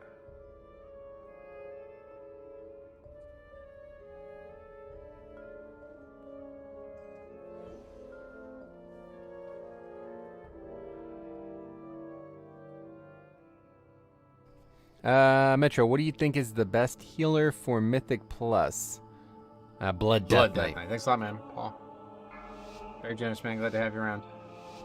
Zalatath? I don't know what he means. 5, 4, 3, But anyway. 2, 1. So, the info about the Holy Hand Grenade in Wrath Classic, it has text about Chromie and Mazdomu. Oh. Is that on WoW? I didn't see that. I did a Dragon Cultist on Convergence, and man, it was awesome. That's the one that starts with, like, the yellow gear and shit, right? I don't know, man. I don't know the names of them, but, like, since I don't know areas at all, like, there's some that seem, like, way fucking harder. Like, I've experimented with a bunch of different class options, and it's, like, there was one that starts in, like, some, like, underground area, which I've, like, I don't even... it just seemed like way harder than... The Necromancer seems like the easiest one. When I was talking about it last week, I was saying that I was ready to refund the game, and it was because I started with the Dreadnought, and right next to where you spawn are like the most annoying mobs I've encountered. I've played the game for like 10 hours now. I've not encountered a worse mob type than the ones that you encountered the first thing you fight in the Dreadnoughts area. It's like these mobs that like have like 10 arms and they just keep shooting you with bows, and there's like 6 of them. Unbelievably unfun mobs. I was literally ready to unsub or refund the game because I was like, bro, if this is how all the like that was my biggest fear for getting that game, was that the power creep from Elden Ring, you know, from Sekiro, from all these games over the years would just continue to go into that direction where mobs just keep getting harder and harder. And all of a sudden you're now expected to just like master timings on enemies that are basic. And I was like, wow, okay, it's exactly like I expected. It's even worse. It was even worse than I expected, because like, if this is going to be how fighting every mob is going to be, then I'm not playing this game. But luckily, that was a huge outlier. As soon as I switched to Necromancer, it was like, oh, this is such a better experience. Hasn't Chromie and Maz been around since vanilla? Well, Chromie's Chromie's like in vanilla, right? Oh, I guess you don't know that? Chromie's an NPC in vanilla. That's how you get the Holy Hand Grenade, or whatever that thing is. There's like items in Classic that you have to get from Chromie.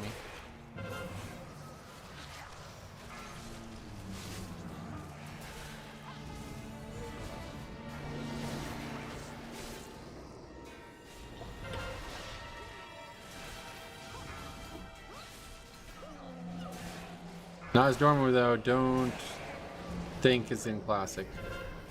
Because in Classic, the Bronze Dragon is actually a rep that you start hated with, and you actually have to train, like you have to get higher rep.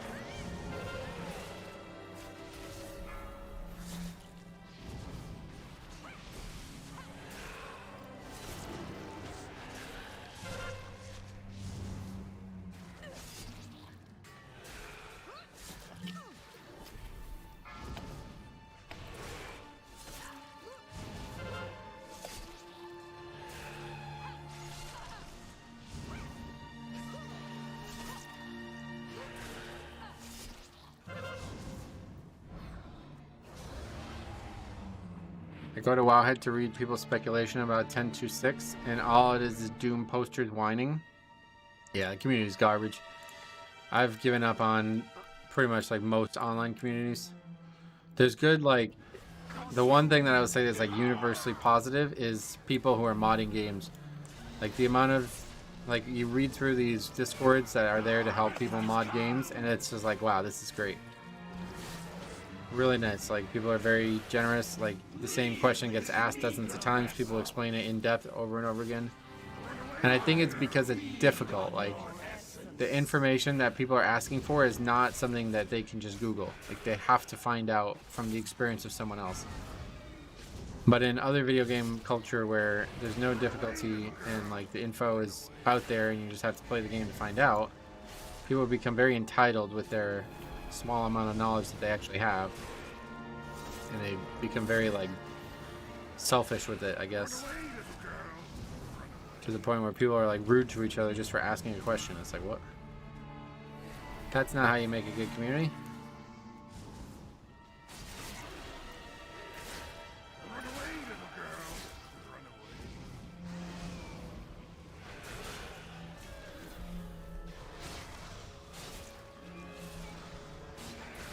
Rise is unupgradable on Tyrannical. Oh yeah. Oh, we've done it, but Dormu was lost in time and wasn't seen until Wrath, right? I mean, yeah, obviously, like every character that's an immortal that was in the game now was in the game back then too, but.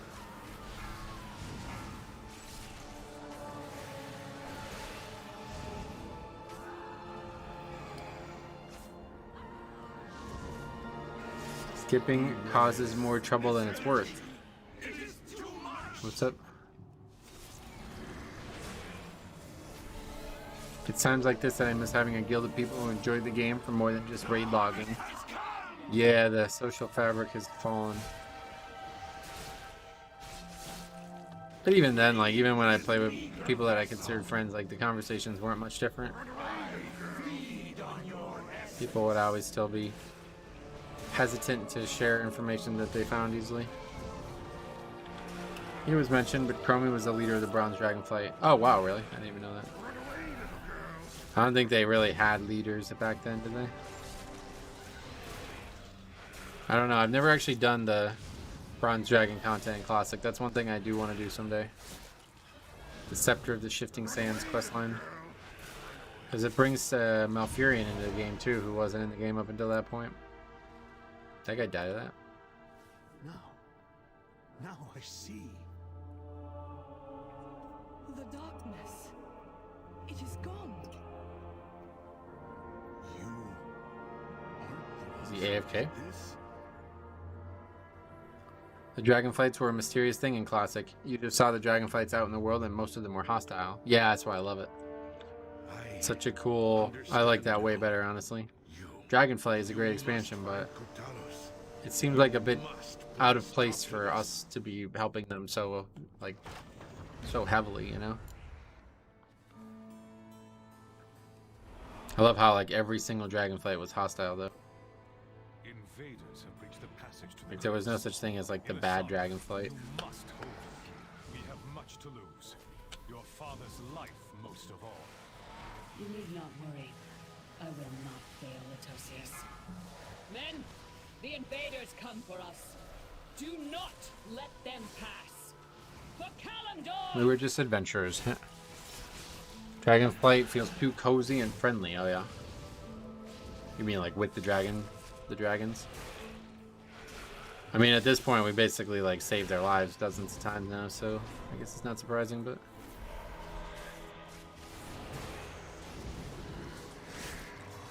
Wrathgate was the first time the dragonflight actually helped us. Was it? Possible, yeah. Yeah, you might be right, actually. Well, no, because the shifting sands, like, yeah, literally. That's why you get exalted with the Brood of Nozdormu. Oh, yeah, wait, well, hold the fuck on. That's the name of the rep, the Brood of Nozdormu. Of course he was... Yeah, he was featured, of course. You guys keep saying Moz for some reason. Is that a thing? You mean Murzon? Is that what... I don't know what Moz meant, but anyway, yeah, Brood of Nozdormu was the name of the rep. Nether dragons were cool. Yeah, TBC. Solid stuff. Oh. Stuck on that, so that didn't work. Jordan back, what's up, buddy? Welcome. I remember thinking it would be cool for us to rep up with the Nether Drakes. Oh, yeah. Yeah, and then use them as a mount. I like the concept. They could have did that with all the factions. It would have made a lot more sense than the way they handled it with some of them. Pre-Voker, haven't seen that one in a while. Yeah, that's why I signed up to the key, because I wanted to see more from these fellas.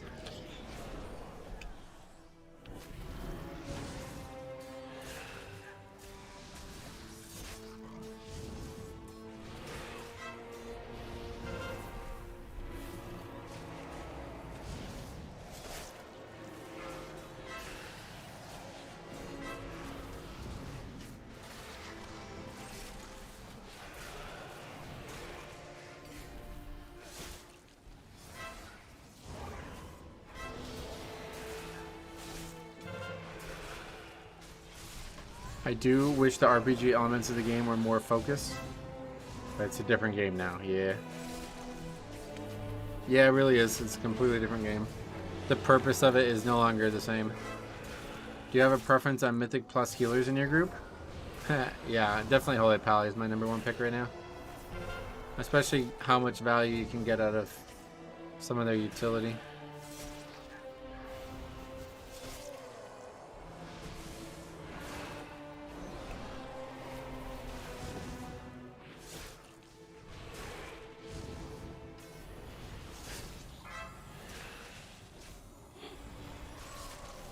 While I'm running keys, I see a lot of the same people. And there's an evoker with the name Pre-Voker that I see pretty often. That's funny.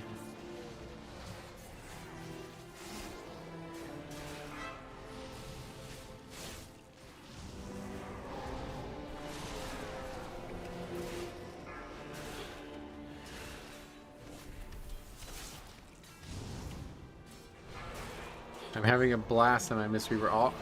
Gonna try Resto Shaman next. Cool, good luck. Let me know how that goes.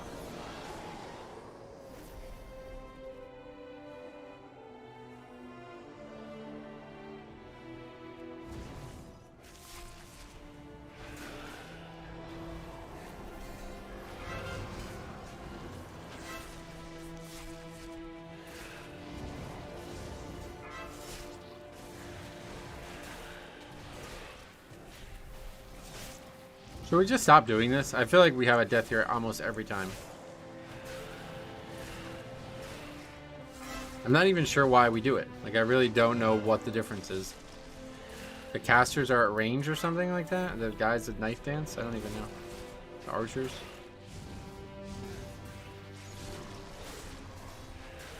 What do you make of the new Covenant ability appearances? We don't really, I mean, we have only a very, very, very small change of the Death Knight, so I don't even interact with them. I like the idea, though. Some of them are so fucking good looking. Probably my favorite one is Adaptive Swarm changed into a more like Insect Swarm look. I love the way that looks.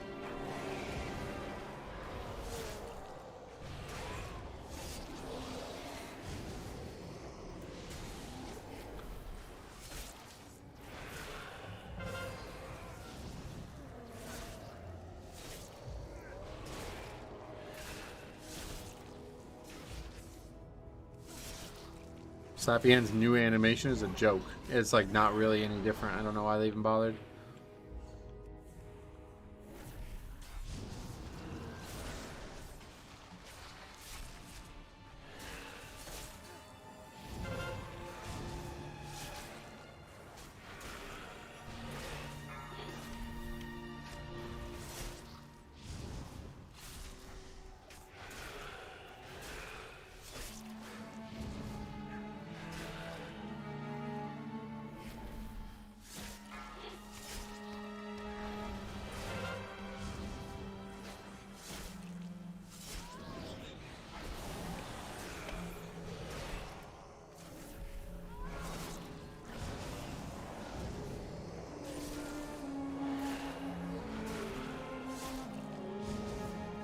Now those keys are still in the fortified week, so let's see how many points I'll be able to get next week. Yeah, we'll see.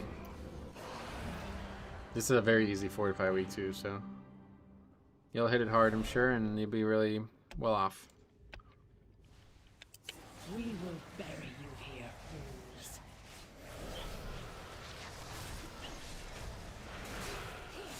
Run away! You cannot escape! The hunt is eternal.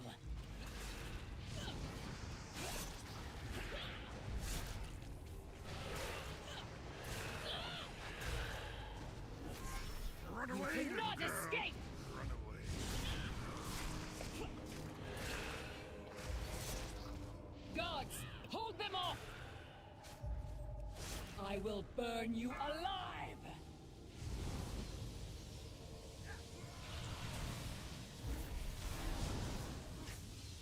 Did you ever finish your ROM hack?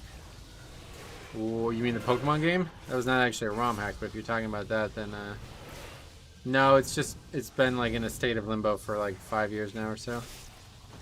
It's pretty much done. Like, I wanted to add New Game Plus to it, but before I start tweaking a New Game Plus, I need to know if the end game of the first version is balanced, so I can, you know, make New Game Plus appropriate. And I need somebody to play through the entirety of it.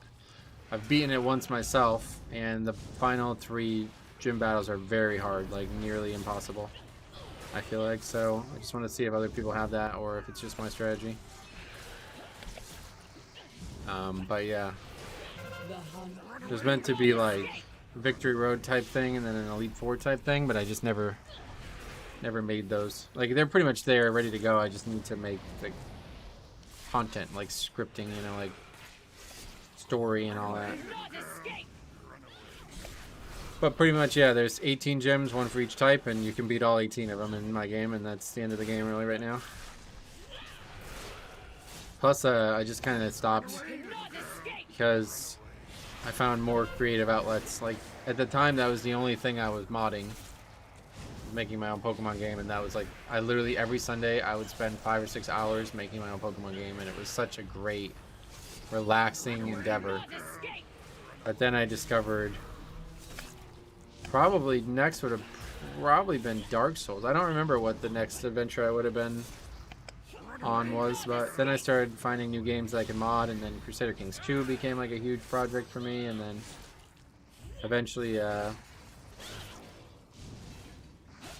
the Diablo 3 mod, the Diablo 2 mod, and then eventually the WoW private server.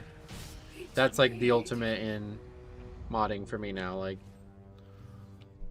the WoW private server is like the best thing that I've ever done creative wise in the video game. Pretty much full control. There's some things we can't edit, but having full control over a WoW game, a game like WoW, is so insanely fun that it's, yeah, hard to do anything else and enjoy it as much.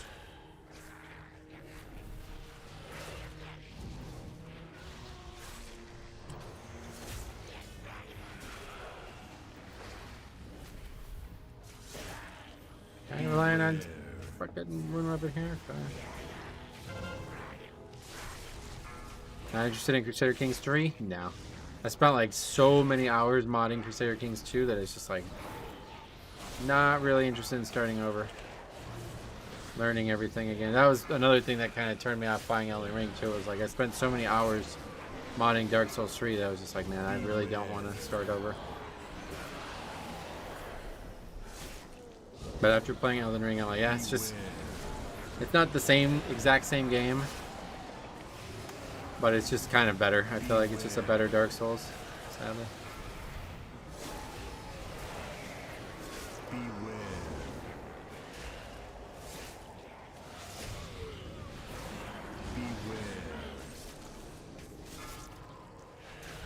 I used to have a little solo private server set up for WoW on my PC, but I had to reformat it and lost it. Oh yeah. Yeah, I gotta remember to back all this up, because this is such a fun version of WoW that if I ever didn't have it, I'd be so upset.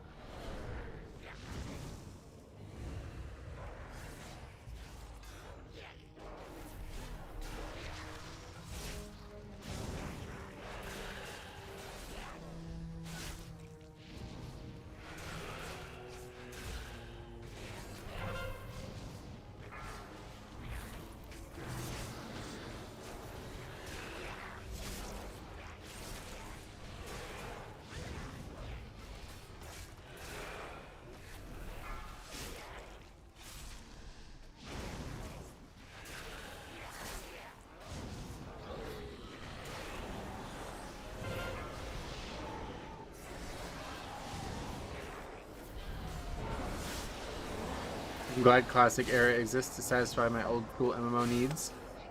Yeah, no doubt.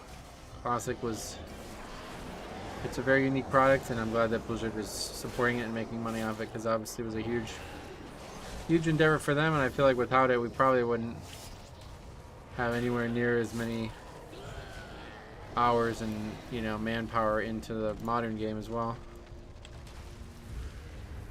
It encourages them to be creative in both games now. All I ever wanted from Blizzard's Classic was for them to learn lessons for the modern game from Classic, and I think they did. Like, I really look at Dragonflight as taking all the best parts of Classic and making it a better game, you know?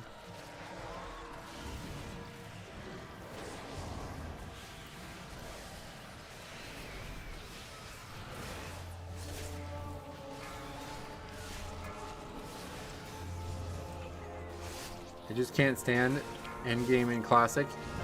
It's too sweaty for no reason. Yeah, the people ruin the game, like I said. That's why I just play it as a single-player game, because the game's actually a great single-player game.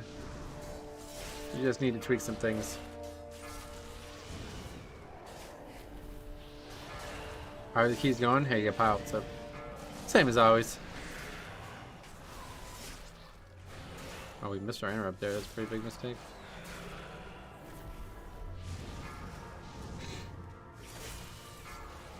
Cheat death too.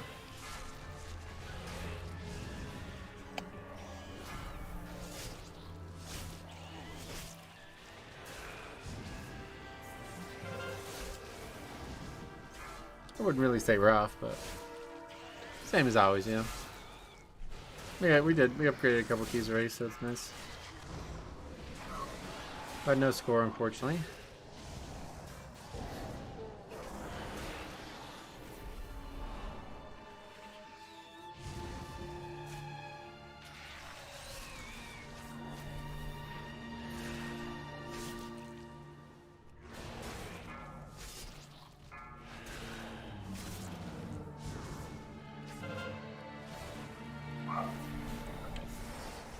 When are we playing AUG? Probably never, but we'll see. If we hit some kind of dead period in this season, then I may consider going back to it. As of right now, I'm still very much enjoying my time playing the spec.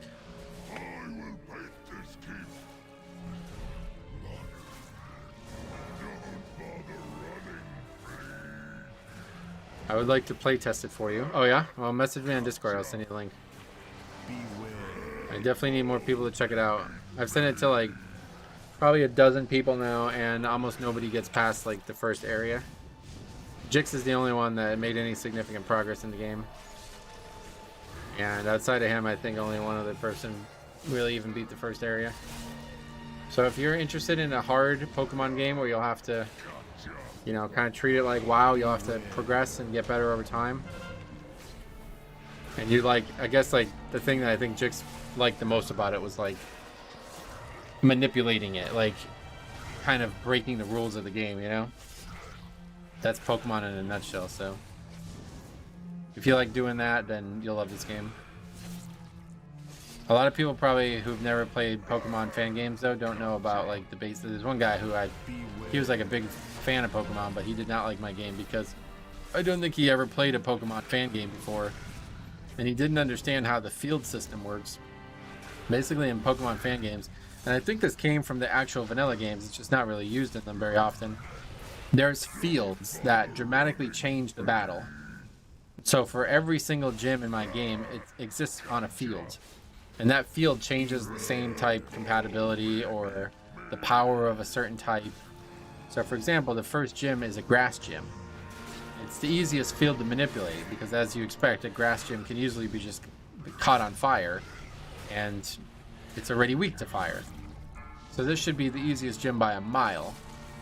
He literally was like, he was like cursing at me about it. He's like, bro, you can't do these things. Oh, I'm dead. I took too much there.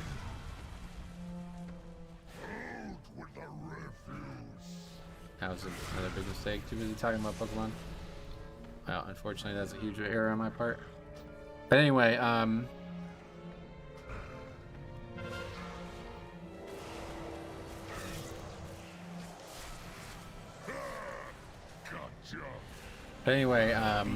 that sucks.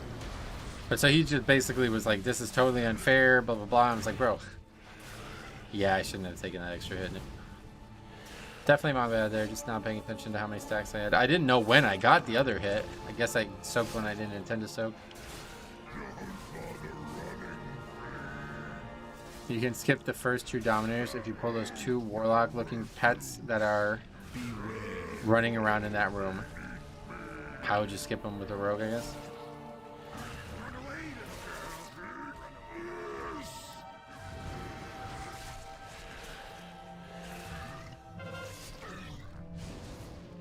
Reset? No, we'll finish it. Surely it's faster. You have to use an Invis pot? Oh, okay. No need to complicate an easy dungeon already.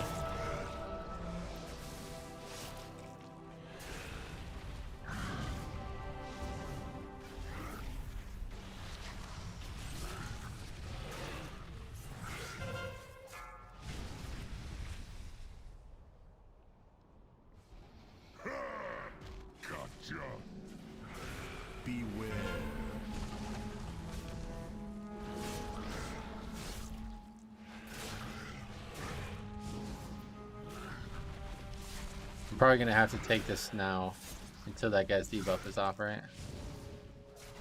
I should be able to survive 2 easily no matter what. Yeah. It was the 3rd one that killed me.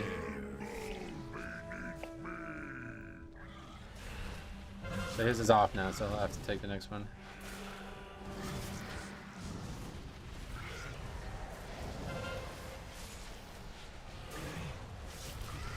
Alexandru, and like time to see. Hi, Ben.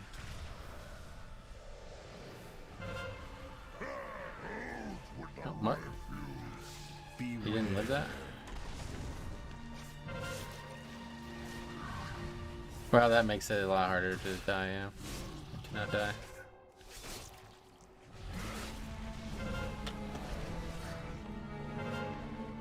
And this fucking affix, or this spell just does not work, it's crazy.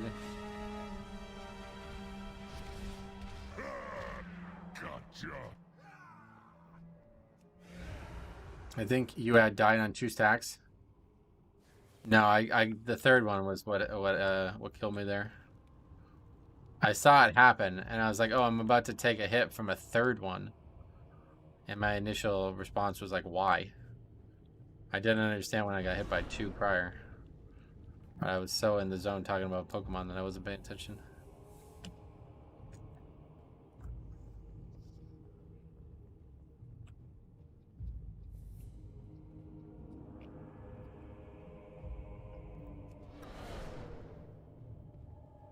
It's over. No, it's good. We're gonna continue. It's Game Freak's fault.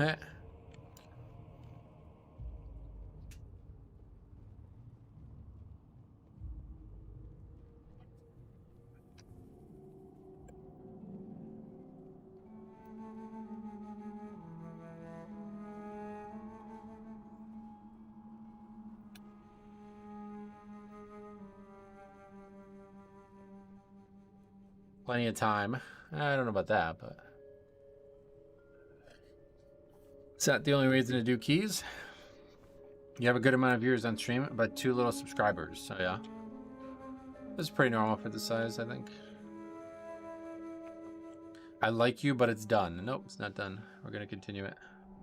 The timer may be done, but that's not the only reason you do keys. So these guys want to stop though, so it might be done.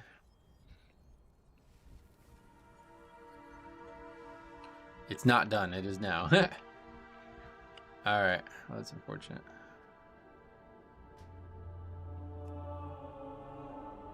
That was a pretty big mistake on my part, so.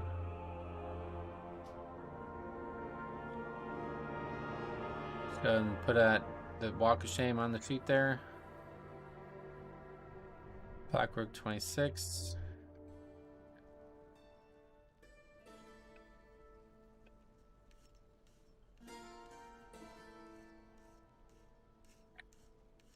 I'm also going to just do LFR now, and that's going to be it for today, because I'm not feeling like going into another one after making that big of a mistake. So let's go ahead and do LFR quick. Should be a nice quick queue. See if we get the legendary. Happened to me in the same spot yesterday. Oh, you got hit by extra. I just didn't even see me getting hit by that third one, man. That's such a bad mistake. Good luck, mate, on the legendary. Thanks. Okay, we have Paladin, Rogue, Shaman.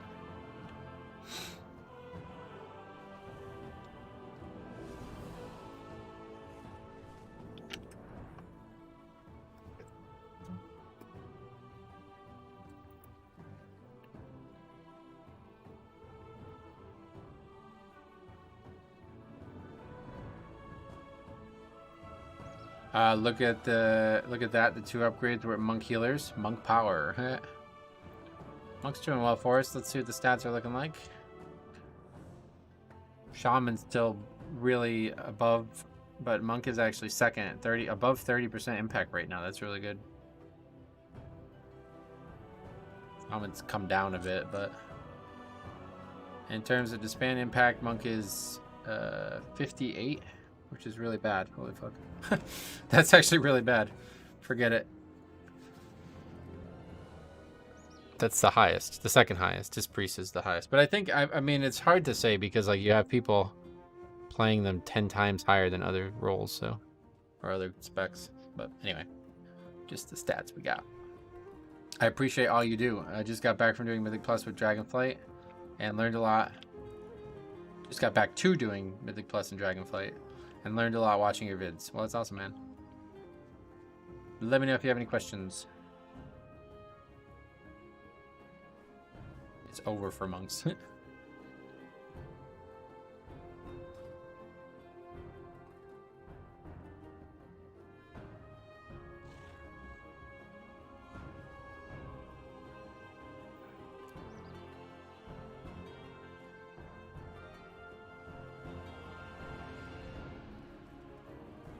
Monks just getting started.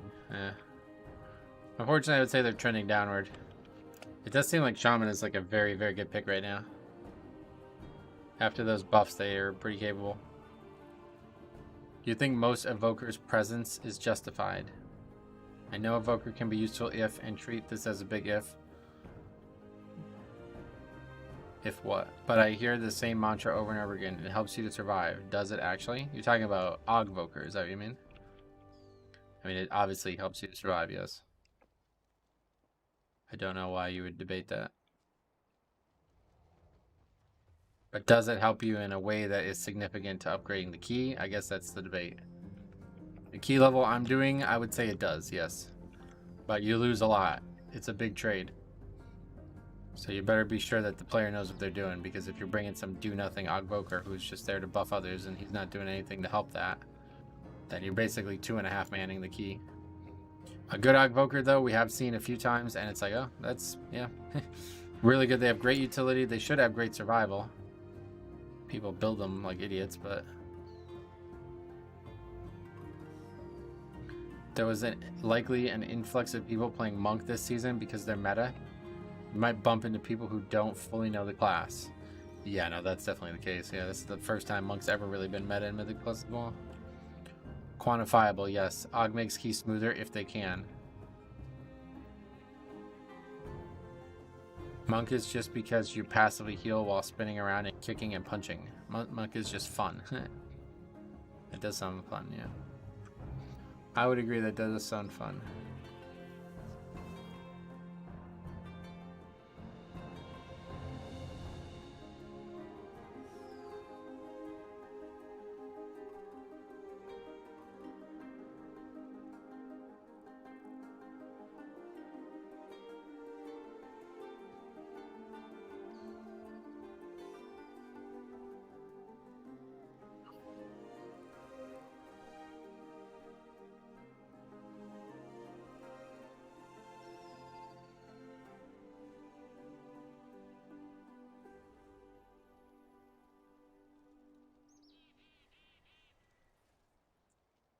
That's a funny quote I just read. Blizzard is taking a lot of care in making decisions regarding features added to Classic WoW because you can't scale features back once they're implemented, and that is exactly why WoW had so much trouble in its middle years. Like things like flying and LFR did such harm to the game without them realizing it was going to have that impact. It says people are asking for classic plus, not modern minus. It's a good way to put it. Nice, you're still streaming. Is Metro Nice a name just for your Death Knight, or do you have other tombs with similar names? Metro is my name, and every character has some derivation of it. Nice was just a thing I added because of how often people would just say some off-the-wall bizarre shit, and I would just, in the chat, and I would just be like, nice. I kind of don't do that anymore. Now I just say, gotcha. Next character will be Metro Gotcha. Well, most evokers I play around 26 keys don't use their utility to their potential. Yeah, Zephyr is a big one, you know. It feels to me that we are mostly better off with 3 DPS. Yep, absolutely. I think right now with the way timers are, it's better to just take the extra DPS. You may have less survival, you may have people die more, but if you just blast the fucking DPS like crazy, it doesn't even matter. Like, people talk all the time now about keys upgraded with like 40 deaths and shit, you know? It's like, what's the point of having somebody survive if you can just still upgrade key with that many deaths? Random, but I find your streams therapeutic. I sometimes fall asleep with them on. Oh, yeah? Well, if you like these streams and fall asleep to them, then you'll like what I'm about to link. I actually have an entire separate channel for leveling challenges, which are like super chill, explorative looks at the game from the ground up instead of just max level content. I've heard a lot of people say that they fall asleep to that content, which is it's a good thing in my eyes. But yeah, I'm desperately in need of subscribers on that channel. Unfortunately, we're on a bit of a hiatus from the current one because I've been playing Elden Ring a bunch, but it'll come back. But yeah, if you guys aren't already, I would really appreciate it. You guys subscribe to that channel, even if you don't plan on watching the content, because YouTube requires 1,000 subs to monetize the channel. And I'd really like to get it monetized before Dragonflight ends, so I can do all kinds of alpha stuff on that channel. I was dying laughing at 2 AM watching that key to spam video on Galacron's fall and the ridiculous crap they were saying. The one from last Friday. Yeah, that was fucking childish shit. I've never seen that much childish shit in one key. I will watch. You are my workday watch. Sweet man. Just sub. Thanks very much for doing that, Robo. It means a real lot, because like, it's not something you should do, like, unless you like the content, but I'm asking for a favor specifically in this case, so anybody who does it, I'm really appreciative of. Did you time that key? Nah, I fucked up pretty bad. Ended up causing a wipe on the third boss. For some reason, things are just funnier at 2 AM. Yeah, you're just tired, yeah. Was Elden Ring your first Souls-like game? No, I played all the Dark Souls games.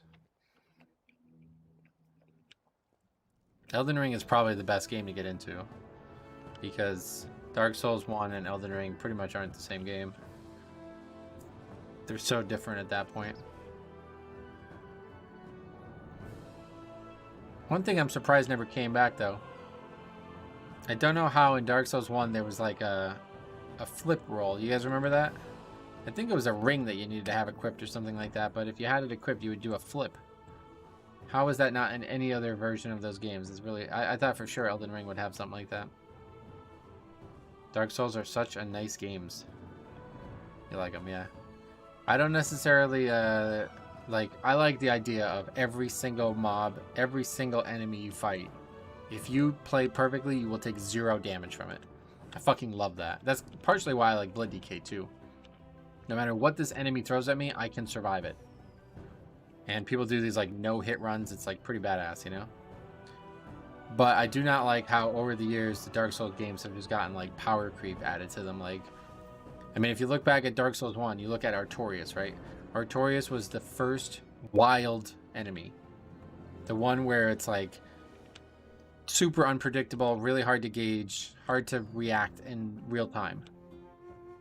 Then Dark Souls 2, like half the enemies were like that. Then Dark Souls 3, like 3/4 of the enemies are like that.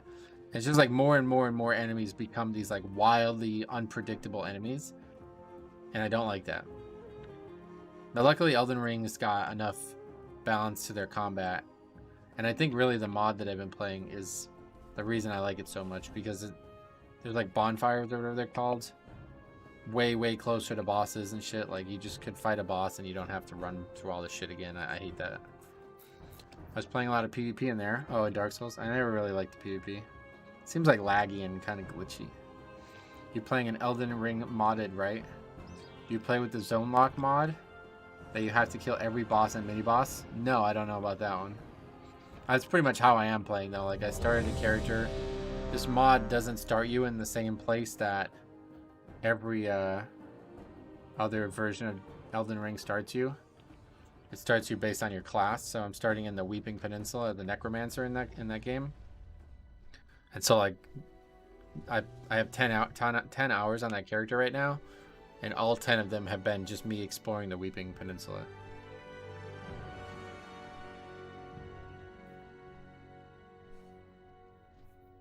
And there's still one more. I just beat Castle Morn, which was like wildly overhauled apparently from the vanilla game to this game. And I still have Morn Tunnel, which I forgot all about. So I'm gonna go do that at some point, and then that'll be for that continent. I do not have time to eradicate you myself. Unpopular opinion, but I hated Elden Ring. The game and mechanics were so obviously made difficult, it was just egregious. Well, so that's what I'm talking about, basically. Like, if you compare Dark Souls 1 to this, you know, Dark Souls 1 was famous for being hard, but if you compare it to Elden Ring, it's like a walk in the park. Zone Lock mod is really interesting, but I don't know if it will work with your new starting zones. No, I doubt it, yeah. But I don't know of every boss, but I'm pretty sure I've explored 100% of the game, the Weeping Peninsula game now, so I don't think I missed anything. There's just that one, like, cave or tunnel or whatever that I have to beat, and then I will have done every single thing in that zone, I think.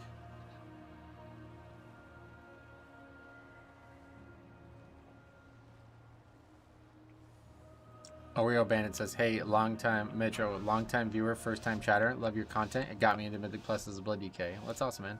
5, If you have any questions, please do let me know. 2. Thank you for breaking the silence and the chatting as well. I'm glad to see somebody who's been a viewer for a long time become a chatter as well. There's like there's like thousands of people who watch the stream every day, but only ever hundreds of people who chat, so I get a lot of people probably just tune in and tune right out or something, but I'd like to meet more of you guys. I think I've focused on the social part of the community so much that hopefully it's inviting, but I was tuned out for a second. You doing LFR? Yeah, just trying to get the legendary and moving on. That last key was a bit of a bad experience, made me feel bad, so I'm just going to end the day on this. So many plate wearers. Yeah, I mean, it's the same reason I'm here. Can't wait for the Elden Ring DLC. I just pray it comes out during a downtime in WoW. People were saying it's supposed to come out this week, but it doesn't look like it is.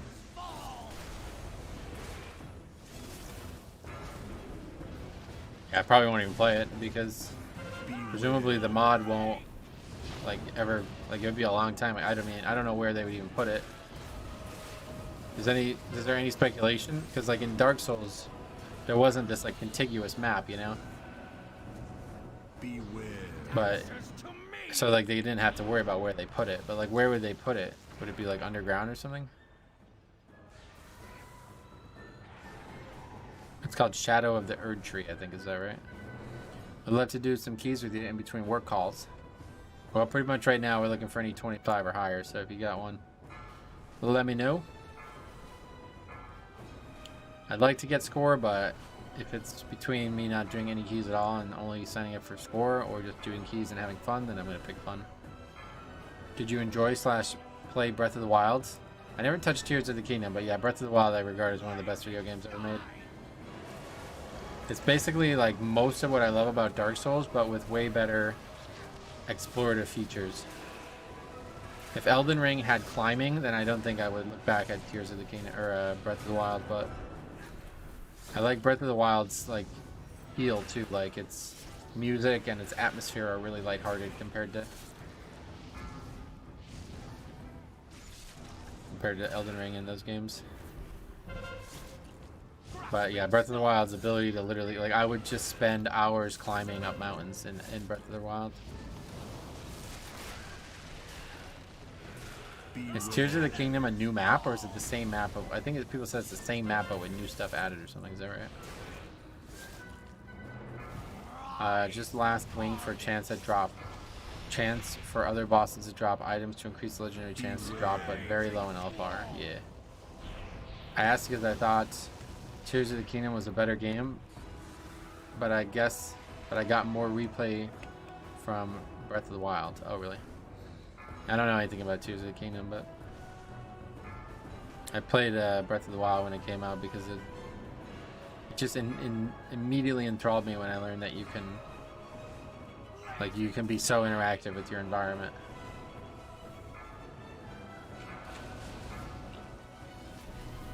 Hoping for a Holy Pally alt streams. Yeah, I don't think I will do any alts as Holy Pally. If we're gonna do anything, we've kind of just found like better alt, right?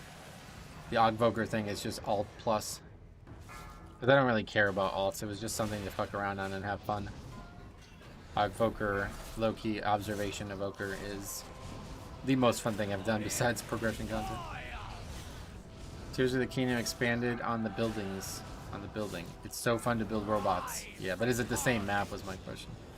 Tears of the Kingdom had a very, very similar main map, but 2 entirely additional maps. Okay. Much like I'm doing now with Elden Ring, like that first exploration of Breath of the Wild was just pure magic. Honestly, I will say that the Breath of the Wild map and the Elden Ring map, it kind of strike me as similar. I feel like they're laid out in a very similar way, where there's like a big snow area, a big fire area, a big water area. It's actually kind of surprisingly similar. But the charm of Breath of the Wild's world and zones are just 10 times better than Elden Ring. Elden Ring doesn't really have any charm. It's just all... It's just packed with substance at least, but... What the hell is that? Blacksmithing pattern? Oh shit. What a pity. Didn't win it. So. Find me. I await you on the I quite like beer tanking. Bear tanking. Feels more relaxed than Death Knight or Demon Hunter. Yeah, no doubt. Play a fire mage to see why they struggle in pugs. No, I'm all set. That's the main reason I love Dark Souls 2. The zones were so well made. Oh, really? Well, I definitely like the zones in Dark Souls 3 and Elden Ring. I was just saying that they're not charming. Like, I don't love going to them. Like, I recently replayed Dark Souls 3. I told the story a bunch, but like, the Hiei character from Yu Yu Hakusho. I rewatched Yu Yu Hakusho when I was sick because I couldn't do anything but watch shit on my laptop. And that always reminds me of a pyromancer from Dark Souls. So I played Dark Souls 3 again for the first time, and I forgot I just really don't like the zones. Like, I straight up don't fucking like the progression of the game at all. Even the first zone in the game, it's like, I could do without this. Elden Ring at least has more color and diversity. But like, I did like the cathedrals, the depths, and I can't remember the names of all the zones, but like the undead settlement, it's like these are just very dreary and like dull and grinchy looking areas. I just don't like looking at them. They all feel so dead looking. Yeah, I fucking hate that. That's why that's even why I checked out Elden Ring in the first place, because I found this talk about this mod for Dark Souls 3 that's gonna like completely change the visuals of the game's landscapes. 5, 4, and there's these bright, colorful 2, trees in it. 1. And people were like, finally Dark Souls 3 with some color. And I was like, yeah, they're right. And then the comment after that was like, that's just Elden Ring, lol. And I was like, oh wait, what? Like, I expected Elden Ring to be just similar to it, so I didn't even look at it. And then I looked at it and I was like, whoa, it is very colorful. Tons of bright, like, different colors in the different zones. It's really good. So that was literally the reason I bought Elden Ring. You guys were selling me on it, and I was like, I'm probably still not going to buy it. Then I looked at the trees in Elden Ring, and I'm like, oh, I want to buy this game now. There's a forest. It's like a big autumnal forest in Elden Ring, apparently. I haven't gotten there yet. That is the reason I purchased the game. The gameplay, everything else, like, I don't give a shit. The reason I bought the game was because of how vibrant it was. Is this Mythic Raid? Yeah. We're just going to quickly one-shot Byrak Mythic and get the axe. Tears of the Kingdom is definitely worth the play, though. Map is geographically similar, but the contents of the map are almost entirely new. Looking forward to trying Elden Ring to take a break from WoW. Yeah, it's a very good game. I would honestly recommend if you never played it to just go right into the mod. Convergence. The thing about Tears of the Kingdom though, like I don't own a Switch, so I probably won't ever play it. I only pirated Breath of the Wild on the Wii U. I guess there's probably Switch emulators now, but I don't really feel good about emulating consoles that are like fully developed and still being content like developed for. This is Mythic Plus raid. Metro's God tier, and he's gonna one-shot it. Yeah. Don't worry about why I'm not in Discord or playing with anybody from the same realm. It's Mythic. The heart is mine. Run away, little girl. Run away. I'll be back in midnight to solo this and get my axe finally. I'm looking forward to doing all these raids that I get to do someday in the future. When do you think I'll be able to do them for the first time? Maybe the end of next expansion? Like you can solo Shadowlands raids right now, right? You can solo Castle Nathria, I'm pretty sure. Crossroad Mythic is out? I think it is, yeah. Don't worry why nobody's doing more than 160k DPS. It's definitely Mythic. Yeah, don't worry about the DPS chart. Or the fact that we have 2 healers doing 50% of the healing. Castle Nathria is not soloable. Oh, why? I was just talking about normal, but yeah. I've seen people solo it. Is there a fight that makes it hard to solo because of mechanics? SLB, what's up, buddy? Welcome. Maybe you can't do the whole thing or something, but I could solo Sanctum Heroic on my low gear Death Knight. Yeah, Sanctum's another one you can do. It's just some mechanics that are probably not soloable or something, but you need a heal spec for the one boss. Oh yeah, for the Kel'Thas boss, whatever that's called. I can't remember the name of it. Yeah, that's not the actual name of the fight though. I don't remember the name of the fight.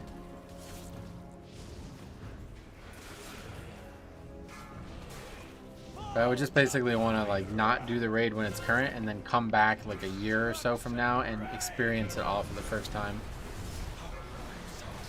Sun King's Salvation, that's it. There you go. That's a great fight. That's one of my favorite fights. Castle Nathria had amazing encounters. The last raid I truly enjoyed, and the last raid that I'll never forget those fights. If the axe drops, are you gonna do another key?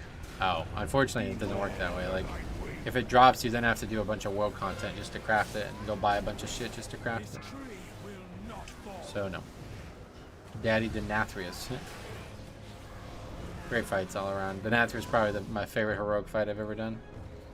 Do you have to tank swap and raid? In LFR? No. Should you? Maybe, but do I have to? No, absolutely not. I uploaded the double upgrade 23 Atal. Sweet, yeah. I probably won't do a review on it, but I'm glad that you're succeeding, man. If you get it, will you upload it on the leveling and yeah, if I do get it, I will do the whole quest line on that channel for sure. That's been the plan the whole time. I'll make like a proper video out of it too, like not just a playthrough, but like an actual edited video of all the story and everything. What's the highest key you've ever timed? I can't ever remember. I think we've done 27s in the... Well, now we've done a 27. Season 4 of Dragonflight, what was the highest we did?